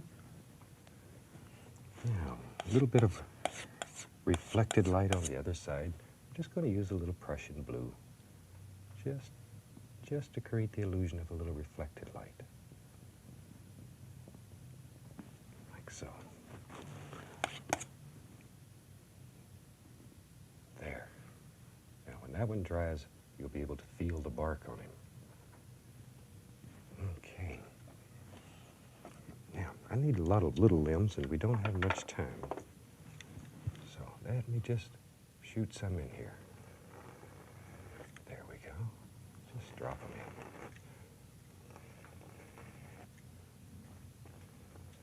There. Just put them in. Maybe there's a little one that comes right out here and lives right out through there. Now when you're doing this at home, use a liner brush with a little bit of thin oil. And let's try something a little different today. Maybe we'll put highlights or leaves on here just using the palette knife. And we'll take a little bit of sap green mixed with some ochre. Just mix it till it's marbly. There. A little bit of paint on the knife, and we're just barely going to let it touch the canvas. Just barely touch. Then we can drop some little brighter highlights on there so they stand out a little. Barely let it touch. Just about touching the canvas with it.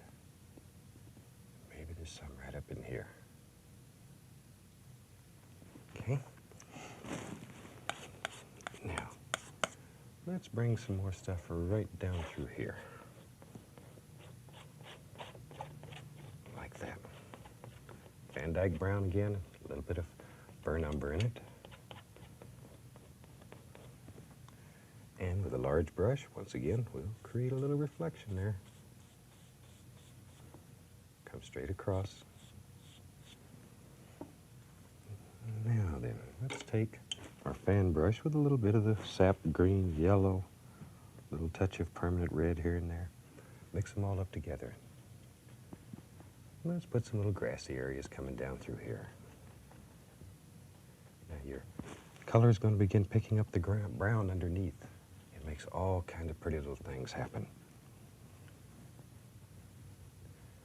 Just let it happen. Don't fight it.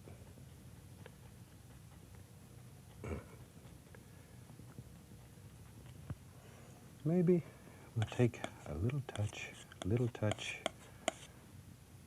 of highlight, just lay in here. And then we'll run grass around that highlight. Want to keep this part quite dark. Don't want it to get too bright on us.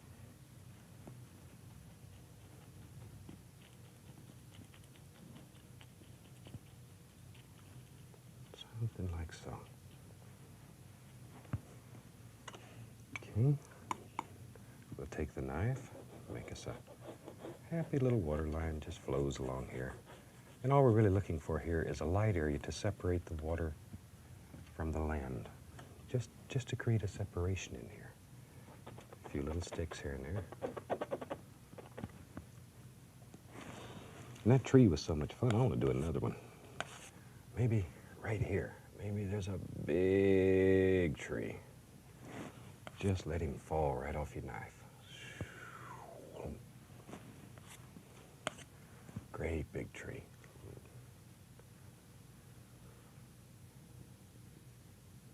There we go. A little bit of the permanent red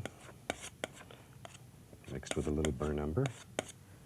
And we can drop some happy little highlights on this tree.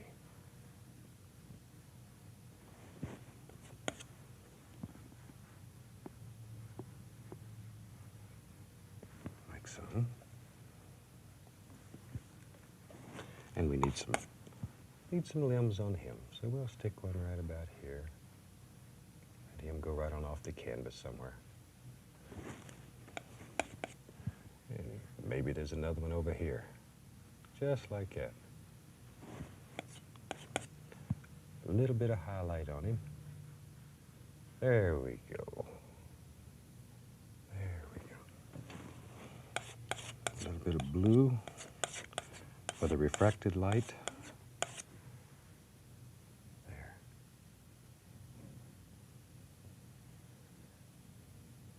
Just a little, just a little. Now, back into the brown and just begin dulling it, working it together. Okay. Yeah, maybe here we'll make some brighter colored leaves on this one. Use some permanent red. And just indication that there's some leaves up in here. There. How's that? And maybe there's a little limb that comes right down through here. Just let these little limbs wander everywhere. They're really pretty. Maybe over in here. Okay. A little bit more of our color. Barely touch your canvas. Barely touch the canvas.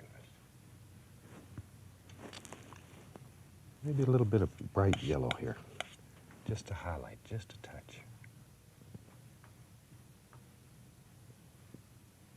There we go. Okay. Let's go right over here. And maybe we'll put just a small little one right here in the foreground.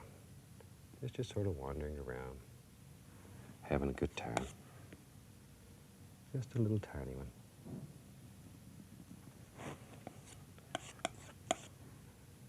A little bit of highlight on him. There.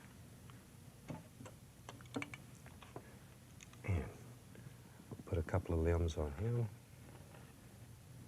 Just here and there. A few of them will show.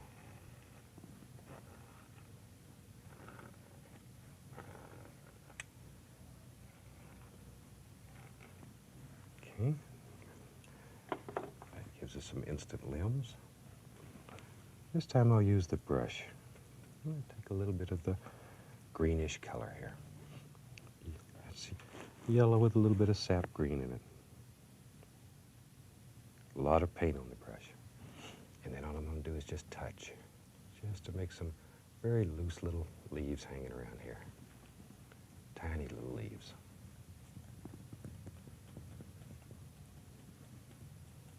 Okay. Like so. Maybe something growing right down at the bottom.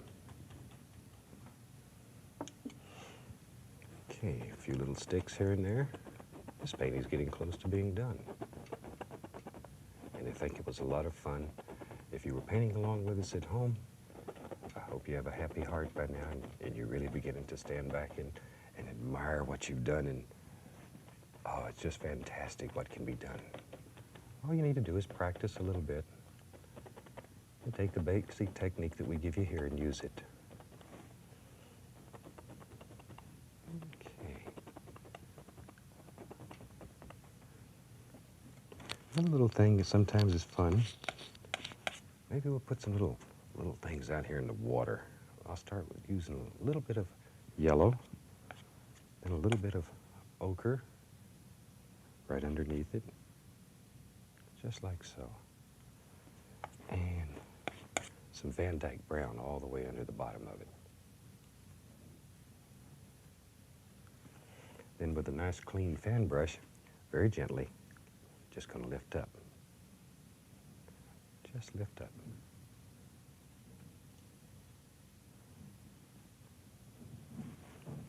There we go, just lift it up. Let all these little things happen.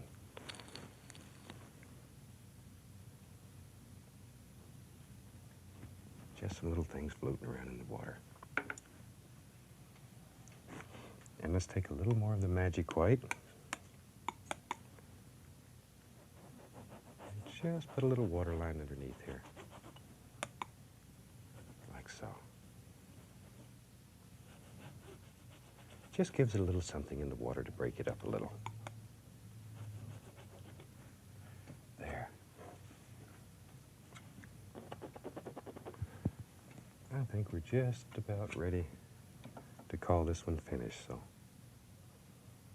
let me get a little bit of thin oil here, and we'll sign this one.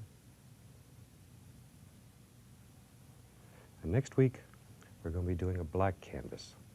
So you can pick up one at your local art store if you're preparing it yourself, paint it with a flat black acrylic, and allow it to dry. And next week we'll do a fantastic picture. So until then, from all of us here, God bless and happy. Welcome back. Thought today we'd do a black canvas that has maybe a happy little waterfall and a bubbling little stream running down through it. Now I went ahead and prepared the canvas to save a little bit of time. If you're doing this at home, this is a black canvas that's painted with a flat black acrylic and allowed to dry. Then I've taken and made a circle here of alizarin crimson. The top is Prussian blue, and the bottom half of the canvas I've covered with a layer of blue and Van Dyke brown, Prussian blue and Van Dyke brown, and then just wiped it all together. So let's make some happy little clouds in the sky. I'm going to start with a fan brush and a little bit of titanium white. Very small amount. And we'll begin building some happy little clouds here.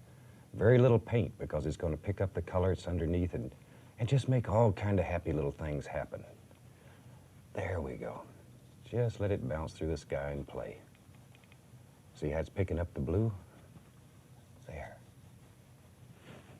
Okay, now maybe there's another little cloud right here. Just let these clouds just float around wherever you think there should be one. Okay, there we go. And just let them feather back. Okay, now with the large brush, I'm going to very gently blend the bottom of these clouds out. Okay, now we'll do this one. Just the bottom of the cloud. We don't want to touch the top yet. And then we'll fluff it up a little bit. And then just gently blend it. Super nice little way to make clouds. And we'll put a few more little clouds in here. Maybe there's one right here. Just floating around. Now these black canvases are so much fun. We've done quite a few of them on this series because we've had so many requests for them. There we go. Just let him float around the sky. blend it out, not touching the top of the cloud, just little circles, little tiny circles. Fluff it up a little bit, then blend it out.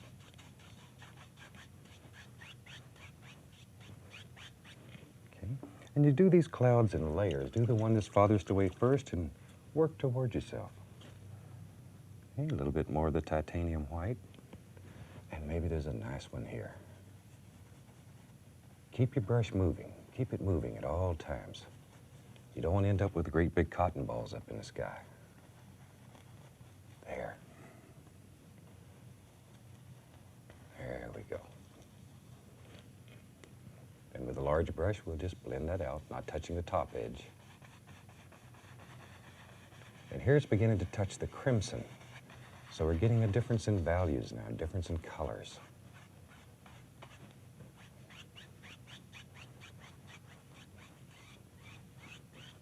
Okay. Maybe one more little cloud. A little fluffy one right here. Okay. There we are. That gives us a nice little cloud. We'll blend the bottom of it out. Okay. Then blend it out. Super simple, nice little way to make clouds. And the black canvas works fantastic. Now I'll clean the brushes.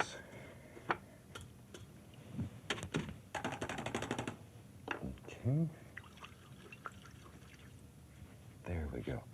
Now let's make some little evergreens back in the distance here. And for that, I'll take some Van Dyke brown, a alizarin crimson, and a little touch of Prussian blue. We're looking for a color that looks black here, very, very dark. Load a lot of paint into the fan brush, just load it full. There. And we'll just make little indications of trees way back here in the distance. Touch the canvas and go downward, just so we have silhouettes. There we go.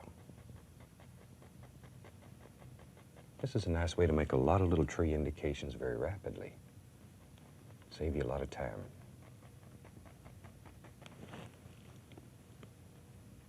Okay. And we can put a little detail here and there on some of them. Maybe they're a little larger. But mostly just looking for indications.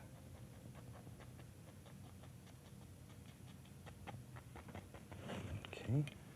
Now, let this come right down the hill here. Just like so.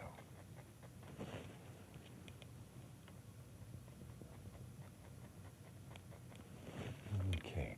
Now maybe over here there's a nice one, bigger one. Some little ones beside him. This is your world, so let your imagination go crazy. Whatever makes you happy, you put in your world.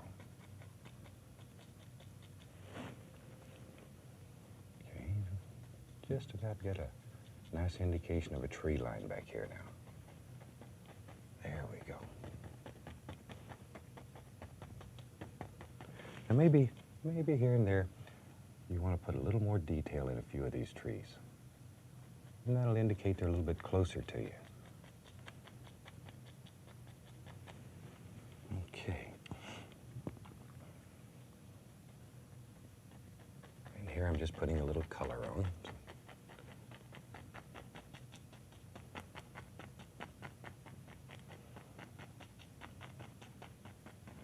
Okay, now let's start and make a little tiny waterfall that's far off in the distance. I've added a very, very slight amount of magic white to the paint, just to thin it a little bit. And maybe my waterfall will be here and we'll have a babbling little brook coming down. So let's start right about here and go across and let it fall. Just across and down. Try to do that in one stroke so the lines come all the way down. And then we'll begin putting some little foamy things where it's hitting here. Let it begin working forward. There we go. Just all these happy little things happening in here. Okay. And once again, I have a very small amount of magic white mixed with my titanium white, just to make it a tiny bit thinner. There we go. You know, when you have a babbling little brook running down through here, a lot of times you have little tiny stones under the water where the water will hit and bounce and play. There we go. You might not see that stone, but he's there. Just create some interesting little things in here. And the water hits and plays and bounces around. Maybe there's another little stone right here.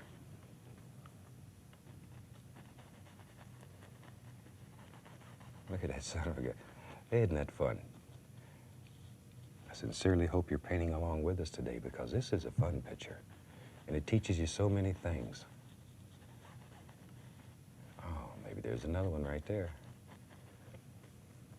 Just let your imagination take you wherever you want to go.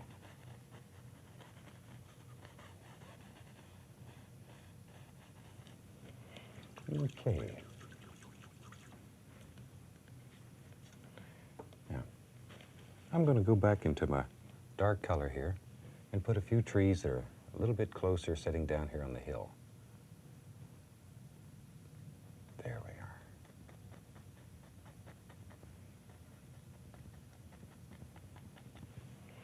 we are. Okay. Now let's take a little bit of cad yellow and sap green mixed together. Maybe we'll put a tiny bit of ochre in it too, just to dull it down a little bit. There we go. And let's have some grassy little areas coming down through here. Just touch, push, make the fan brush bend upward. I want to create the illusion of a hill coming down. There we go. Don't let it get too bright on you.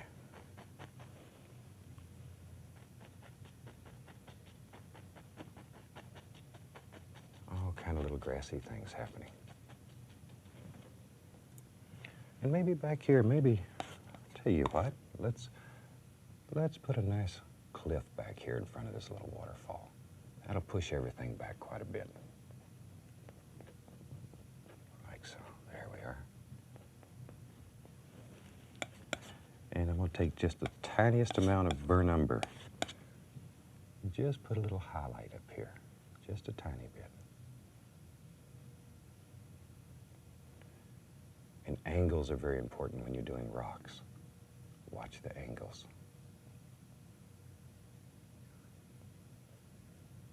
There. Now that sort of pushes the waterfall back a little bit further. Creates a little more distance, a little more depth in the painting. And then we can put some happy little things going right up the side here. And just let them fade right out to nothing. We go.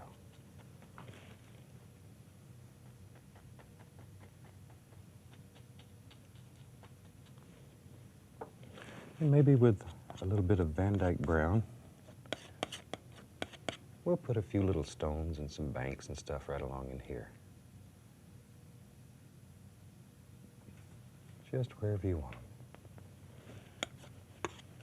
them. And I'm going to highlight those with burnt umber. Just a little bit.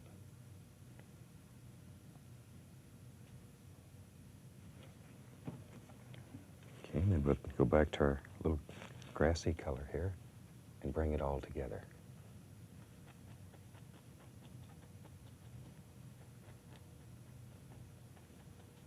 Okay. Now let's come over on this side of the canvas. And I'll use a 1-inch brush. I'll be a little bit faster. And we'll take some Van Dyke brown, a little crimson, tiny bit of blue, and we'll put some happy little things happening over here and begin closing this little waterfall in.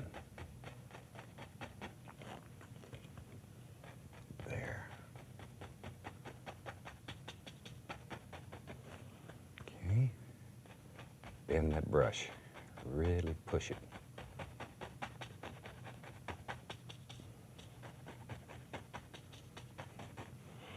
Now,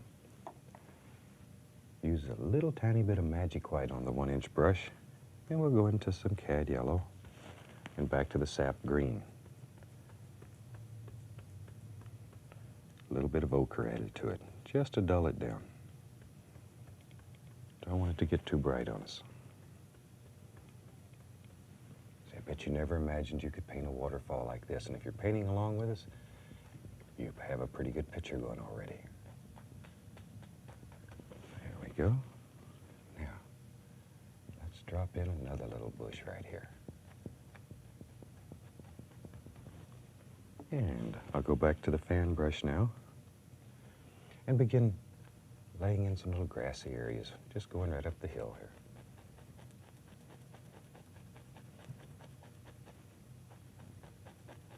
Make that brush bend upward.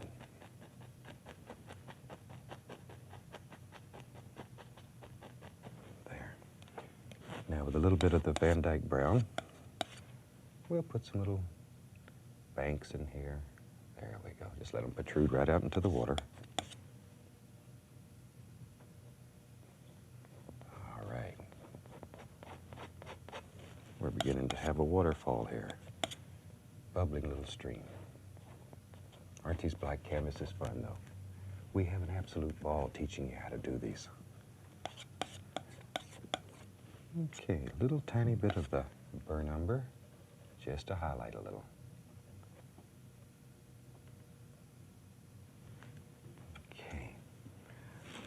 Back to my fan brush, and we'll bring all this together.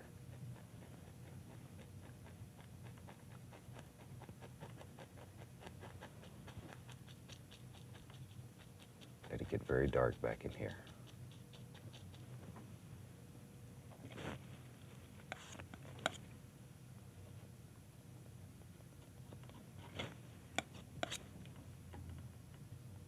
There. Okay, now, bring this together, and we'll be ready to play some more here in the water.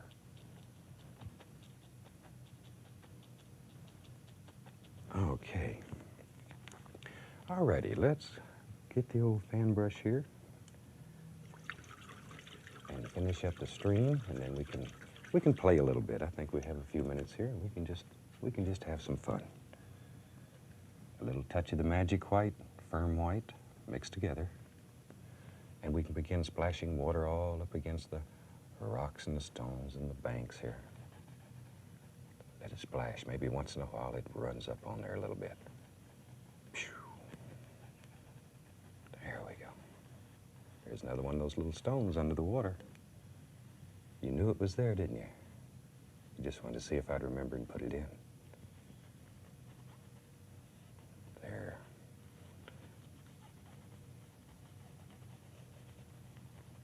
Look at all the actions happening in that water. That's what makes this so much fun.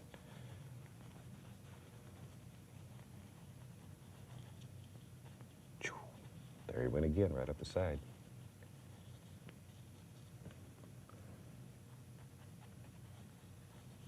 All the little actions in the water. Moving water is something we avoid so often, and it's so much fun. But it's like everything else. It takes a little bit of practice. And turn your fan brush from one side to the other. You'll find that one side bends better than the other one does. And you'll have to experiment. Every single fan brush in the world has its own personality. You have to make friends with that little rascal. I'll tell you what.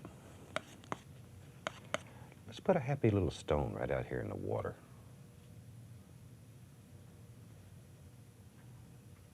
At least one. If we have time, maybe we'll put a couple more in. That was Van Dyke brown, and now I go back to the umber. Put some little highlights on it.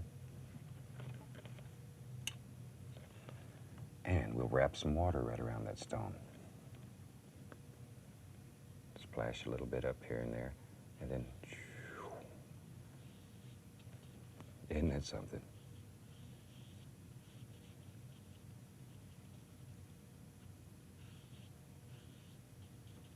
There. As I say, after all these years of painting, it still fascinates me that this works like this, and it works for people who've never painted.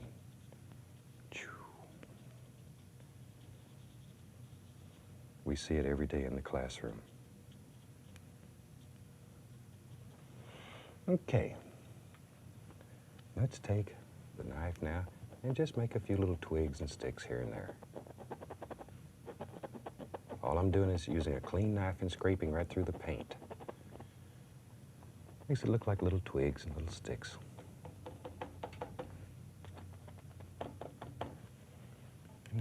Okay, well, you feeling brave today? Let's do some crazies. I think we have time here. I'm gonna take some Van Dyke brown on the knife. Get a lot of Van Dyke brown. And maybe there's a great big tree that lives right here.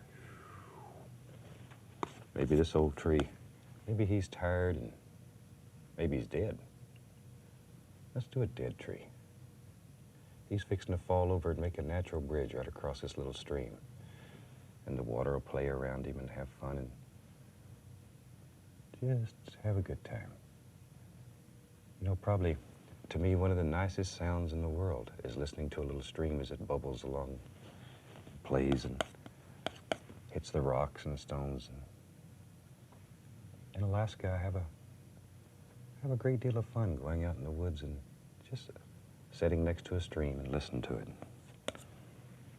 Okay, and let's take a tiny bit of permanent red and some burnt umber mixed together.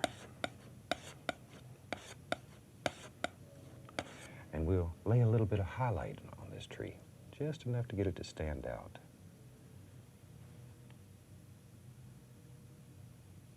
There we go.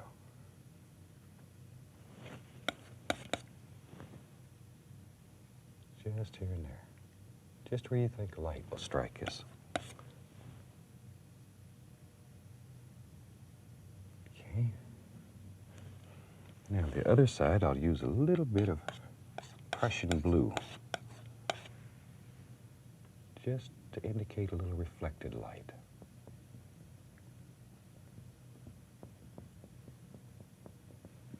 Just a little bit. And all we're doing here is touching the canvas and allowing it to pull the paint off the knife. It's like taking the bus and leaving the driving to us. Let the knife do the work.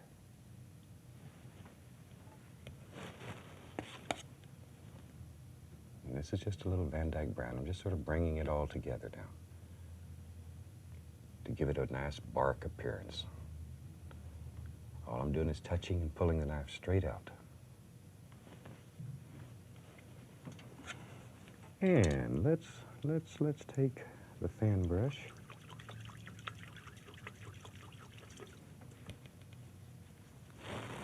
And let's take a little bit of the Van Dyke brown. A little bit of umber mixed with it. Just mix it on the brush. And let's put a few, if this is a dead tree, let's put a few limbs hanging here and there on it. Just touch and let the fan brush go. Just touch straight on. Maybe there's a big old limb hangs way out like that. Make him a little bit wider. Gotta make him strong. There we go. And, oh, here's one right here. I see him. Maybe he sort of curls around. Like that.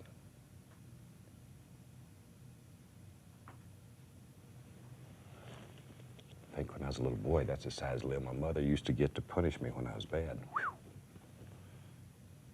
Actually, I was raised in Florida, and my mother used to use palmettos. And if she sees this, she's going to kill me for telling you. But she knows that she's my favorite lady in the whole world, so I think she'll forgive me. There. Just a few little limbs here. Maybe there's one we can't see. It's on up here on the tree. Can't see where it starts, but it just sort of hangs down here. Give him a little arm. Now, clean the brush. And I'll take a little bit of the permanent red and burnt umber mixed together. And we'll highlight the limbs a little. Just touch. And follow your limb right on down. Like so. Burn umber is a beautiful color.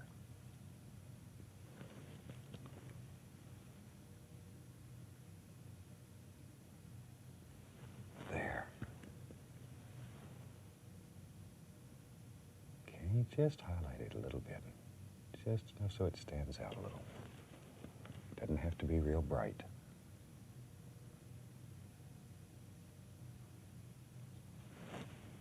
Okay. Little touch over here. All right. Now, just take a little tiny bit of the yellow and green and put some little grassy things around his tree's foots, just to bring him into the painting a little better. Let him sit up here. And maybe we want to put a little tree on the other side too.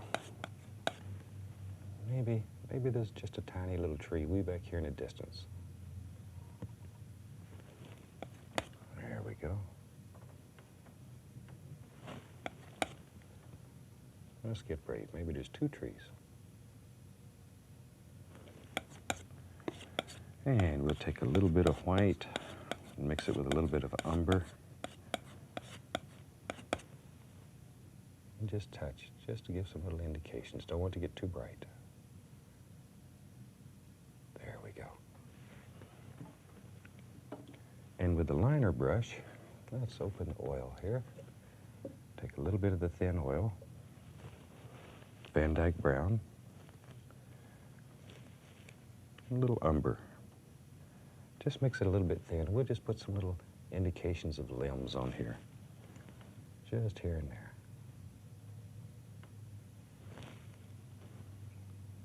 Like so. Just here and there. Now I'm going to take a little of the magic white, a little yellow, a little tiny bit of ochre mixed with it. Load a lot of paint into the bristles. And we'll just drop a few little leaf indications on there. Just here and there.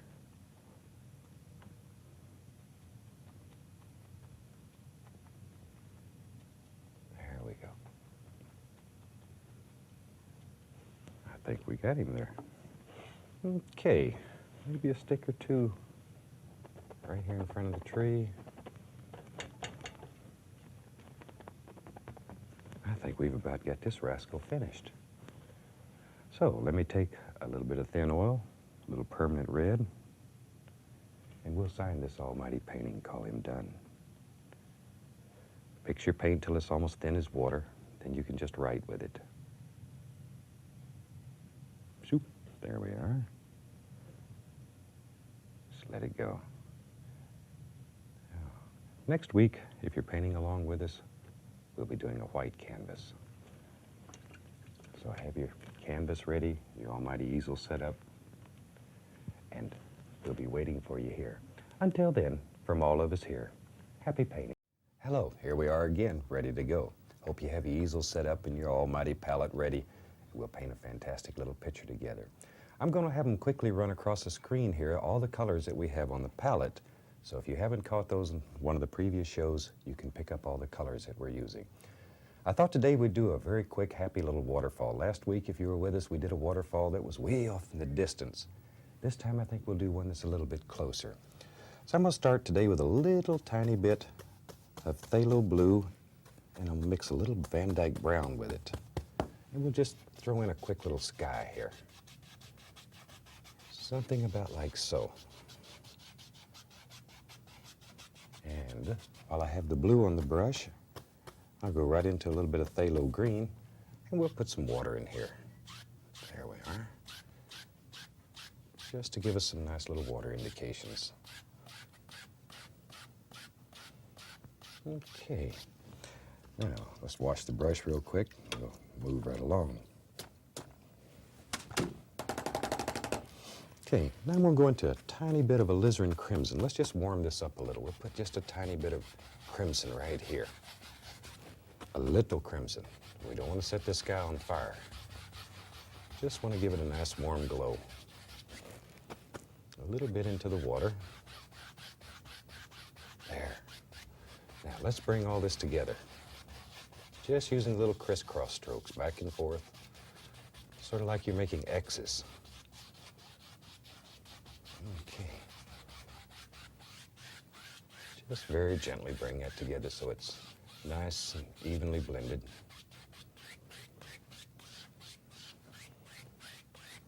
Okay, let's take and let's put a little mountain way in the background. I use a little bit of Prussian blue, Van Dyke brown, a touch of crimson. We'll have a little mountain that's way back in the distance back here.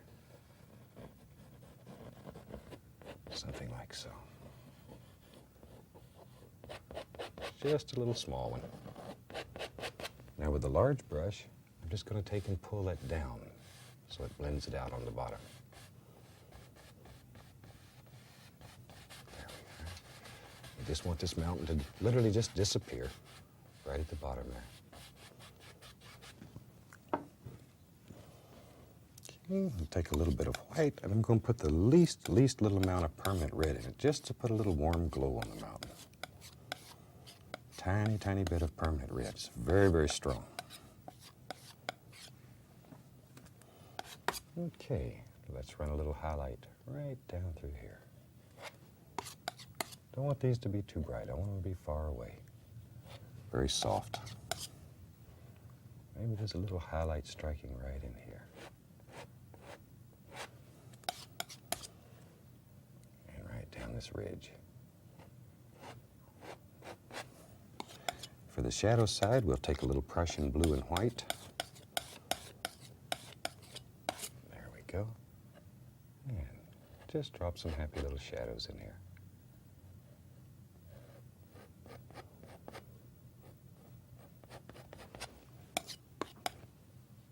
And we'll just let this one wander around and play here a little.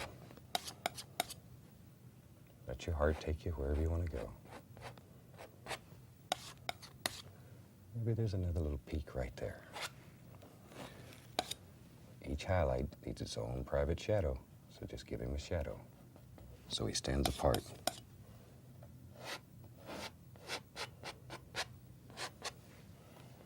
Okay, with a clean dry brush now, I'm just going to tap the bottom of this just to create some mist. Over here we'll follow these angles, then lift upward. This one to be very soft, very far away. Okay, now let's take a little bit of Prussian blue, Van Dyke brown, a little tiny bit of sap green. We just mix it on the brush, put a little white with it. Let's make a happy little foothill that comes running down here. There he is. Just let him wander down here and have fun.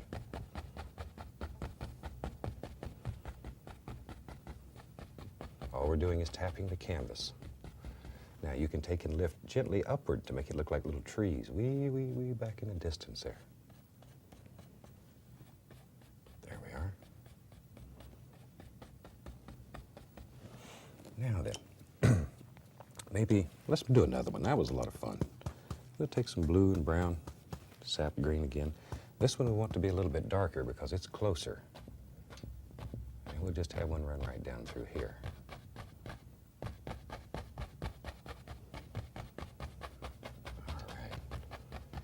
It creates a lot of depth in your painting.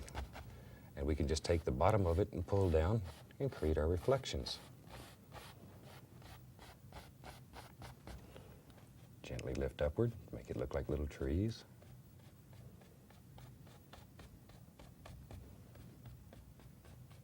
There we are.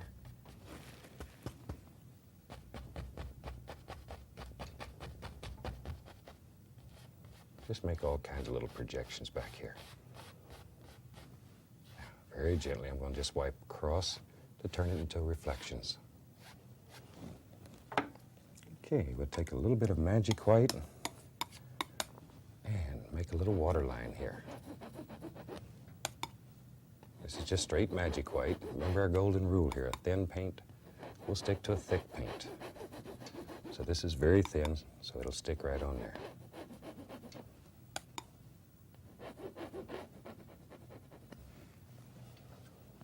Okay, let's dull that one a little bit, too bright. And a little bit right out here. Now, we could take a fan brush using the same dark colors, blue, brown, little sap green, and we could just drop a few little indications of trees back here. Maybe these are a little closer, just like so. Don't want to get too much detail yet.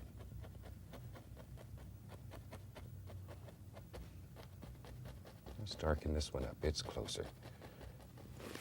Then, with just a little tiny bit of yellow on the brush here, I'm just going to put a little highlight so it looks like this is beginning to get close enough that we can see things. Just here and there, very little.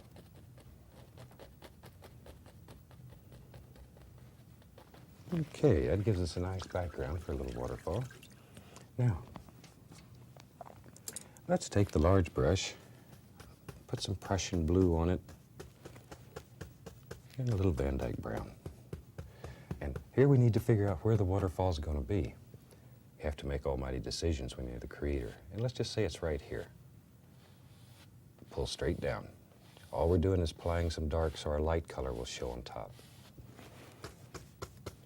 And let's throw some down in here.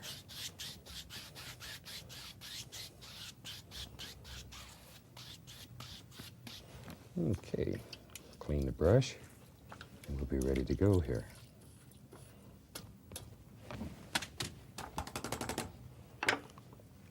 And we'll use the fan brush and take a little tiny bit of the magic white and add 2 firm white. Thin paint will stick to a thick paint, so I've thinned it just a little bit here. And we'll put some little ripples in the water. Just touch the canvas. Now, to make the waterfall, pull the brush straight and let it fall. That's all there is to it. Straight, fall. And it'll pay you to wipe the brush in between because you're going to pick up a little bit of that blue.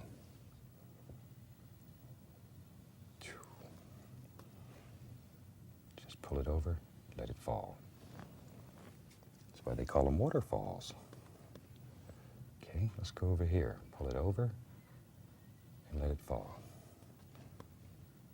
Over and it falls. Wipe some of that blue off the brush and over and fall. And that's how easy it is to make a little waterfall. Now, with a little more of the magic, a little more titanium white, we can begin letting it hit and splash and have all kinds of little fun things happen down here. Okay, now, we need to determine what's going to contain this water. So let's take Van Dyke brown, just straight Van Dyke brown. And we'll begin building some little cliffs and rocks. Something's got to contain this. Be sure your rocks are higher than the waterfall. One thing that you have to remember, water is probably the laziest thing in nature. It will not climb a rock just so it can fall and be pretty for you. It'd be nice if it would, but it won't do it. All right, let's just fill this in with a lot of Van Dyke brown. And over here, let's come right along like this. Let this big old stone just play there.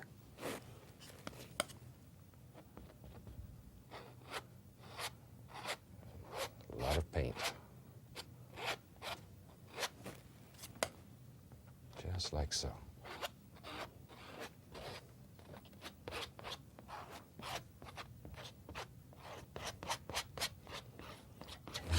We want to make these stones look flat on top.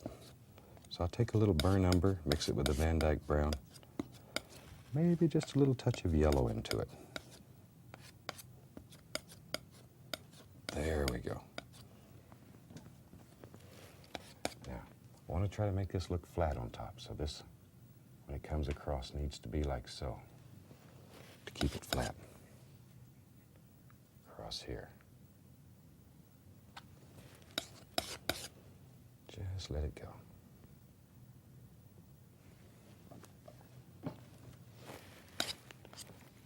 Let's see, Van Dyke, burn umber, yellow. Let's have this one just sort of come around. There. Okay. Now, angles. Most important thing here. Bring these angles down.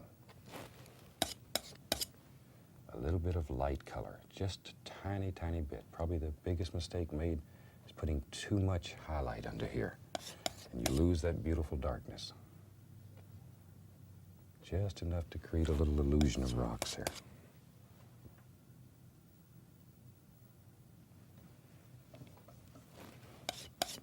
Okay, a little tiny bit over here, and you can do this like so every once in a while, just to break it up a little.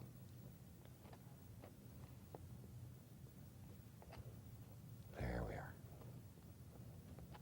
Angles, so most important. Now let's play with the water a little. Maybe it comes up in here and splashes and has fun. A little more of the magic white. Be sure your paint's a little bit thinner than what's on the canvas already.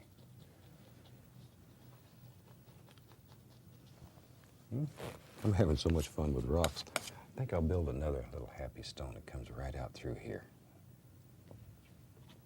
Just using the Van Dyke brown.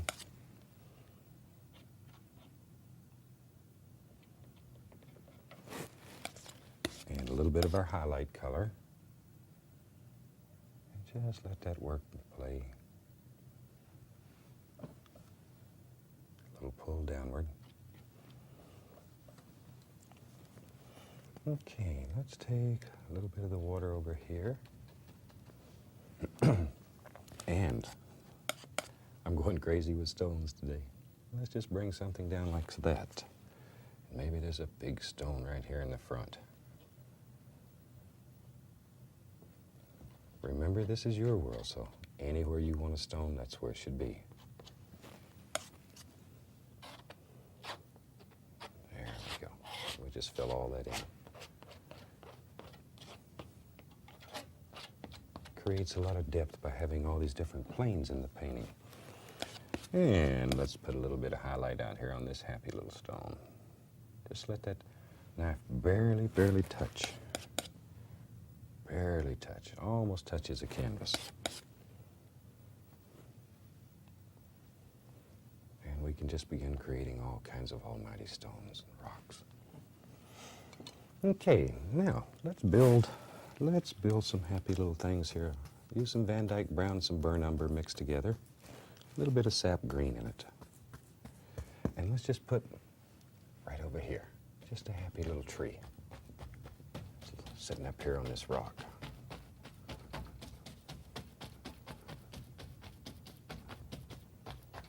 Like that. Maybe over here. Oh, there's an almighty tree.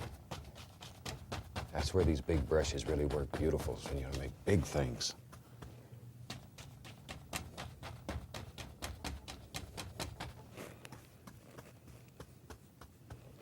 All right.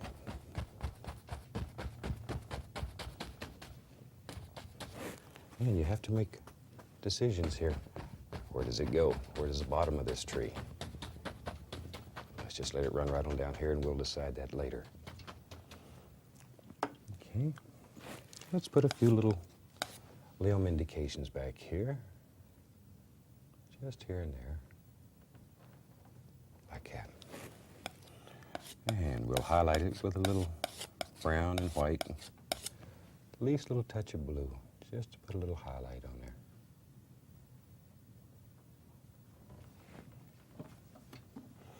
Okay, now we'll take some magic white. To thin the paint a little bit, we'll go into a little bit of yellow, a little bit of sap green. Yellow and sap green. A lot of paint on the bristles. And let's put some happy little leaves back in here. Just let these little leaves just fall off your brush. All kinds of little things happening. And go out sometime in the woods and study trees. Talk to trees, whatever it takes. Tree needs to be your friend if you're going to paint him. Probably out in your yard you have some beautiful trees that you can look at. Study what happens in the tree. What makes each one an individual.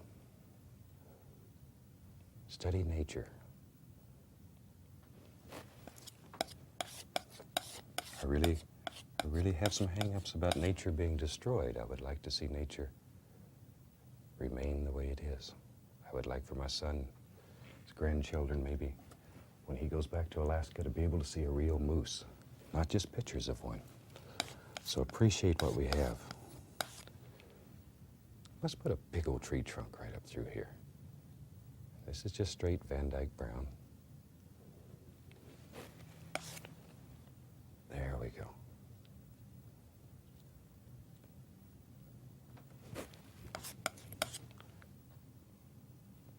Okay, just fill that in real nice. And maybe there's a limb that just travels right up through this way. Your tree, so you put limbs where you want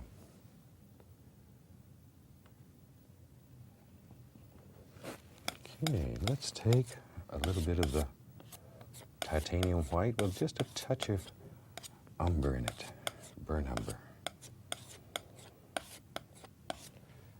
And let's just put some bark on like yesterday. Touch it, pull it to the side.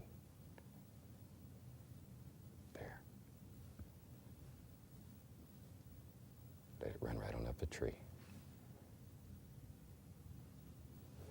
Okay.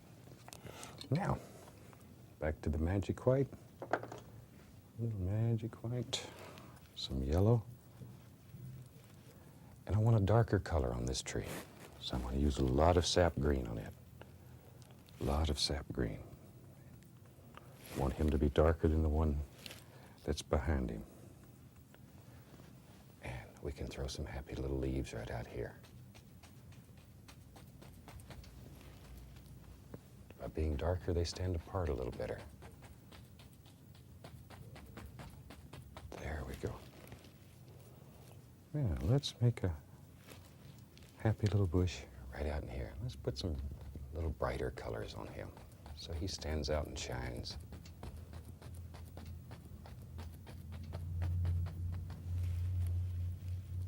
And on down here at the bottom, there's all kind of little things growing out here on the stone.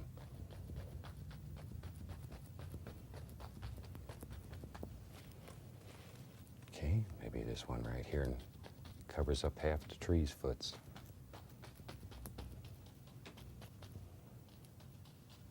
This is a very nice little painting. It's a lot of fun to do, and it'll teach you a great deal. It's a good practice painting. It's also good for putting a happy buck in your pocket once in a while.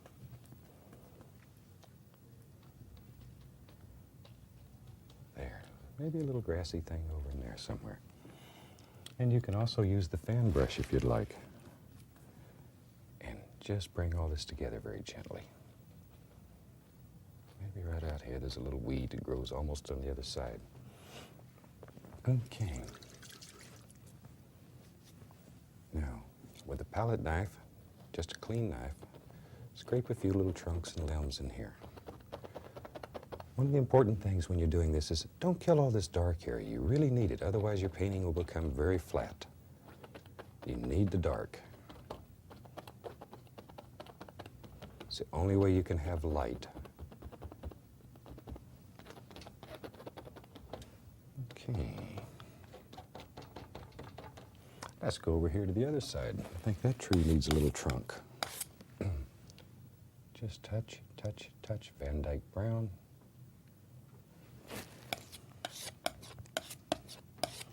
A little bit of highlight on it. This is brown and white. Just enough to give it some little indications.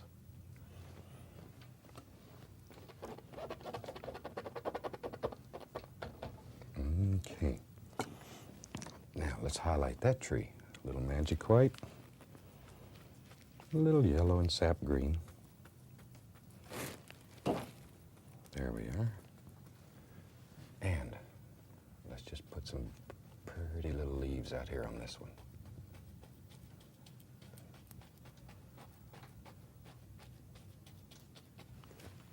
Okay. And down here at the tree's bottom, let's put a nice little bush right here. This is yellow ochre. Beautiful color. Maybe there's a little bush trying to live down here on this stone. Life can get rough down there. Okay. A few little sticks and twigs here and there. But you're beginning to see now how really very simple it is to do a happy little waterfall. It's no big secret. It's quite easy to do. I'm just throwing a few little sticks here and there. Okay, now we can take the fan brush, a little bit of magic white on it, a little bit of firm white, and now we can begin bringing the water all up through here. Just touch, bend the brush so it bends upward, and phew, once again, phew, it makes it look like water's dripping down, but you pull it upward, and do it in a real fast little motion. Water's just going right on out, a little bubbly stream out from here. Okay. Now another thing that you can do, just to make it look a little more finished, anytime you have these big cliffs with little things growing on it, you always have a lot of little roots that hang over. Just take your fan brush with a little tiny bit of color on it and pull, like so. Just pull it. It makes it look like little roots hanging over. Isn't that something? There. Just here and there. Now, dry the fan brush off. Maybe we'll take the liner brush, a little Van Dyke brown, and we'll put a couple little stems and stuff up through here. Maybe there's a little limb that comes right up through here like so. This is just a thin oil.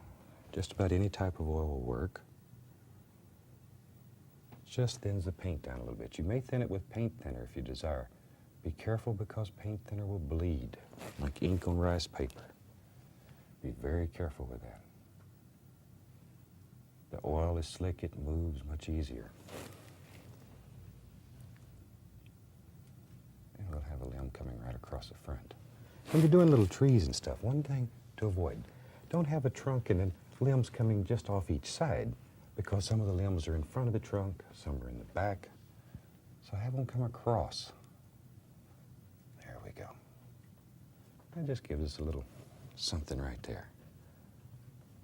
A few little sticks and twigs, just little finishing touches.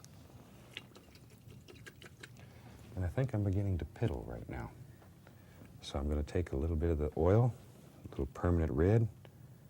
I think it's time we signed this one and called it finished. Okay, work your oil in there till your paint gets just like water and turn the brush to bring it back to a nice sharp point. Okay, let's go right along in here.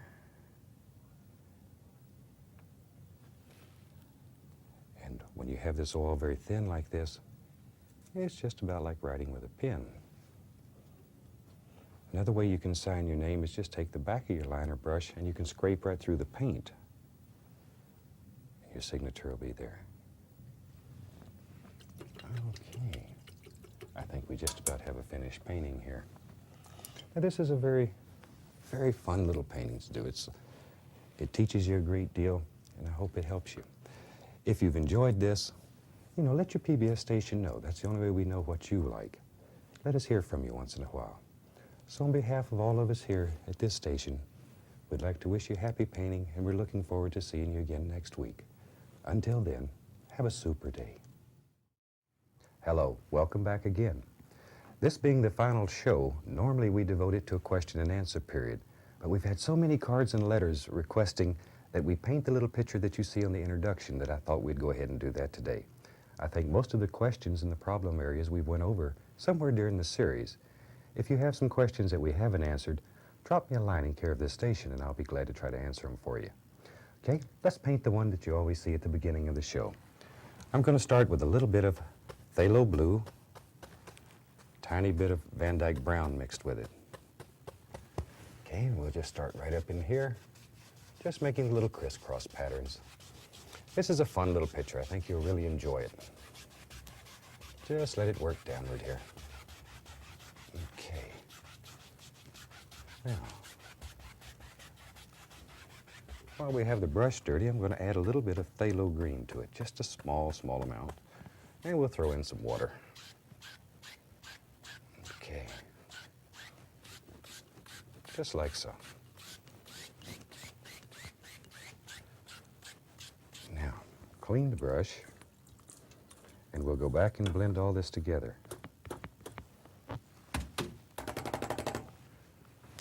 Start in the light area and work upward into the darker areas. And just smooth this out. Now, this particular painting that you've been watching has a lot of almighty clouds in it. They're a lot of fun to do. So I'm going to go right into the Prussian blue, Van Dyke brown, little touch of crimson. Blue, brown, crimson. And we'll just just lay an almighty cloud right in here. Just let it work around and play and have fun. Now this may not be an exact duplicate of what you see at the beginning of the show because it's virtually impossible to create an exact duplicate, but I'll try to show you all the steps in it so you know how it was done and you can do your own at home. All right, that gives us some nice cloud shapes. Clean the brush again. This is a nice one because I get to clean the brush a lot. Okay, with the fan brush, titanium white, and a tiny little bit of the permanent red in it, just to give it a little warmish glow. A lot of paint in the brush. Now let's just go right above the dark and lay in some highlights. There we are. You know, while I'm doing that, one question I will answer.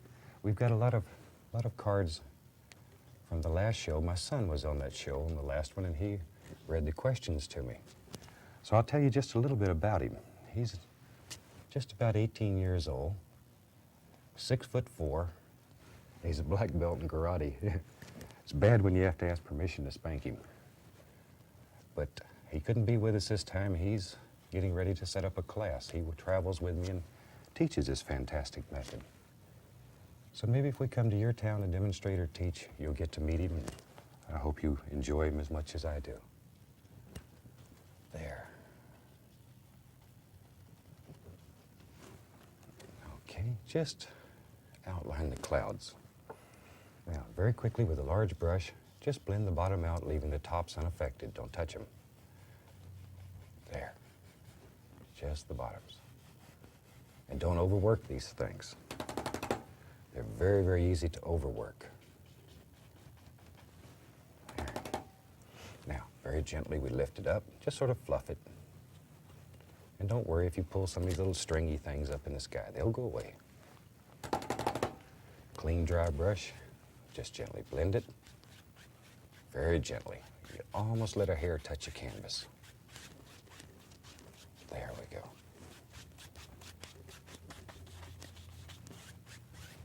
Okay. Now, we had a ridge of mountains in that painting. And this is probably the most complicated and hardest mountain to do. And it looks the easiest. That's what tricks you. Blue, brown, a little touch of crimson. And we'll just very quickly throw in the basic shape. Very little paint here. Very little paint. And really push it into the canvas. Okay, now with a large brush, I'm just going to take and pull that down. Just to take off all that excess loose paint. And to blend the color out on the canvas. There we are. Now we'll take a little bit of the titanium white, pull it out very flat. Tiny little bit of paint. And just begin thinking where you think light will strike this. Almost no paint on the knife. Very little. Just where you think the light will strike. There we are. maybe a little bit over in here. Now for the shadow, I'll use a little bit of blue and brown and white.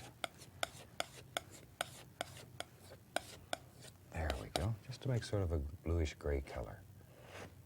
And then we could lay some of that in. Just here and there. Once again, very little paint.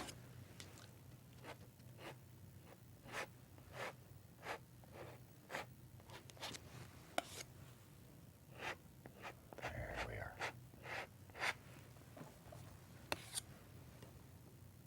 And we just sort of bring all this together. Let all these little things start happening in here.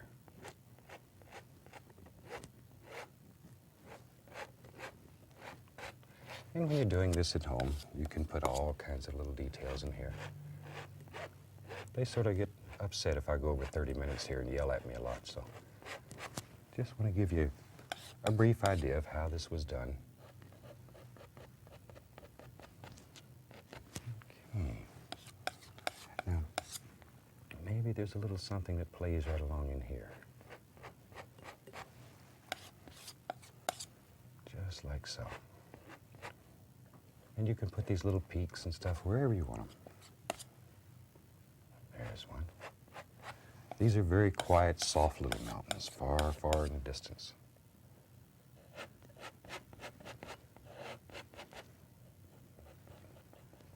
Okay.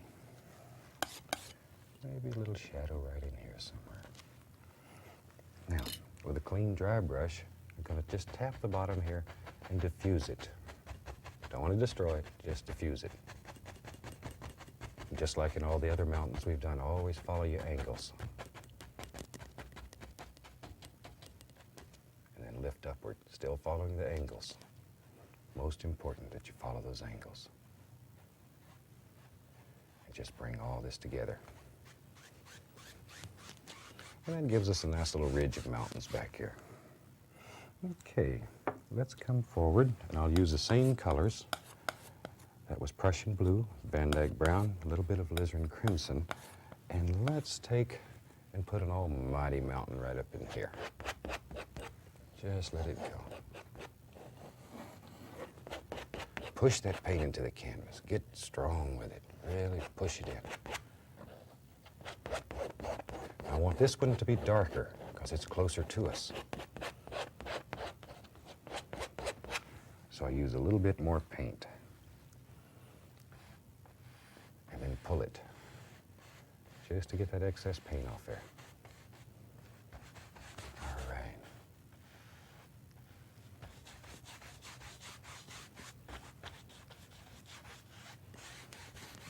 Okay, now clean up the brush.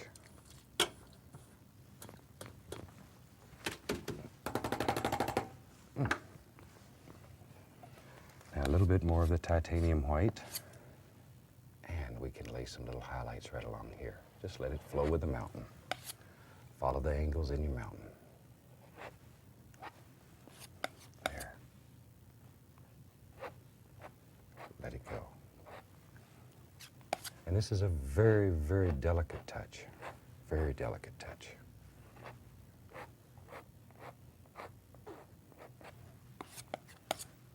Okay, a little snow laying right along there.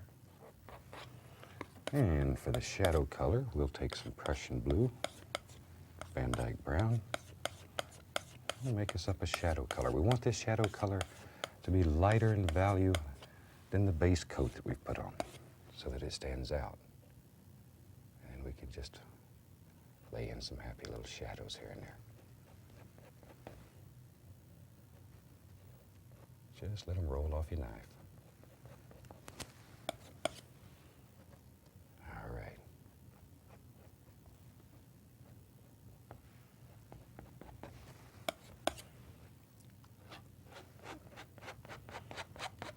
Okay, now once again with a clean dry brush, we'll diffuse the bottom. There we are. Lift upward to create the misty effect.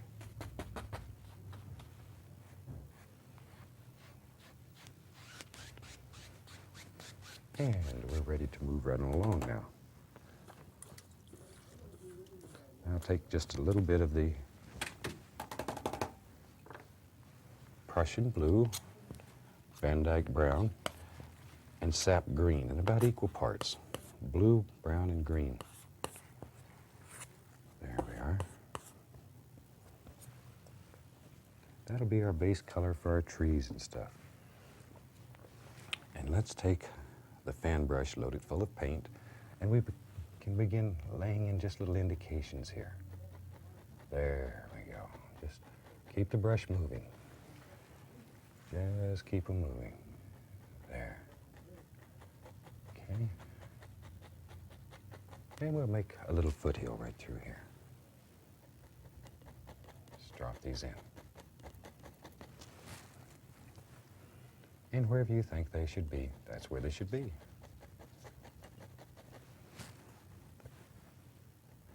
There's one. And it's funny how you can do this, and it looks like just hundreds of little trees back here. And it's so simple. There. And if you want to make it look like they're getting further and further away, overall let them get a little bit smaller. And we can begin putting in some ground area underneath them, just like so.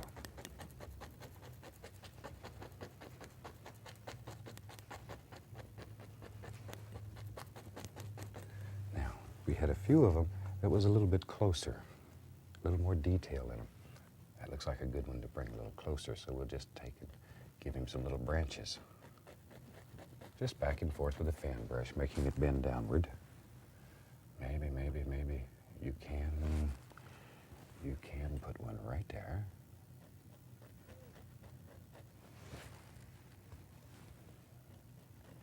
There we go. Just bring him right on down forward. And it helps create the illusion of distance in the painting. With the large brush, grab the bottom of this and begin pulling downward. Down.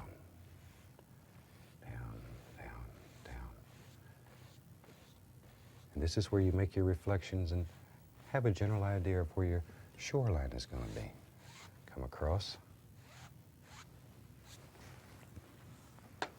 Okay, we'll take a little bit of magic white now with a touch of Van Dyke brown in it.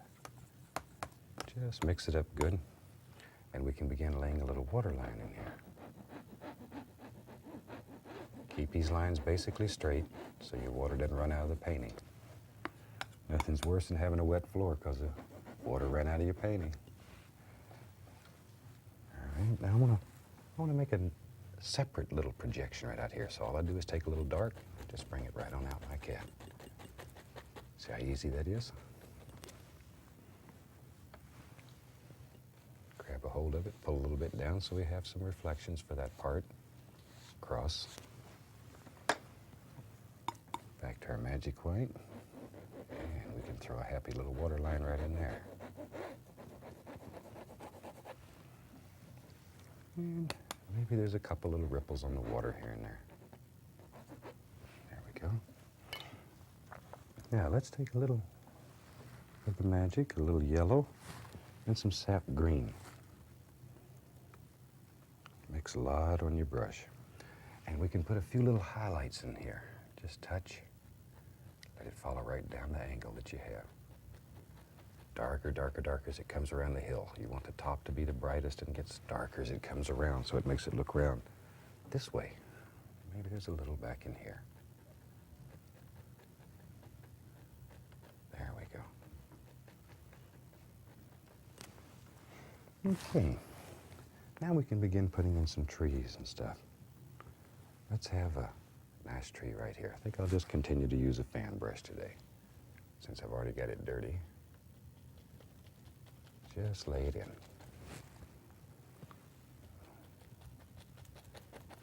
There we are. These little trees live right there in your fan brush.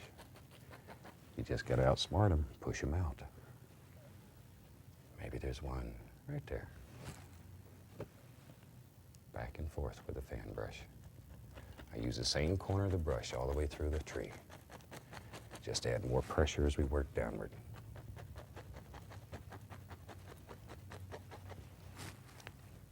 Okay, don't want this one to get lonely. We'll give him a friend. There we are.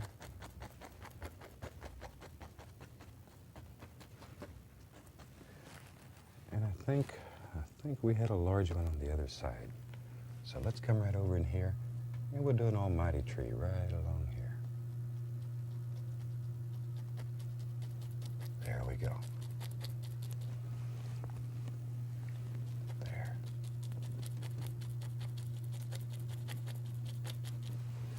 A lot of paint on the brush. Just let it work off your brush and flow right on down.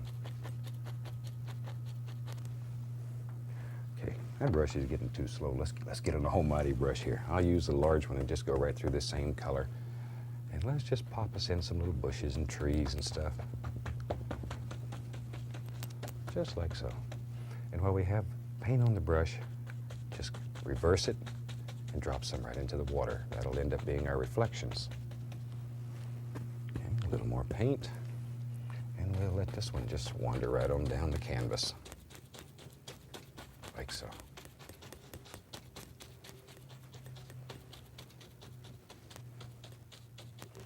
Okay, clean the brush up.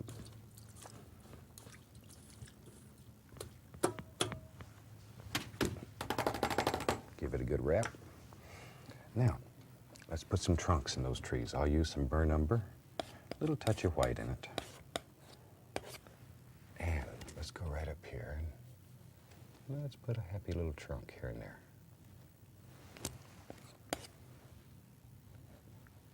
Just touch here and there.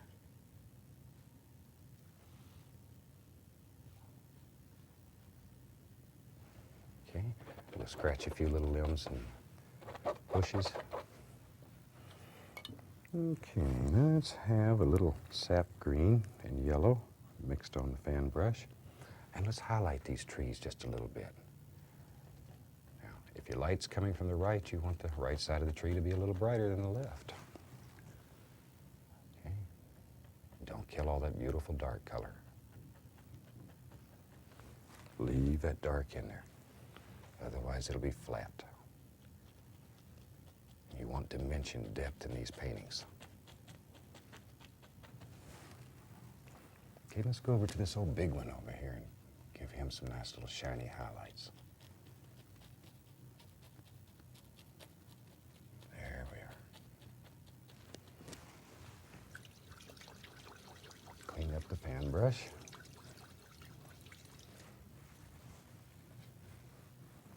Now, clean brush, we'll just pull these reflections down. Choop, choop, choop. Drop them in the water. Go across. And we'll use a 1-inch brush, a little bit of the yellow, and sap green mixed. Load a lot of paint into the bristles.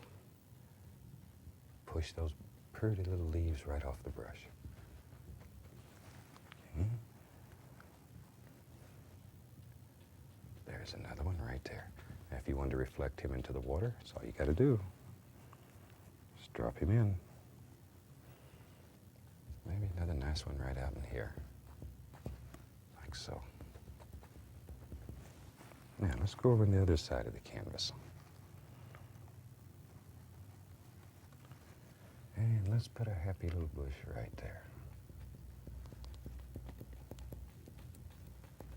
There we are. We'll add just a touch more of the thin paint. Just so it sticks a little easier. And we'll put a little bush right in here. Oh, there's a nice one. Just let them fall right off your brush. Okay, now with the fan brush, we'll use a little of the magic white, a little yellow, and a little sap green. Maybe we'll even throw a little ochre in there just to break it up a little. And we can put some nice little grassy areas in here.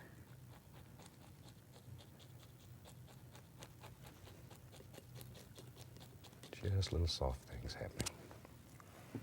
Maybe we need a little stone, some dirt showing through. So we'll just take some Van Dyke brown, let it break and play through there.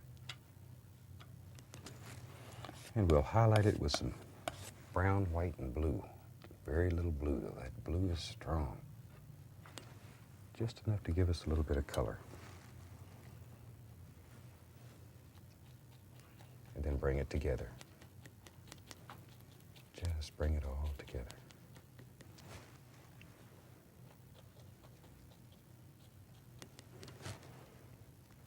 Okay, now, same thing over here. Let's just bring them together.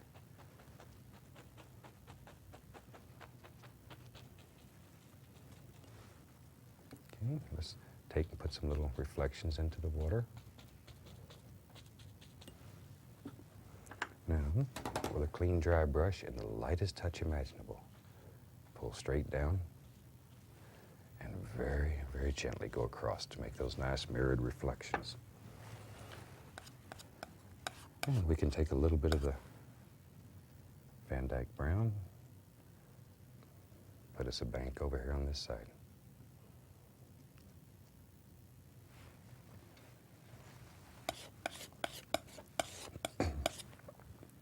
Little touch of highlight here and there. Just here and there. Now with the fan brush, we can bring all that back together.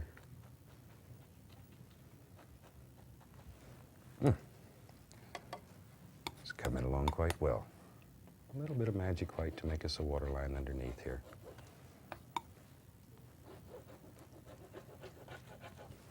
Once again, if there's something that you want to see in future series, please drop us a line. Let us know what you want. And we'll certainly try to come up with it. If it's not within my knowledge to do it, we'll go see if we can find somebody that can. Okay, we'll just scratch a few little trunks here and there.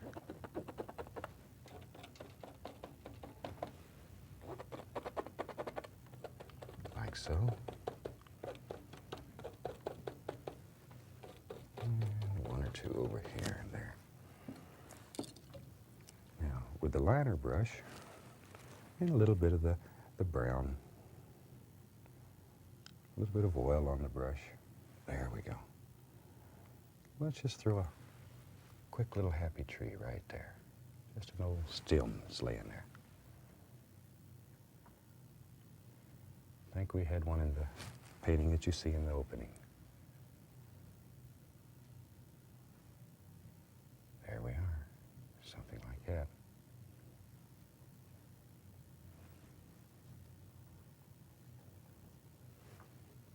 All right.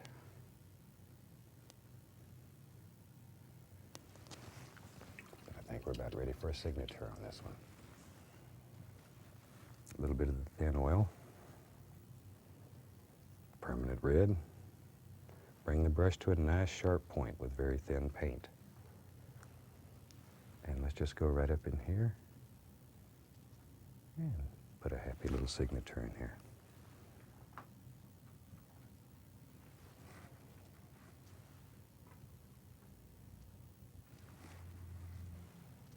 There. Once again, it's very nice to have a short name. It only takes a second to sign these paintings. And I think we'll call that painting finished. And I'd like to take a few minutes of your time, if I may, and tell you how very much we appreciate you allowing us into your home. We hope you've enjoyed this series. And something that you never see that I'd like to take a minute, I'd like to thank all the fantastic people here at this TV station that have made this possible. You don't see all the people that are behind the cameras that work very hard to bring you a quality production show. And they too deserve credit. So, right here and publicly now, I would like to tell each and every one of them from the bottom of my heart that I thank them for everything they've done for us. And I thank you, more than anyone, for enjoying and watching our show. We sincerely hope that we teach you something here. And once again, let us hear from you. Let us know what you want to see. And on behalf of all of us here, we really hope to see you again in the very near future. We wish you the absolute best that life has to offer. Once again, have a super day. God bless. We look forward to seeing you again. Bye-bye.